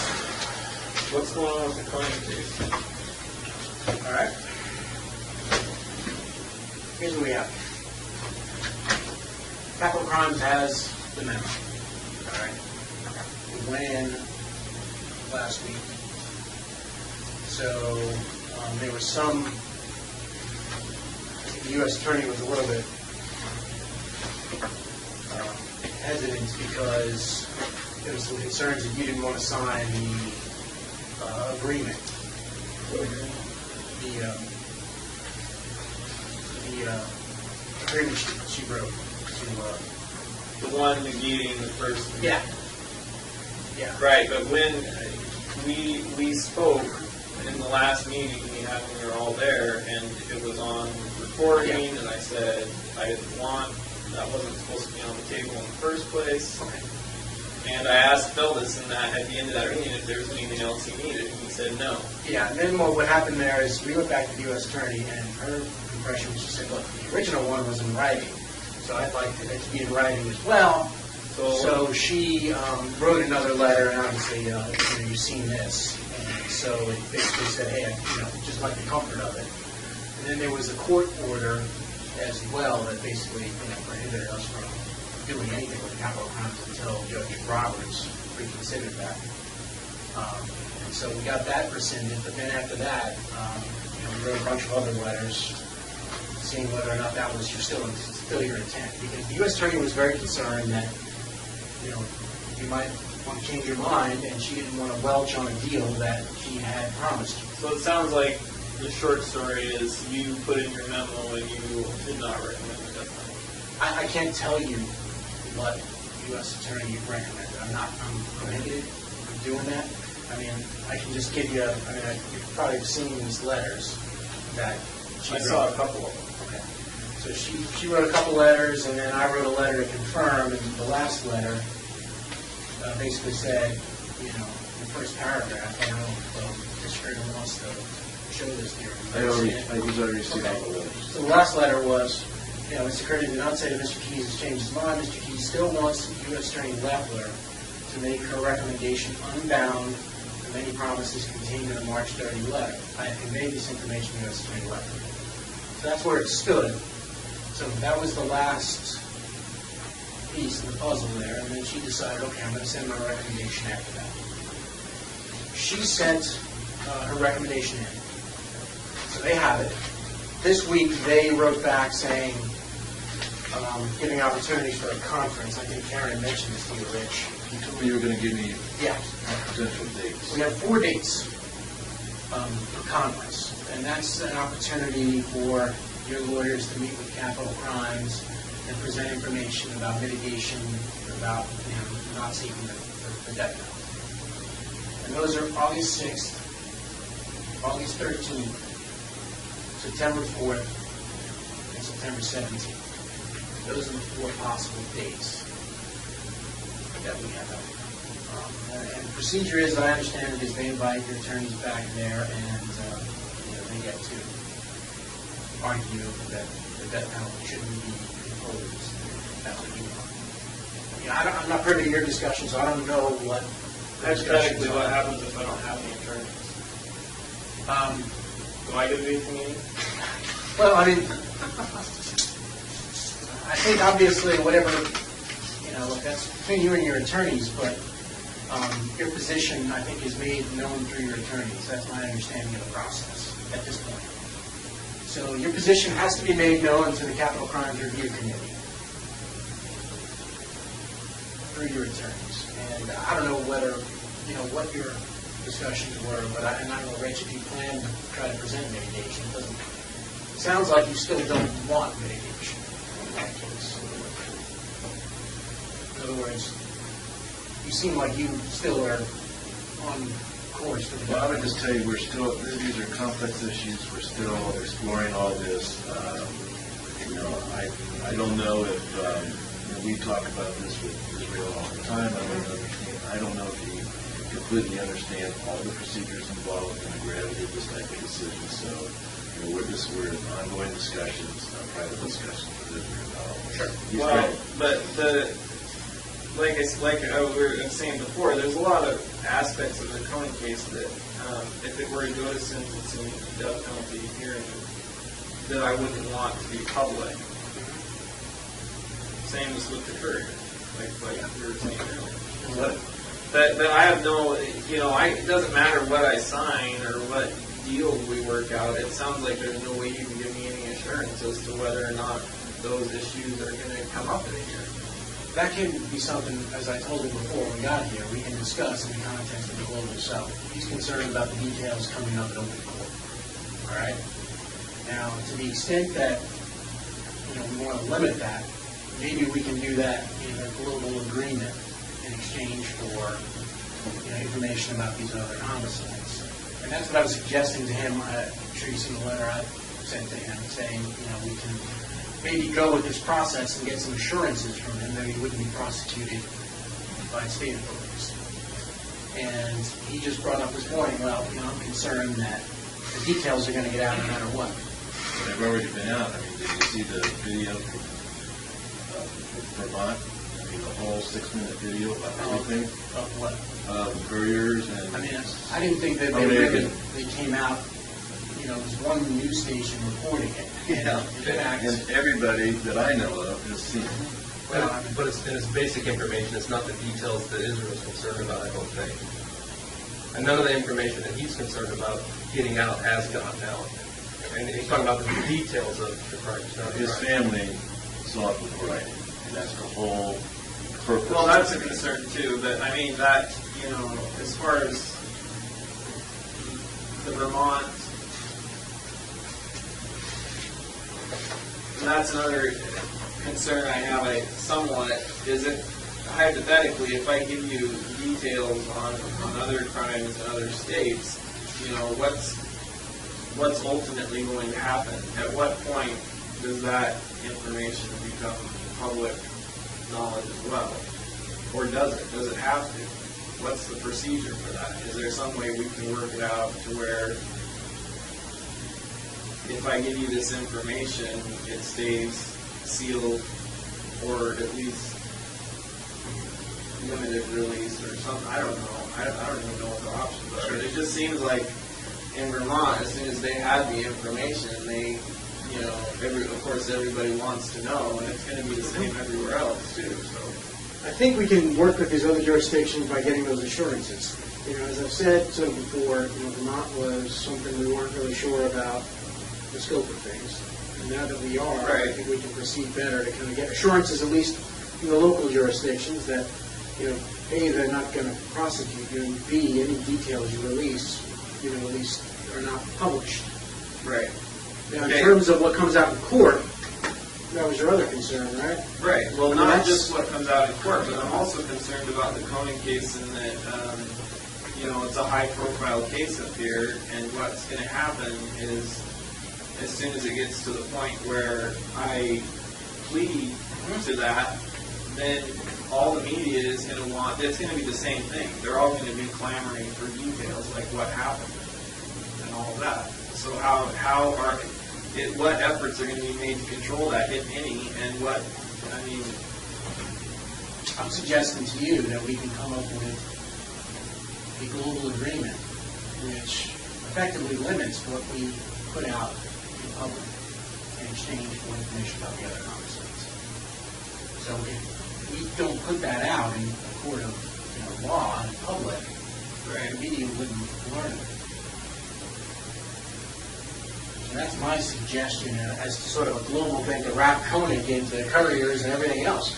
I mean, obviously, Israel's expressed that he doesn't want to be dragged back to Vermont, which, we're trying to work with him on, and we're trying to work with Vermont on. It's become a little bit difficult because things have slowed down a little bit.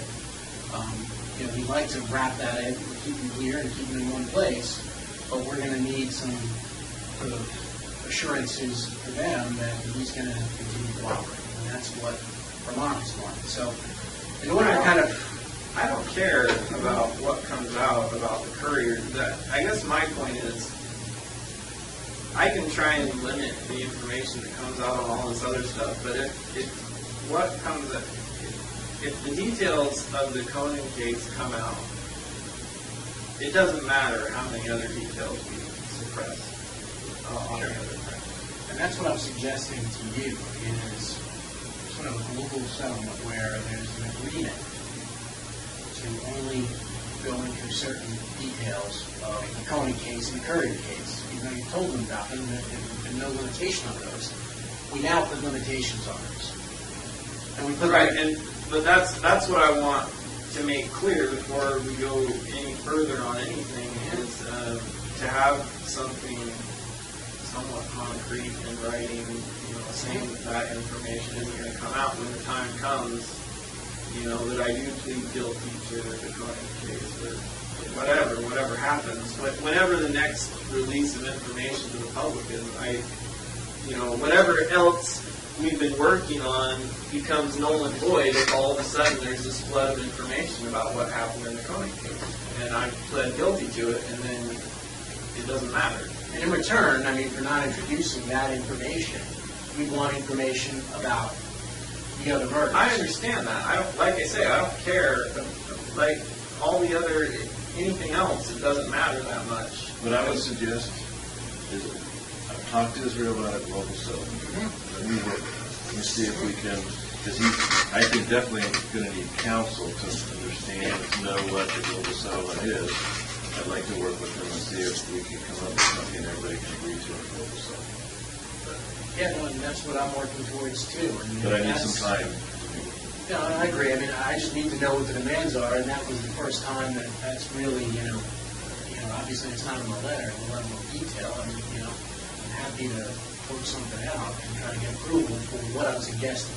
Obviously, what he wants, it seems to be, I want the death penalty imposed. Now, that's a catch-22 situation, you understand, because the more information the jury or judge has, the more likely it may be that they may impose that.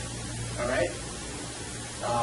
If we take that away, it may be less likely. But that's something, hey, I told you, I don't really care what sentence you gets imposed upon you. You're the one who cares about it. But I'll be up front with you. Yeah, if they don't have that level of detail, I think you probably would want to have, additional murders in there to justify the decision you want them to reach. It's sort of a quantity versus quality. Right. I understand that. I'm just saying,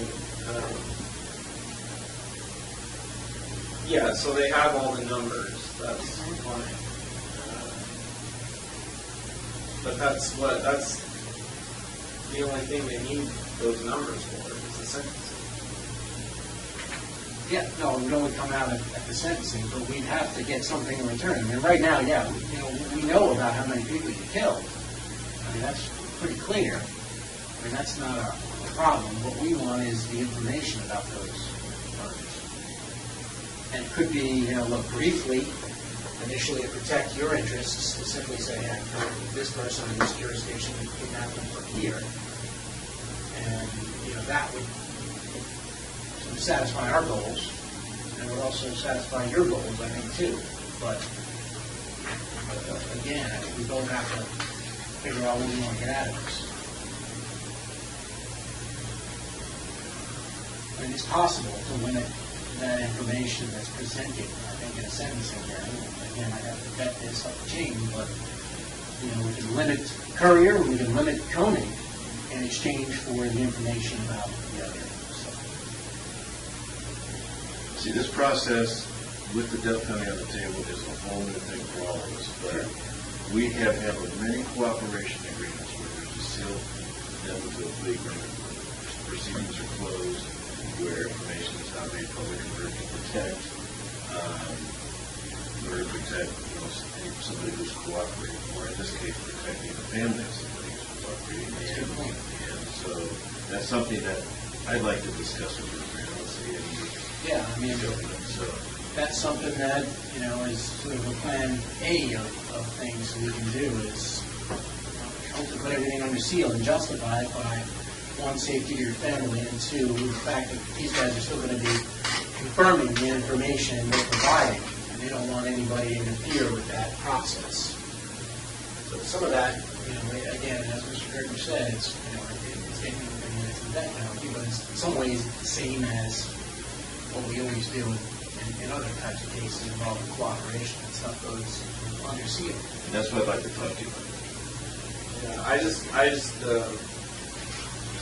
that's why I keep saying all this kind of tied together for me, because if certain details of the Koenig case come out, then, anything else. Yeah, it doesn't matter. Right. That's sort of like your, That's kind of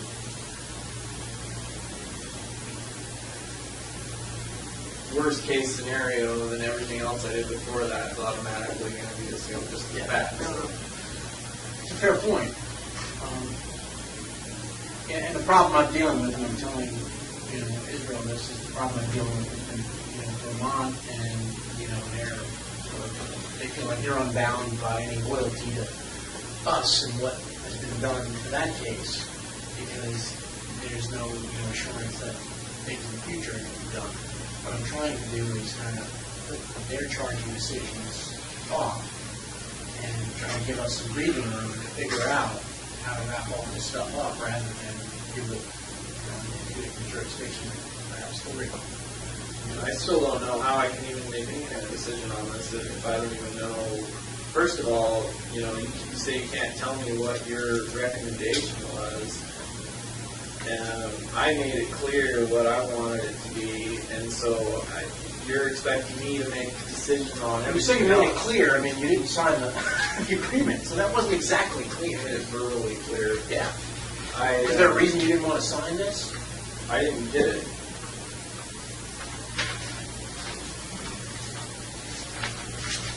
I just found out the other day that the recommendation was already made. I assume it doesn't matter if I sign it now. I just found out from Karen on our regular meeting we had on Tuesday. We had a court meeting about afterwards, that's what she told me.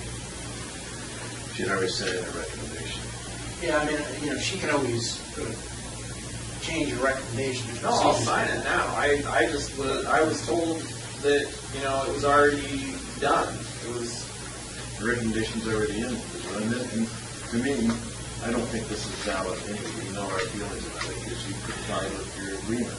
It's part of the agreement. And so. Look, the bottom line, we already all know how this ends. So it's all I care about is what happens between now and whenever it ends. And if things don't go the way I want, I don't need you guys. So let's talk about it, okay? And let's see if we can resolve it. This whole thing is just turning into... No, I mean, I think that there is, look, the U.S. Attorney can always provide additional information, the capital crimes, additional, information you'd like to provide, your attorneys would like to provide. She's made that clear in her letters. I think... And what's with this? Why do they have to go back and meet? What did we call it? Yeah, essentially, that's going to be between you and your attorneys, but the process typically is, in the typical case, is the attorneys argue that, death penalty shouldn't be imposed. Right, let's just mix that. That's your show on your attorneys. Oh, I'm telling you now, if they show up, then they're not authorized to be there. Yeah, you can discuss that with them. I mean, we're required by our policies to give them an opportunity and you an opportunity to do that. So you talk to them about what you want them to do. That's between you guys. All right. So, but I mean, to the extent that this letter, I think the U.S. Attorney would appreciate it, ratification if you did sign this letter. Yeah. And I just got to put on record, this is against my advice, Israel.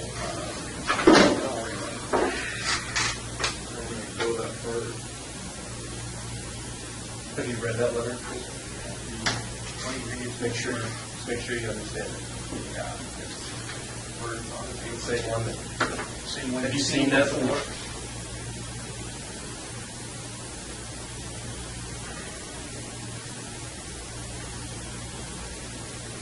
Yeah. So the date of this, just to sort of put date on is 7/26. But I mean, I'll forward this to the U.S. Attorney as well.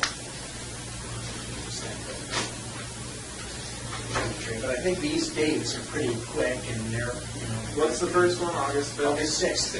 6th. That's, I mean, whatever your attorneys need to tell us, I'll tell them, I'll write them back, you know, today and say, right, here's the date that you can conference this. And what happens next? Then, Like, if then they it goes to the don't, Attorney General. if they don't show up. Then it goes to the Attorney General. All right. So are there any dates that, Rich, that, No, they don't need to be there. Well, you talk to other council. yeah, I mean,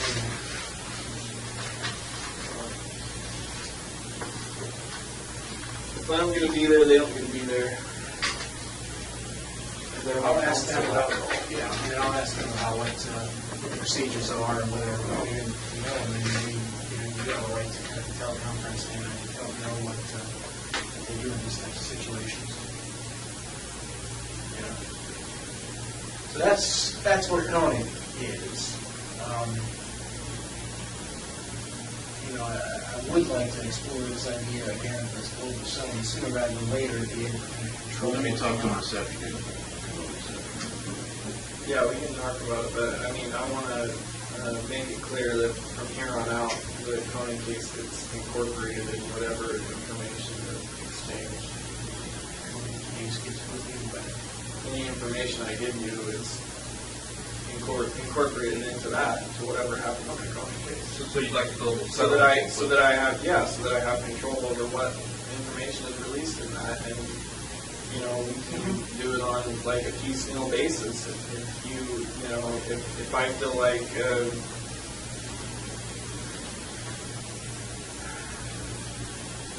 like things don't work out at any point, then obviously, then I'm not going to be giving any more information. I just don't. Yeah, like starting this whole process with the Currier. I don't even know why the Currier thing has happening right now. But whatever they decide to do with it, I don't care about that. I'm more concerned about what happens with Coney. That's the one. And so we can work on terms of, a global settlement that includes Coney, and, in order to get Vermont on board, I have to kind of. Oh, whatever they want to do. No, I know, but I mean, you don't want to be in a situation where we solve everything else and then Currier's still out there, correct? No, I mean, Yeah. So that's why I'm trying to keep them, I'll tell them when I talk to them, I'm sure I'm going to have to talk to them this week, is that you're considering and talking to your attorneys about the idea of a global settlement, to give us some time to do that. right. Yeah. I'll see what I can do. I don't understand, like I say, I'm sure they want to do a press release about me or whatever, but I don't understand why they're even concerned we're not charged with it. It's not like I'm going anywhere. No, I know, but it's, it's a community thing for them, and I understand their position, and I'm, been staving them off all this time by telling them, he's cooperating on other crimes. That's his intent. But again, me telling them that he's going to tell us this information right now. And the other thing maybe you want to do is, I know you like time frames and setting some ground rules and stuff, and you have been happy with the way things are moving. Like now, you want to set, when do you want to talk about this again? I know that Mr. Currier wants to talk to you today. When do you foresee being able to do this to expedite things so that we're not 3 weeks from now talking about the same thing? You know what I mean? Because you're in control of that. Now that everybody's here, you can have some expectations. Maybe you can set those out. Well, As far as just meeting again and discussing things. I think we need to get this, explore this local settlement thing. We'll work on that. We can get that together.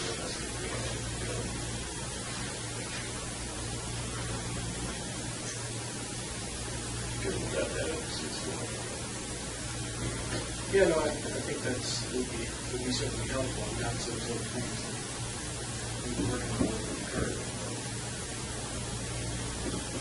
You know, in terms of the scope itself, we've got something we want to explore.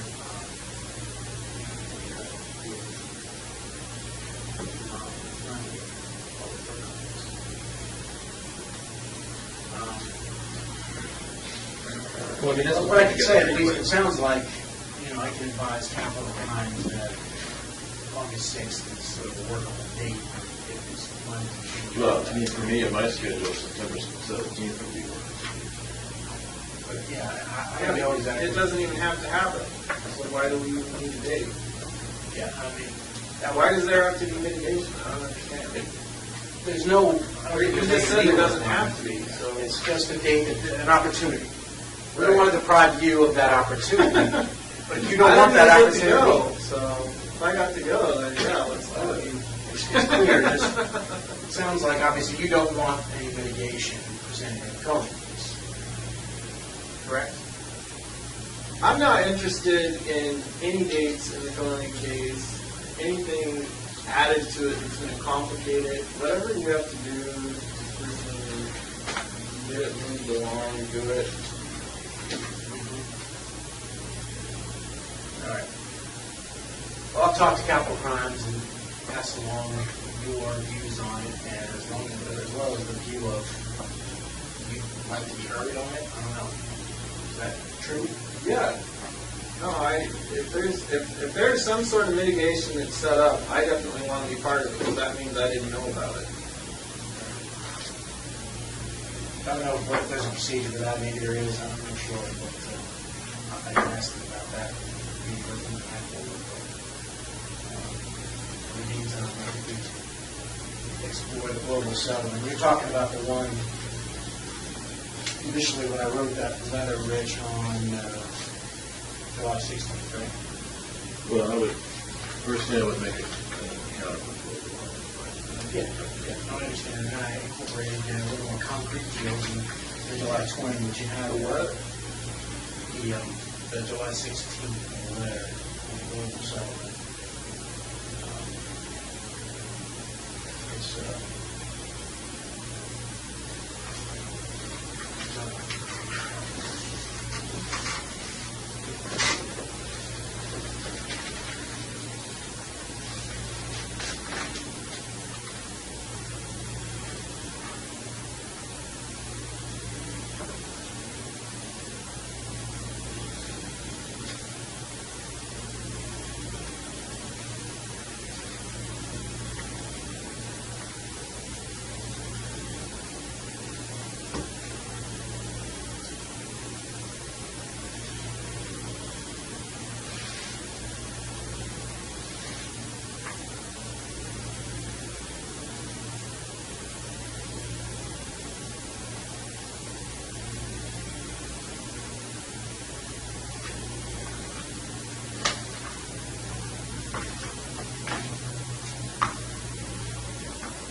I think again, I've seen that before.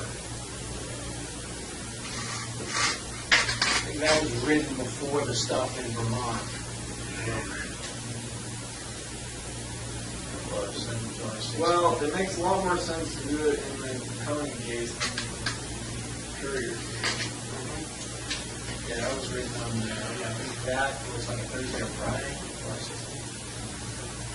And then Monday, they told me that the FBI was going to stop it, and then that's when I brought you the other thing on the link. That way I know, you gotta check it out. All right. Any other questions as we roll along here? Any time frame you'd like to see that here for our next meeting?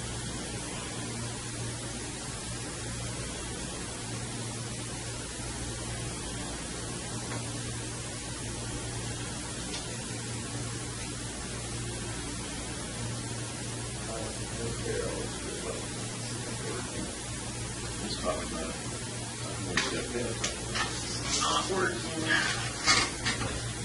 In terms of what, like we're doing, or I mean, I was kind of procrastinating.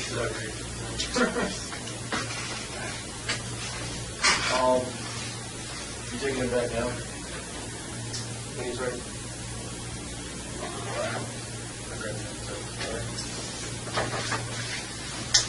You ready, Israel, to return? Come back? Yeah, You can overstep me, right? Give us a minute here and then get your key. Are people looking up here to take a leak or anything before we get back? no, good.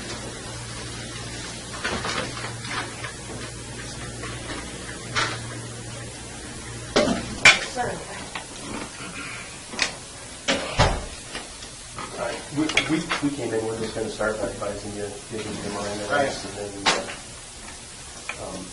you have the right to remain silent, understand that? Yes. Anything you say can and will be used against you in a court of law, understand that? Yes. You have the right to talk to a lawyer and have him present with you while you're being questioned, you understand that? Yes. If you cannot afford to hire a lawyer, one will be appointed to represent you before and during any questioning with you, understand that? Yes. You can decide any time to exercise these rights and not answer any questions or make any statements, understand that? Yes. Okay. Having these rights in mind, you want to talk to us today? Okay. We just wanted to get that out of the way. Rich is on his way over. Okay. This was the email that Rich sent over yesterday.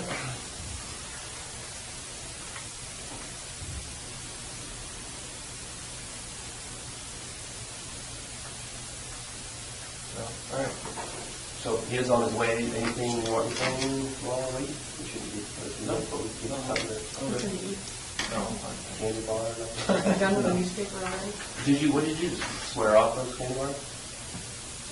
Yeah, It's in the fridge. I don't know. Oh, yeah, I'm going to eat it. So, anyhow, we'll be back out over here when All right. Rich gets here, all right? I won't go anywhere. All right. Promise?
hair off my own lawyer. How are you doing today, Joe? All right. Hey, just before we start, I know these guys reviewed your rights earlier. Yes. Okay. And then you were just meeting privately with Rich Currier, your attorney. Yes. And Rich just came out and indicated that you did not want him to be present today. Correct. Okay. So again, I want to make sure we have those ground rules. Rich told me that you indicated that you do not want him present today. So you will take you at your word on that. And if at any time you would like us to call Rich back or any other attorney to stand by counsel, please let us know, okay? All right. We're only going to be talking about things unrelated to the Samantha Koenig case today. And Understood, yes. And obviously, without your attorney present in the Koenig case, we won't be able to talk about anything related to that case. And if you start to talk about it, we're going to have to stop. Right. You okay? Yes. All right. That's been sitting in the refrigerator for the... Thank you. Well, here's the thing. The FBI's been cleaning out the refrigerator. Deep for 100 years or something. Yeah. All right. So talking about other crimes, we wanted to kind of pick up where we left off on something, give you any information that you might be thinking about over the last few weeks related to that. And I think you had some updates on the New York search. And that's it. Why don't we start there? Okay, and also the live feed, I wanted to jump into that, because I know we came over on Tuesday. We had it set up, we had a couple guys up in Tupper Lake. To go over the bank route. Yeah, bit of a drive. That was a 3-hour drive. Where they were at. Now, in all fairness, I never set up a specific day, but it actually would have worked because my attorney didn't show up till that afternoon. All right. Well, it didn't work that day, but we had hoped to have it set up today, since we thought it was going to work for today. But Albany had some other stuff come up. But I have to say, it was pretty cool. We tested it in the way that, just so you have an idea of what it looks like and what to expect, because we'll try to set something up for next week. But we did 2 laptops. One of them was essentially like a tracker, so you had an overhead GPS Google Map kind of view, and then the other one was the live feed actually from the camera. And then the plan, we had speakerphone, so then you can say, go right here, go left here. And our plan was just to use, because Tupper Lake's a little more remote than doing it in a city, we wanted to use Tupper Lake and just talk about the bank robbery, because that was... Make sure we had cell reception or wherever And not yet how it's going to be. Because depending on where they're at, they have to use, sometimes they use satellite, sometimes so we're going to use different types of things in order to bring them. Wow, fancy. It's kind of I assume some of these places we're going to go are going to be cell phone only. So. Is Finally that... living up to people's expectations. All those CSI shows. They still can't usually get the thing solved in 20 minutes. Yeah, Really? it's an hour show, but I'm picturing the Google Earth car driving Yeah. around. Right. Yeah, you guys should get one of those. So we'd like to still do that. Yeah.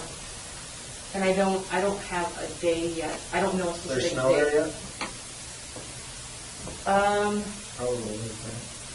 There wasn't. If there wasn't much. I mean, it wasn't something. But typically the morning works for you, right? Because that's for the 4-hour time. Typically, if we could get that, his counter don't want to drive 3 hours again. I mean, we could just do it in Albany here. But we thought the memory lane trip at Tupper Lake would be more interesting, maybe for both of us. Yeah. Well, I still want to find it. I'm sure we can find our way around. So you're thinking next week? Yeah, I don't have a specific date yet. We'll work on setting up a date next week, and we'll do it like we did this time, early enough that if we've got other stuff, try not to make a conflict with that, so that we can get you back there by mid-morning even. Right. Yeah, I didn't realize you guys had. I don't know. You didn't mention that when you came in. Yeah, I did mention that. You weren't receptive. Well, that's all right, it's your decision, but we just want to let you know they're going to set it up next week, and it'll be your choice whether to come over or not, but they're probably not going to set, they're only able to do this. We'll lose you. Gas is expensive. Keeping it within the budget. Tupper Lake is probably still a good location now. Yeah.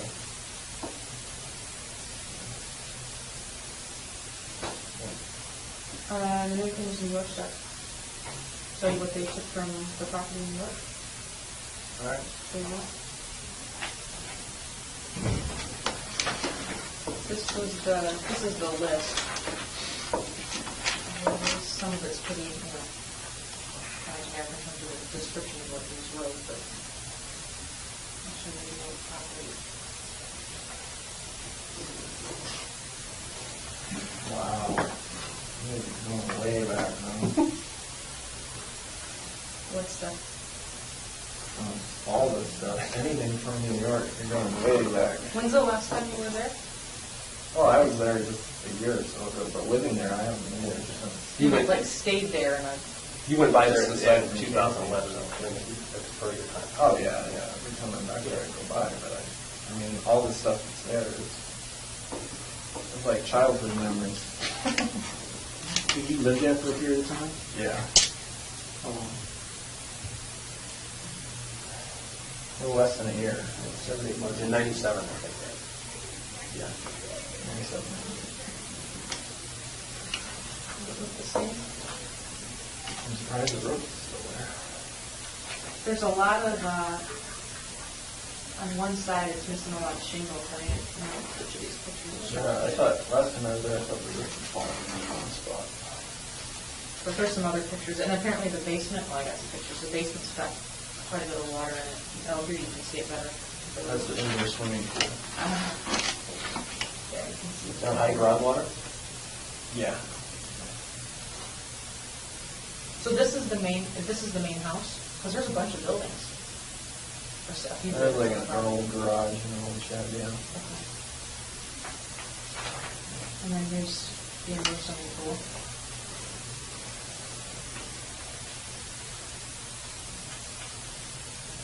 In one of these pictures, you can see, it's this one right here, just the angle.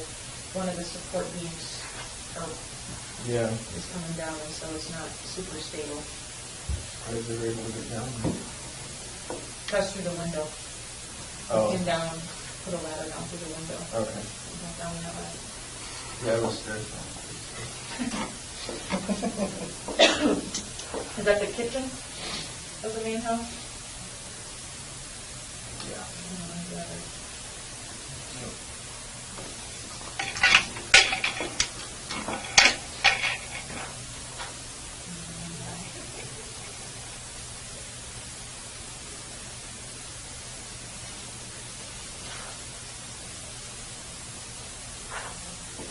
Have there been other people staying there that you know, or is that what all this stuff is from? This is really close up with that.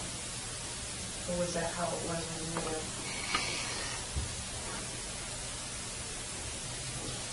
Last time I was there, it looked like there had been hunters or campers hanging out in there. Just spent some time here? Because there was a mattress on one of these floors too. It's not in these pictures. It might be just off as it's like there's a mattress in the kitchen area.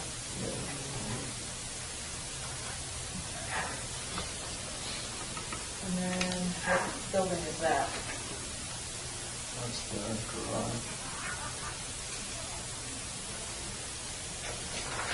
So we should put this.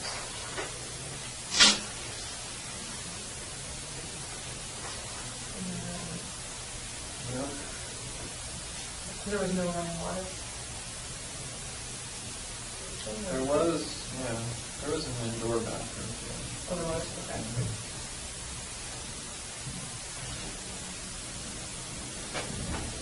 And then you got a third building. Did you guys have animals there at one point? Not like dogs and cats, but like animals in one of these. There were you know, cows the there, barn? yeah. That's what they said it looked like, it is, because there's some hay or straw and stuff still around.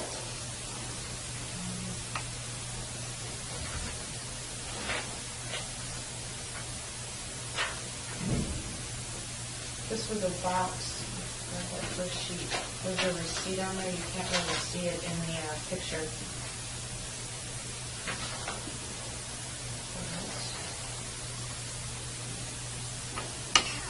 There was an invoice for some guns and ammo back in 1994. You remember what that was for?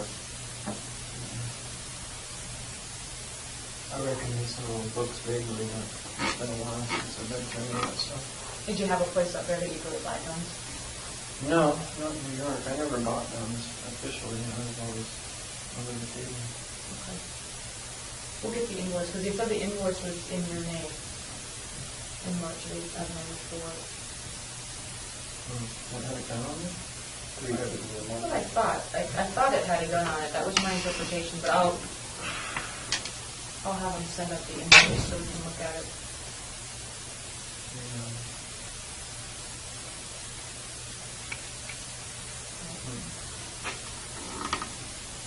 Bunch of maps.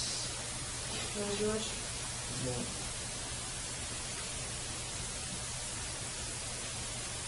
Anything we should be Before the looking days for? of computers. Any X's on them anywhere? No. Should be looking Put for? X's on my map. Highlight. Highlight.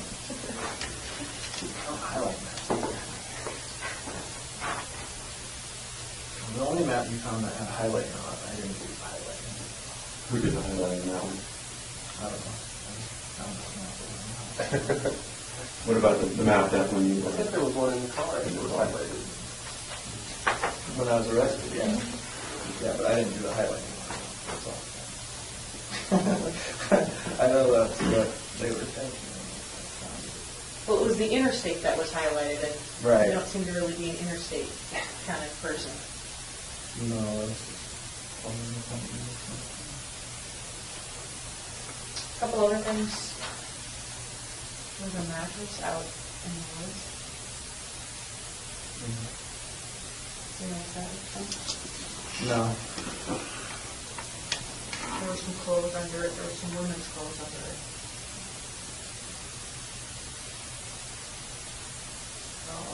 I mean, you're not going to find anything relevant on the property.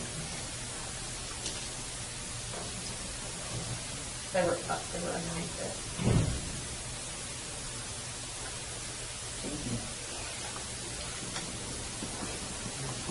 And then this is a photo from the fire pit area behind the house. Oh, yeah. It's a ring. It's like a men's ring. And these are some beads from a necklace. Huh. Yeah, I haven't burned anything in that pit for a long time, so. Anything that you found in there is probably from hunters or somebody who came from there. So, I mean, there hasn't been any. I put a gate across the road. As soon as my folks moved out of that place, but it only stayed up for a year or two, and then hunters cut it down. What are they hunting? What's there? Whitetail. Was there ever a time that you burned anything of significance in that fire pit? No, not a great. Anything related to crimes? Possibly, but nothing. This is all Nothing ancient. like this. Yeah, no, this is all ancient. Before I mean, I haven't really spent much time there ever since I was in the Army. So this isn't going to be a ring to somebody that we need to be worried about. No.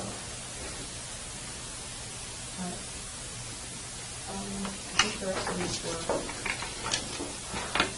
These were all duplicates of others. Do you have any questions about this stuff? We're going to get all of this up here, and so once we get it up here, we can pull it out. Like we'll grab this stuff to see what that is. What the invoice is. Okay. Some of this other stuff.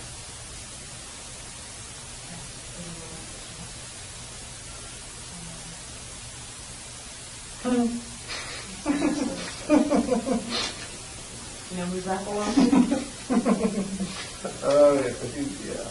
We'll bring it in when we get it. Sure.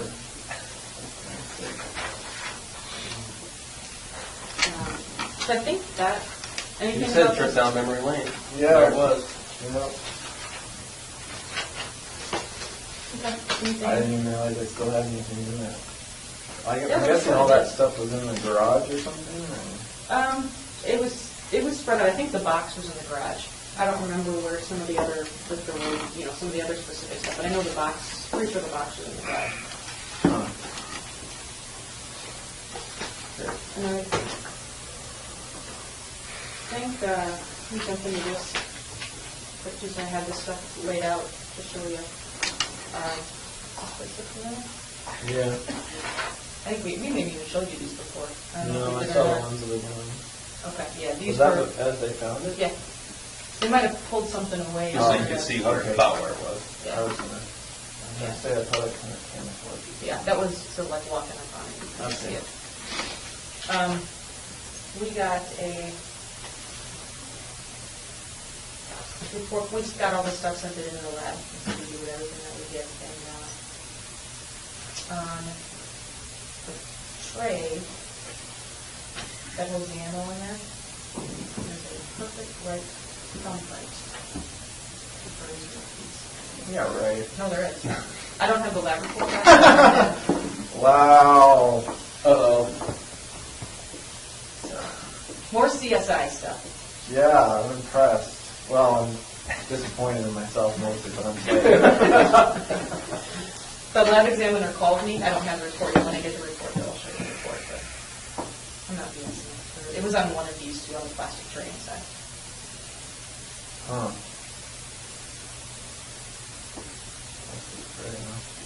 Like these pieces must be for plastic, like at the bottom view of Yeah. the top view of it. Okay. Slides into that cardboard sleeve. Well, it was kind of a hurry, I guess. I'm too lazy to even dig a hole for that one. Piled rocks on top of Are you planning on going back for that? it. Yeah, this summer.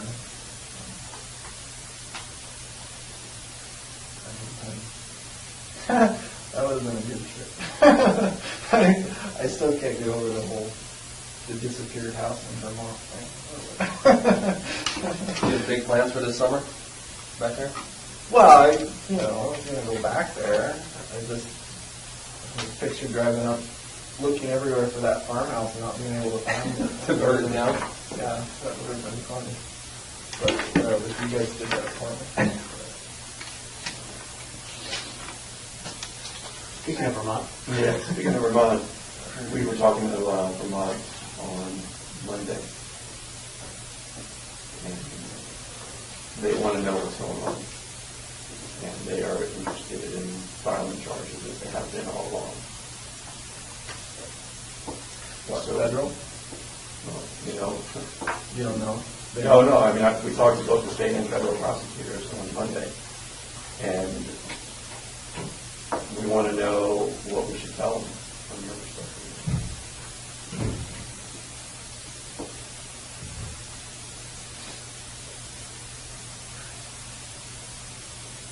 Well, it's a little hard to talk about my general overall perspective right now, for obvious reasons. So. Well, just tell us your perspective. I understand that, and we're not going to do that, but we are interested in your perspective on the Currier murders, because that's what they're interested in. Right? And they're also interested in your cooperation on other crimes and where that stands and whether you intend to follow through on some of that. Because that's the kind of thing that they're looking for from us. Well, like I've said all along, my cooperation on other crimes is dependent on what's going on with crimes that I'm already charged with. And I said that all along.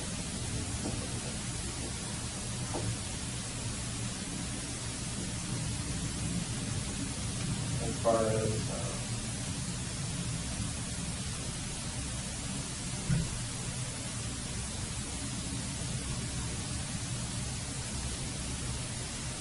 an interesting legal process of issues, right? well, you've known, and we've we've talked about this quite a bit, that Vermont is willing to be patient if they think that there's forward momentum on solving other crimes. You know, and I know that you don't care about that from the perspective of families of other victims, but Vermont does. And so there's a way to meet in the middle by giving something that they can then have. No, they don't need to know the details of it, but they need to know who's got it, so that they can continue to hold on.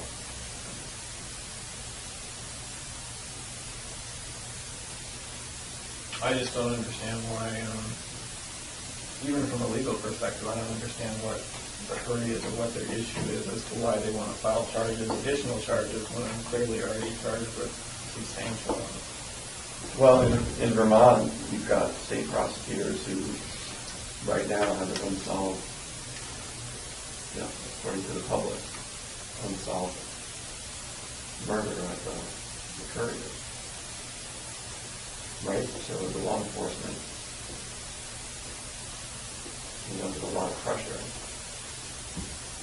They get calls from the press that they're telling us every week, you know, until different state prosecutors are elected, so they probably feel more of an obligation to, you know, inform the public than, you know, people are told that they're left on prosecutors. Right.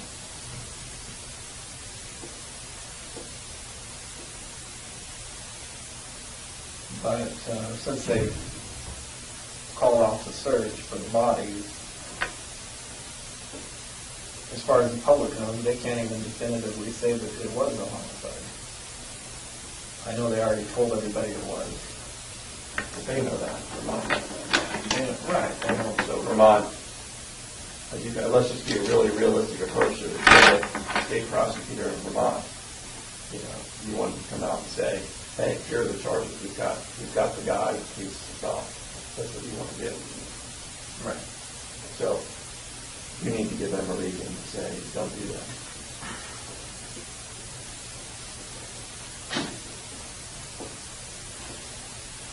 If you don't want them to do that. I mean, if that's the... Well, like I say, my perspective at this point is they're asking for a reason, for me to give them a reason not to do that, and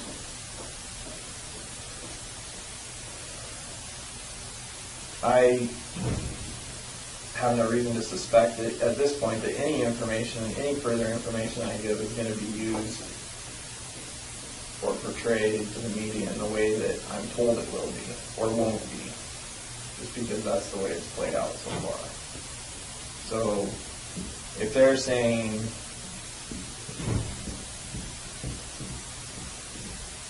I guess what I'm saying is, that from my perspective at this point, it's a one-way street, and initially I thought there were ways that I could manipulate this situation, this case, all the related cases, to my benefit and on my timeline by withholding information and giving information out. And obviously, over the last few months, I came to the realization that I can't do that, not realistically. So, Is that a real reason? Yeah. I think we've talked about for a while, an idea of this whole resolution on the Currier case, being able to kind of structure that, his position around some of the demands. And we touched upon that, and I know that we can't talk about the other case, but right. It seems to me that if you give us a list of demands in connection with federal case on the Curriers, that we can try to at least start meeting those demands. And at least say, the Vermont state that there's an expression of an intent to continue cooperation in exchange for these types of things. Yeah, I understand what you're saying. The problem is I don't have any typical demands, or there's not anything you can offer me at this point. And I realize that now. I realize that there's more to these cases than the people who sit in this room, and we're not the ones who pull all the strings on them. I'm realistic about that. And because of things that have happened over the last couple months, I just feel like there's a lot of information that I've given out to date that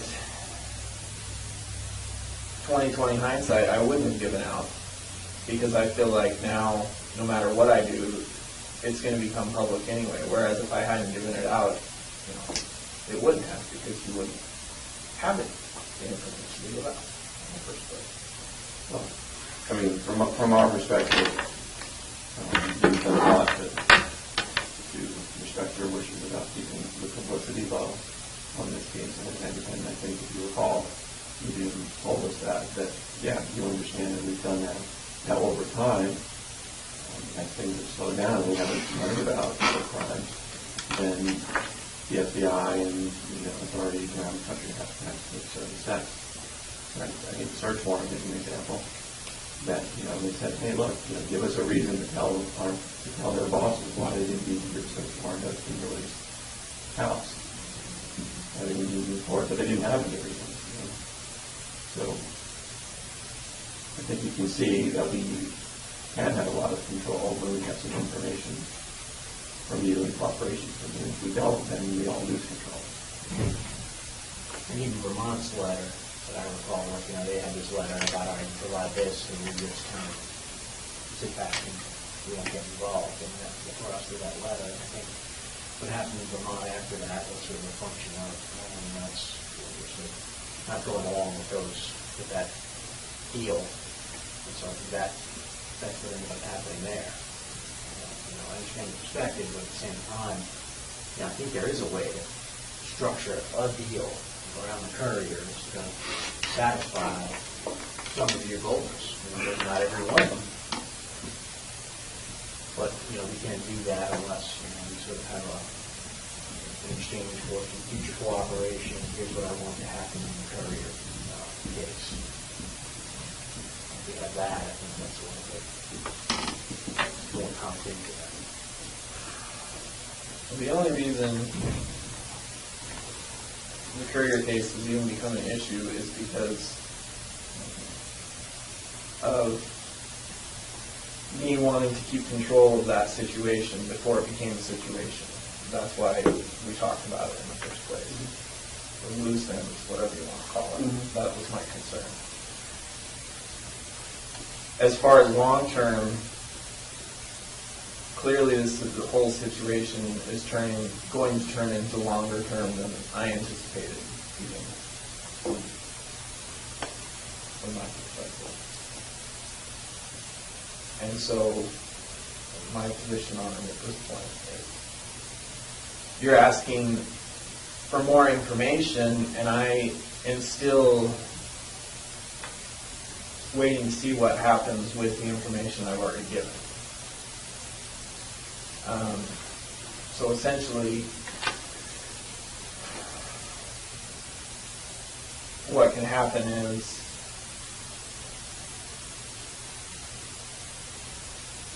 it becomes a one-way street until I see what comes out the other end on some of these other issues. Well, we're also looking at, from what you expressed earlier, the time frame. You all said, are we going to be sitting here a year from now? And this was going back 4 months or 5 months. So we're getting a lot closer, I think, to the year from now. Because we've also talked about the way that Vermont initially came out. We were all kind of hadn't fully prepared for what could happen in Vermont, right? You said it, we said it. And we learned things from how we dealt with Vermont that would not necessarily be repeated in other jurisdictions. So we have information about if it's in another jurisdiction. We can approach them without even giving them any details. I hear what you're saying, but at the same time, I feel like there's been several, I don't want to say breach of trust, because I know we don't trust each other, but based on initial things that were said verbally, nothing in writing. I know we didn't have agreements hard and fast. I just feel like, you know, especially with the last search warrants that were executed, it was done in a way that was clearly contrary to what my initial intentions were for the way this whole thing would play out. And I hear what you're saying as far as it has to be done, but what I'm doubtful about is the motivation for doing it. Your motivation, or the FBI, whoever sanctioned that, their motivation for doing it in the way that they did it. Well, hey, like you said, you know, you're going to be suspicious of us, we're going to be suspicious of you, but frankly, when we sat down in this room, everyone here tried to play straight with you. And I think if you understand the reality of the situation, and you're a pretty reality-based guy, I mean, you understand how the world works, is, you know, once you stop telling us significant information about other crimes, then these guys couldn't control what the rest of the FBI is going to do. And the playbook says, you know, if you've got a serial killer, you're going to have to go through that house, right, with a fine-tooth comb. Even though they can say, hey, Israel's told us there's nothing there. Well, you know, they're going to do it. And the only way to hold that off is to say, well, look, he's cooperating, he's giving us information. But when we stop, then there's going to be consequences. We're trying to be reality-based about this thing. We've always given you what we thought was actually going to happen in the real world. And it's the same thing from Vermont. You know, if we had had more information in Vermont, I think Vermont would have been a whole lot more quiet and cooperative. As it is, they've been really cooperative, right? They haven't filed any charges, but you know, how long can we hold on to them without another piece of information? So, You know, you're a reasonable person. Don't you think it? Use somebody else for an example. This type of case, someone who's not cooperating and not talking with law enforcement. Don't you think that if this would have been viral across the United States, every place you've ever been? Don't you think that? I mean, if you hadn't been talking to us, we don't have any other choice but to try to do it on our own and use all the information that we've put together about you and your whereabouts and put it out to those communities for help. And we haven't done that because you've been talking with us. I mean, even the stuff that you've done, I mean, you guys did, I think, a pretty good job, even on the search warrants. There are statements to the press that we're looking for evidence of other crimes. You know, no one stood in front of a camera and did that. I mean, the cameras, you know, may have shown up, but no one said a word. You know, and we hope to still moving forward on this. and you only be so discreet about doing something on like a street that's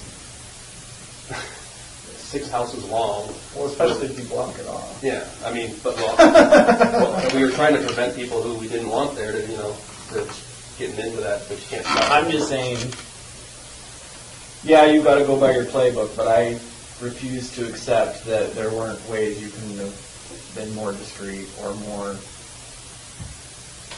You know, that's just my impression. I have nothing to go on other than what I see and my gut feeling on stuff at this point, because I feel like I get the trickle-down bullshit from all parties involved. So, you know, that may or may not be the case, but that's just where I feel like I'm at right now. Right, we can't change your feeling, but we can, I mean, we've always come into this room trying to give you the straight scoop. And we've tried to deal with you that way because we know that you're a smart guy and you know how the world works. And what I'm sensing, what you're telling me now is that you're trying to, you know, look at us as if we've been, you know, manipulating you somehow. No, I don't think anyone in this room has been manipulating. That's not my concern right now. My concern, you know, you're asking for more information. You talked about it going viral.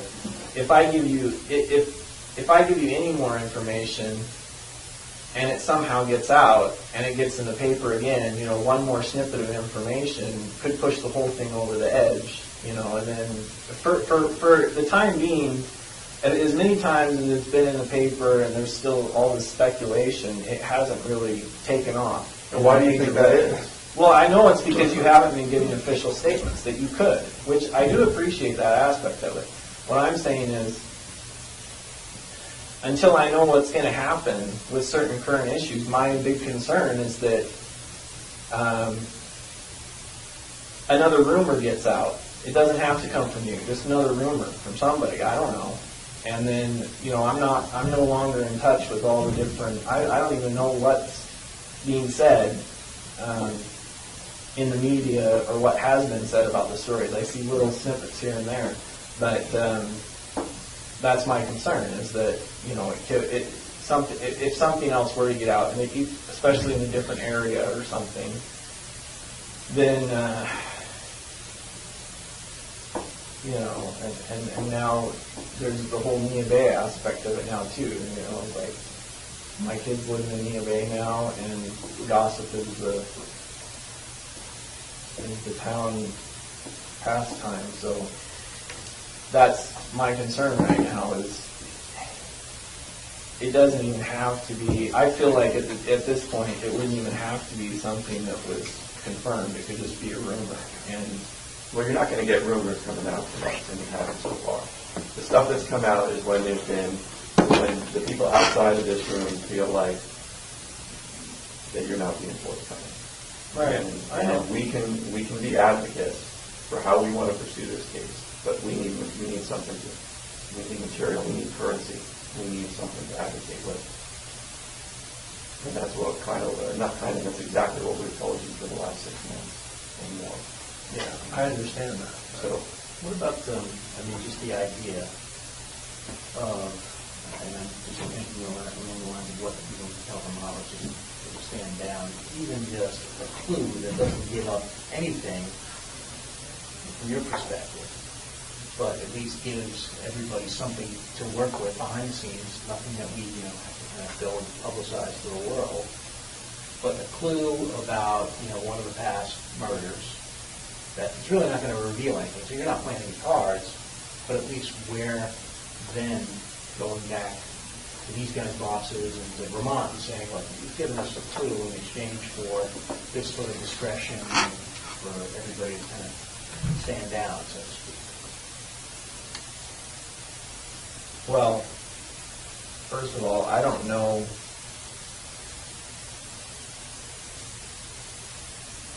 You already have. Sure. You already have a lot of clues that I don't know about. You have that computer. So you wouldn't be giving anything away. I'm just saying I think you have a lot of background on me at this point. I'm sure that I don't even remember at this point. So. The bosses above us, though, don't know what's on that computer. Jeff and I know what's on that computer. So let's just use Frank's example for a second. So if you were to give us a clue, they don't know. Our bosses don't know what. I'm being recorded. Our bosses don't know what is on that computer. So they're not going to know. Next time. So they're not going to know if we already knew that or not. Vermont doesn't know either. They haven't seen the evidence. So you could be giving us nothing, but at least it's something we report to them. Yeah, He exactly. reported that he committed a murder in Essex. Okay, a big deal. It's not going to give us anything after, given the timeline that you set forward, 14 years. But at least it's some sort of sign of progress.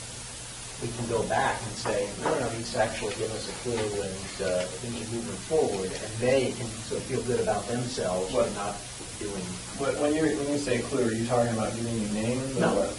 Not just the name, but give us the name of a the state or something. state and a time frame. Hey, You already know some of the states. sure. But give us something that we Doesn't matter. progress from where we were months ago. Is what we're looking for. Frank hadn't talked about this clue idea, but it's something that we don't. Obviously, you can tell us something we already have discussed in here. That's not progress. Because everybody knows what's been discussed in here, but, let's assume that something from your perspective, you're not giving us anything, because you think, hey, we already have it, it's a clue, and it's just something that gives us credibility that we can report, even though, maybe this is just a fiction. Give us New York, New Jersey, all right, well, I'm going to go to New Jersey. Or, something other thing that we can kind of report back that, allows us a little bit of credibility with the people that we have to deal with. Something. Did you find any knives in New York or in the boat? folding knife. It was about 6 inches long. I don't know, I think that might have been in the boat. You think- told I us think there was, you find thought out there was a knife in the boat, right? There's 2 knives that were not in Kimberly's house, and I don't know where they were. I thought they were in that bucket. I thought that they were, I may have left one in New York. I thought there might have been one in the boat. Just knives that I had from a long time ago.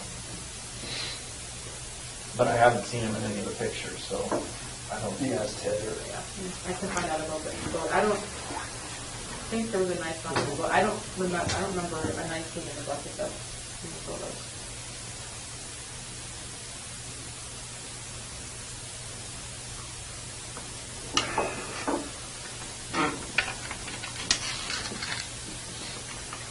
The knives that were Well, there was a folding knife. Why is that knife important? Well, it's a folding knife, so I don't know. You took it apart and like Would there be blood on the knife? there, well, the knife not on it, but maybe inside. the kind that has the handles are actually bolted or screwed to it or something. It's not a solid piece, nothing you can disassemble it in some manner. Yeah. Like this it is. Would the blood be from a long time ago or just the knife? No, the blood's not from a long time ago, but I haven't carried it for a while, so I couldn't remember where it left it. Any other places that might be? No, I don't.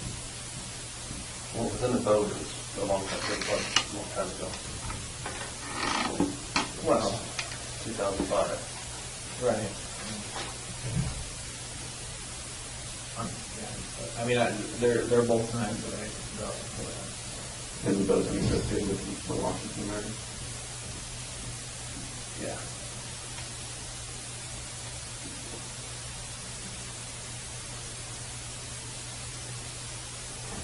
On those lines, I'm waiting for Ted to respond. That's the guy that was, that met with one of the times, like, he wanted to take a vote, so. From Ted, on those lines. We talked to someone out at the lab and we were talking about, you know, when the time comes when you decide that you want to give additional information so that we're prepared on what we need to do to be able to respond quickly. We asked about, you know, what are the chances of if there is someone that is, somebody that, if there's a body at the bottom of the lake, what are the chances of that body still being intact 7 years later, or that kind of thing? What are we going to be looking for, and what do we need to have in place in order to be able to find that? And one of the things that they said, might be of interest to you, is depending on how the body was put down there, it's possible that the body is actually very intact. If the body was just tied to something and dropped it to the bottom of the lake, there's definitely still going to be long bones and that kind of stuff. You won't have finger bones and that kind of stuff. There'll be femurs and long bones and that kind of thing. If the body was contained in something, even a bag of some sort, it's very possible that the body could still be intact, depending on the depth of the lake. All of that determines the kind of equipment that we would need in order to locate the body. And so, obviously not asking for details about where and who and all that kind of stuff. But in terms of the Washington bodies, were they contained in something, or were they just tied to the milk jugs? I mean, is it something where we might possibly actually still get it intact? No. No. And that's helpful for them to know, because that's a whole different type of search that it would have to be, then a different type of equipment. Let me just call. I'm going to step out and try to call. Yep. This is not answering this question. And do you, I guess, because I'm kind of getting a different vibe now, do you still envision in the future us working together to the point where we can get this information? yeah, I don't see how we're gonna get anything else done. I just, I mean, you're waiting for, whatever you're waiting for to find out. yeah, I have concerns with current issues, but, I can definitely foresee down the road, there's gonna be a lot more that can be resolved. And that's good. If I can think about it in a different manner. Well, but that's good information because we'll be able to pass that on. And Yeah. you're still open and you're still. No, I haven't. My outlook on this, as far as the ultimate end result, hasn't really changed. It's just has more to do with timelines, expectations. I guess. But and we're the balancing game that we're talking about doing is we're just trying to keep everybody happy the best we can till we get to that point. And that's kind of a difficult balancing act for us. Right. And it sounds like you're holding on to some of this stuff to trade in for something you might need later. True? Well, yeah, I don't have much else. Well, I mean, that's the thing, is, this whole clue idea, might give us a little short-term solution to kind of keep this thing moving the way we want it to move. And maybe even get you something in the short term, if you're thinking about, like, I don't know, you come, you give a clue, and, you want lunch or something like that. I mean, that's something that can be worked out. You need a candy bar. I know, that's what I think, I don't know if he feels guilty about it, but. If you had a cigar, you'd probably pass out if you had a cigar right now. But I mean, the notion of this whole idea is, hey, you come over, we keep things going, at least on a smaller scale. You're not giving up anything in terms of trading value, but you're giving us credibility with other people we have to deal with. You're not giving us any useful information really, other than, all right, well, we got, a night in Washington. It's not like we're going to solve the clue game and have, Professor come in the library and that kind of thing. But it gives us a little bit of, stuff to go back with people and buy time and buy what we need to buy. And, in the short term, if you have short-term needs that you think, it might be fun to have sushi. That's something that can be arranged. We're not talking about huge clues here.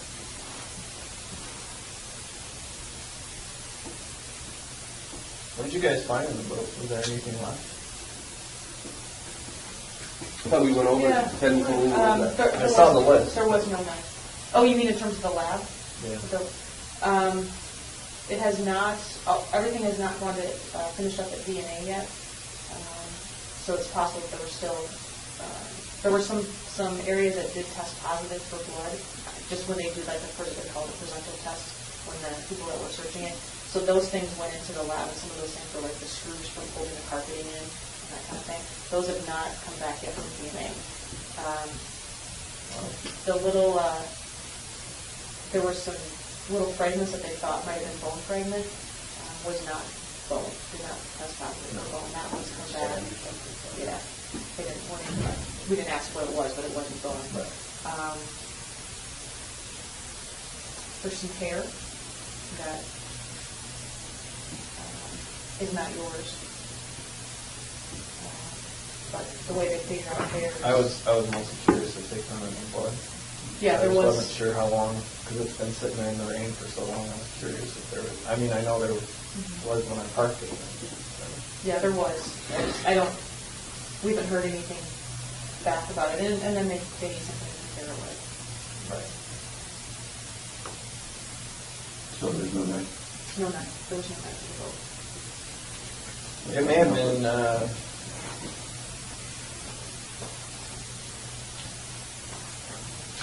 I don't know what happened to that knife.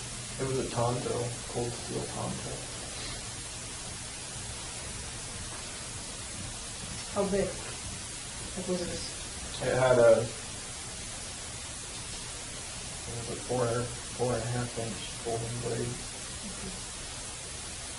And I think I bought it at Walmart.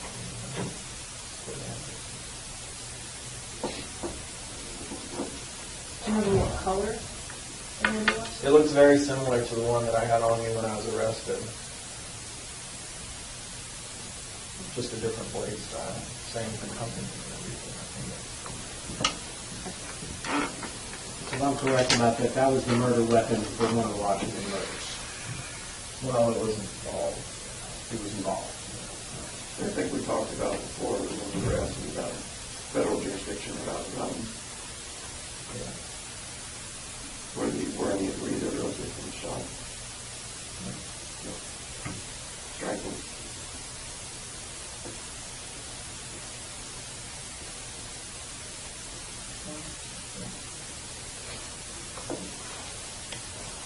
We'll get the whole story eventually. Right, we're just get parts so that we can move. No, the only person I ever shot was Bill Currier. Everybody else is done. Yeah. Or I don't want to have the wrong impression. So everybody else was strangled or those or something else.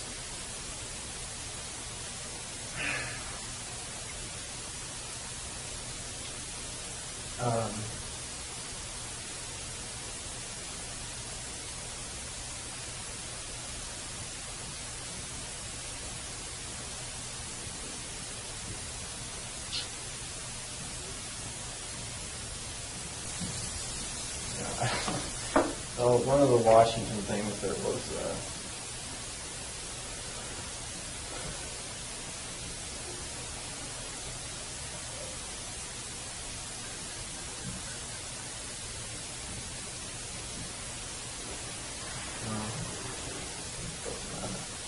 it's just no, it wasn't strangled.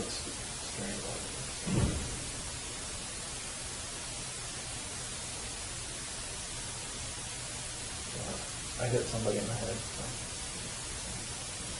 Did you mean to kill them when they died? Was there a struggle and you hit them and they died, or did you mean to kill them? No, I wasn't trying to kill him. I just took him out of action. We read that in one of those letters with the male and female couple. Yeah. That's sort of. Rich mentioned that they gave you all that stuff. I should have asked them to give me a copy so I know which ones you have. We could go over that together and we could fill in the blank at some point in time. Well, we know in I Washington. didn't realize they were allowed to take stuff out of my folder, but I wasn't paying them. That was pretty good. Well, we know for that there was a couple in Washington State, and now we know a couple. So we read that when you go. Are those the same couple from that you took to the boat and dumped in the lake? Where were they up? And they went in that hole. No. Yeah. They were buried.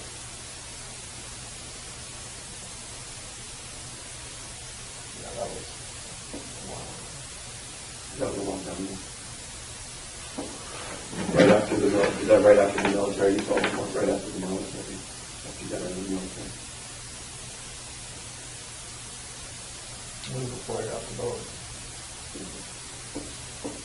And you told us one time that, it wasn't long when you got out of the military that you killed somebody, and it was that sort of feeling that you needed to do something that was hard to resist.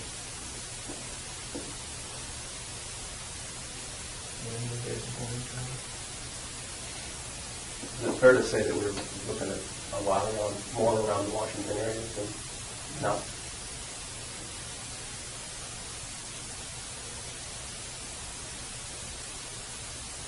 Just the two in Washington? No, there's a couple. There's a couple in Washington, and then there's two. Is that right?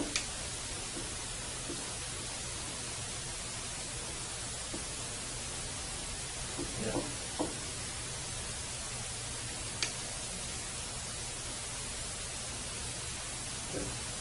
can't find this many.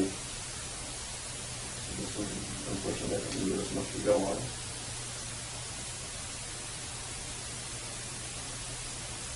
I know we had some knives, I don't know what else we had.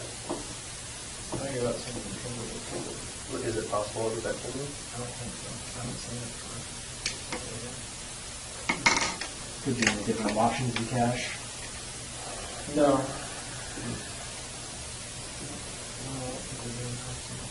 The one on the one you got there.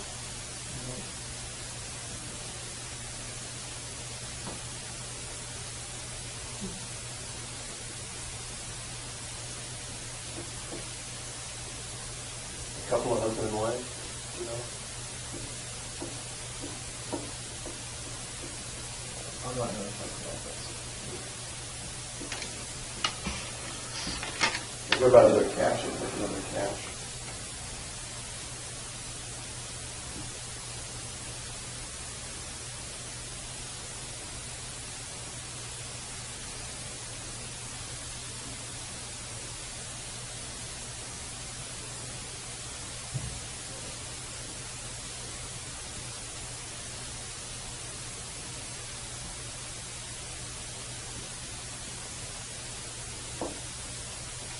Well, the other caches aren't related to any, I mean, that one you direct is the only one directly related to the murder as far as I know. The guns, some of the guns are stolen. So that would give us something to go on if there was a cache that they could go and retrieve.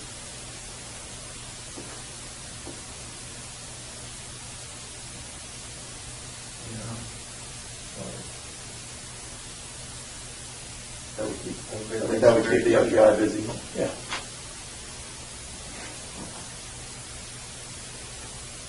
I'll have to think about which one to only part with. That's right. If you thought It all still belongs to me. have a candy bar. If you thought one that you wanted to give up, that maybe we might be able to work something out with the video. Oh, yeah, that's a good idea. Well, that's another issue, is the others I can't find just with satellite maps, so We have I to can do give you that. general area. Yeah. Well, if you gave them a general area, they could probably get some. We just have to have enough information to get a hold of, you know, that type of person. That covers that area. Right. So again, you know, with the cash, it's not related to anything, so you're really not giving up any of your cards to trade with. Well, that's the issue, they're all related to stuff, they're just, yeah, I just have to think about it. Well, I want to try and remember what's in. Yeah. Well, it's sort of interesting for you too. You'll get to see what's in there, and you'll get to see them again. Yeah, and then it's Maybe like one of those oh shit moments. You dig it up and I see what's in there. Israel, there's been too many oceans. Yeah, well, I've had enough, I've had my share for the year. Well, you know, this is just the way. Well, why don't you, if you were able to do that, I think that's going to buy us, and give everybody something to do, and people like to have something to do. If they can be digging up a cache, and then you'll get to see how the video works, and you'll get to see what's in there. How long does a body last in a freshwater lake? I mean, 'cause there's no critters that eat It depends on, bodies. it depends on deep, I learned a lot. Depends on the Depends temperature how deep it of is, the water. and if the body's contained in something. And it's not critters, it can be like Bacteria. Organisms. They were talking. So if the water's below, say, 45 degrees all the time. I would think that would be good. I think you said up to 80 feet at one point in time. So No, there's one that's a lot deeper. Like 200 feet. we should like get a submarine. Or deeper. Deeper than 200 feet. You guys know about Lake Crescent in Washington State? How deep is it? I think that lake is 500 to 700 feet deep. They've never been to the bottom of it. There's people who've gone off that lake, and they still haven't found their cars or anything. Well, that's the lake. That's one of the lakes. This is really deep. So this thing is never going to be able to recover. Well, it's over Submarine. 200 feet. I said 500 feet. That's the the lake. deepest part, but I'm Oh. saying, I don't know how deep it was. I know the general area, and I had a fish finder, but it didn't register how deep it was. I just know it was over. Maxed out at 100 feet. Oh, that your fish finally goes to 100. I don't remember. I just know if you've been to the lake, you would see what I'm talking about. Like, you know, drops down like a V, so. But you didn't go to the 500-foot place, right? No, I wasn't, I was near the edge, but, 30 feet out from the bank on that lake, it drops down to 50, 60 feet already. Anyway, The lab was talking about a case recently, actually, where they recovered a car that had been submerged in water. I don't know how deep it was even in, but it was a relatively cold lake, and because it had been submerged and water still got in, but critters and others weren't able to get in the car. And that was in the 40s, in the 1940s, and part of the body was still intact because the person was protected by the car. So there's a lot of factors that go into it. But there will definitely, even if there wasn't skin or things like that, long bones can be recovered. It is because it's small bones.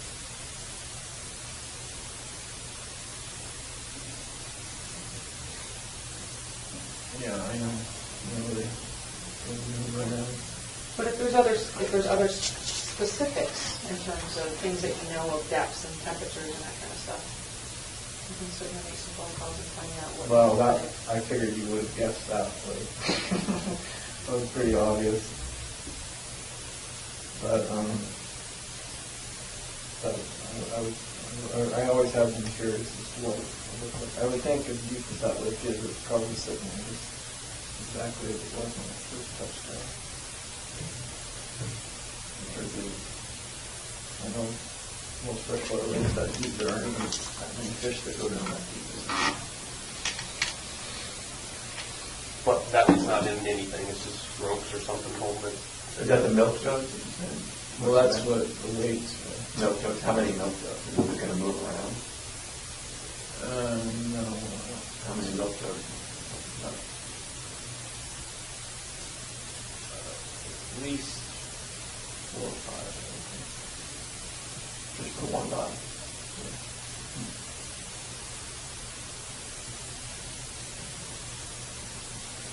Well, what about a cache that they can work on for next week?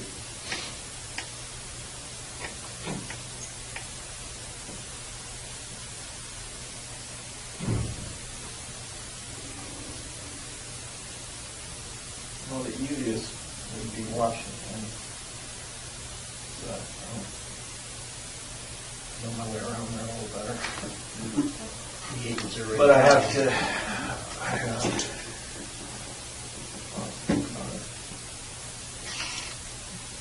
I'll try to remember what's in it. Do you want them to line it up? That's the thing. You can't make the decision that day because they won't have time to.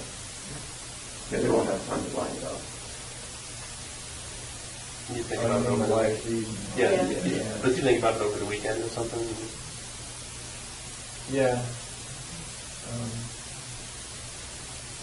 If there's anything you want, like, Can you give me like an hour on the internet, maybe? Before we do this. You want an hour on the internet? You do a little research. I've been an info blackout for too long. I think that's, you think about that, and if there's anything you want short-term in terms of... I was joking, I wouldn't do that anyway. No, I'm not talking about the internet. I'm talking about, like, if you want some sort of, all right, I'm going to do this, but... You wouldn't do that on the internet if we set a computer down here? Oh, because I know you're just going to go right to everywhere I went. I wouldn't do that to you. But yeah, know anything, to kind of satisfy any short-term goals you have, even if it's just food or coffee or, whatever, obviously, coffee anywhere. Again, it's sort of a situation where I think you're not giving up anything, you're just giving us help with whatever we need to persuade. Right. I think it's, No, I can see I see your point of view, I do, on this, but at the same time, I have my own frustrations right now as well, so. But even, like, this is productive, this would be used productive, you said you came over, we got stuff, and so. It's only productive from a non-prosecuting attorney point of view. It's productive to us. Well, it's already got me on this stuff. Okay. I'm not getting out on bail anytime you keep saying that I'm not trying to work with you. I am, but from my perspective, Israel said he's going to do a lot of things on a short time frame, and you've been sitting here looking the months away. And Believe me, I'm aware of the month clicking. I'm just,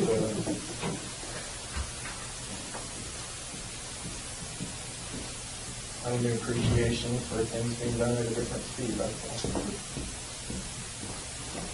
So let me just make sure I'm clear on the cash. Do you have a general area now that you can give us, or do you want to think about it? Washington, right? But I mean, even Oh, there's, the two it's a big districts. state. And we have offices in a bunch of places, so we have to figure out which office we're working with.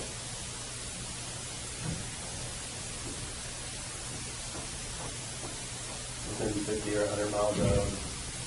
Is there anything close to Nia Bay or Well, that yeah, area? yeah, not near Nia Bay, but in That area? Okay. That'd be 10. outside of Seattle, between Seattle and Seattle. Right. You already met those agents already, so that's not like Yes. a brand new people.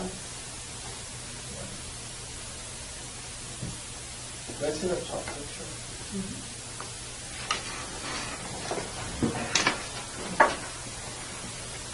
There's more pictures from this too. I didn't grab them all. I can print them all out and have them for you next time.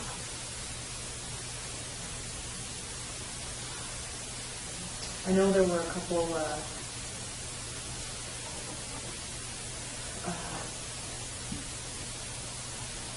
lot of gun parts and pieces, but I don't. Go ahead and go to this one.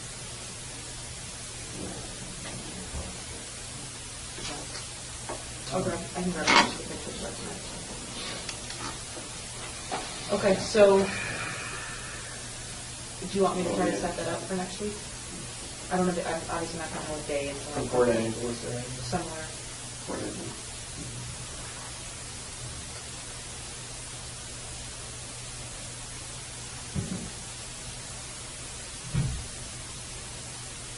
Yeah, I don't set up a time yet. I gotta try and remember. Once you get the computer, you can look right now if you want.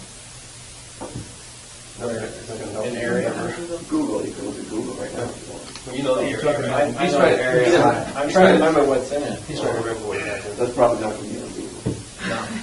We can find that together. We'll just, open it up and do like Al Capone's vaults. It's not that impressive. It's just, I'm more concerned about the little stuff that might be in it.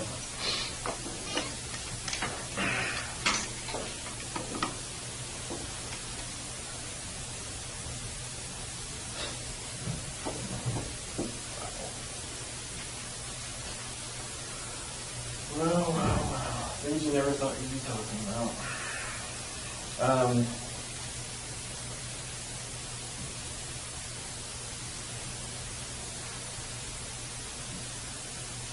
And then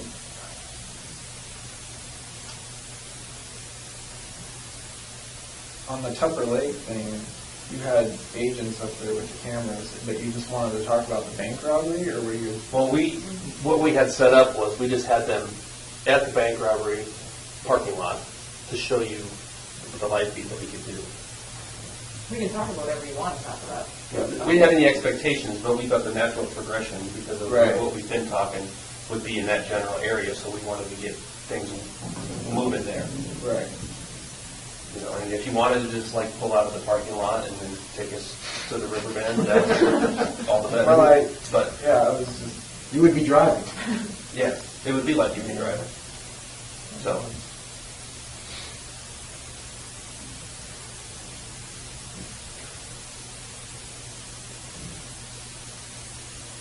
Because we thought maybe that's how it's going to have to be eventually. Maybe is that you might have to be in the driver's seat, so to speak, to see, landmarks or whatever you need to see. Yeah.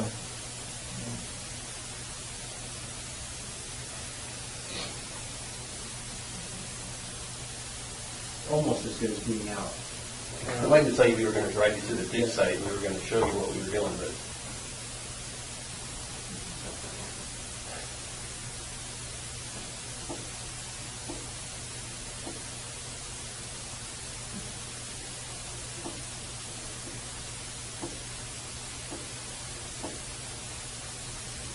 I'm having a harder time remembering roads than Port Angeles when I live in.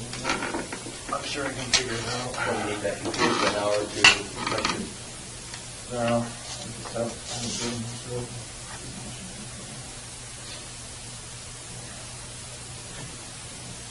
All right, well, So we won't set it up, we'll just We'll get them working on it though, because. get their tech. Yeah, the tech DP guy has to Their geek get squad. the camera and get everything all kind of set up. right. So we will get that moving, and then we can touch base with you at the beginning of next week. And have a better idea of what your schedule is going to be like, and figure out what, and I'll know at that point what their schedule is going to be, and we can maybe figure out some time for work. Yeah, we might be able to have another meeting next week.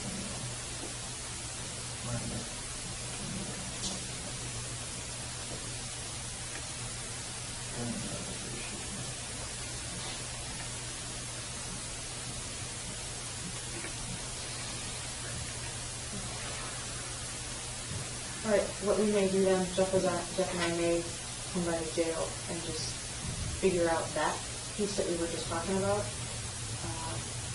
timing, and then we can go from there.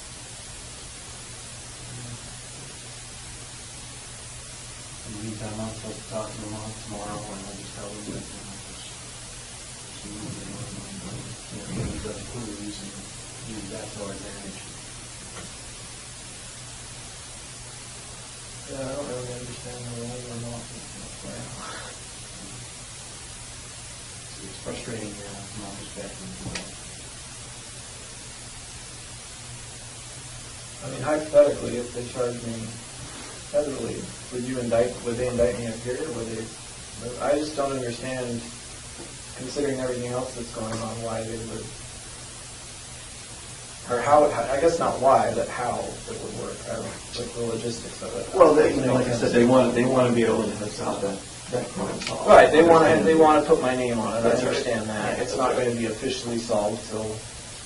I know, but they want to be able to put your name to it. Right, And, I understand that. And then the question is how that going to work. Do they want to file charges there? And that's what we're looking at. And it's a lot easier for them just to stomach it if they, their forbearance is giving rise to clues to other murders, whatever those clues might be. I think that is able to accomplish our goal. I understand their perspective on Yeah. From my perspective, though, even if they were to officially charge me at this point, it's not like it would be real breaking news anyway. I think, in some ways it would be, because no law enforcement person has ever confirmed that Right. So It would just be confirmation of everyone's current speculation. Exactly. So I'm not interested in it from that point. I was just interested in it from a logistics point. Like, do they have to fly me to Vermont? Do they charge me? Those are some of the questions. I'm hoping not to get there. Is it warmer in Vermont? It just got snow the other day. When we talked to them Monday, it just snowed, they told us. They got more snow than us then. Yeah.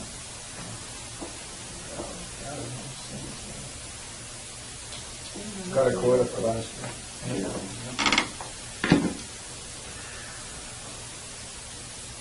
other questions?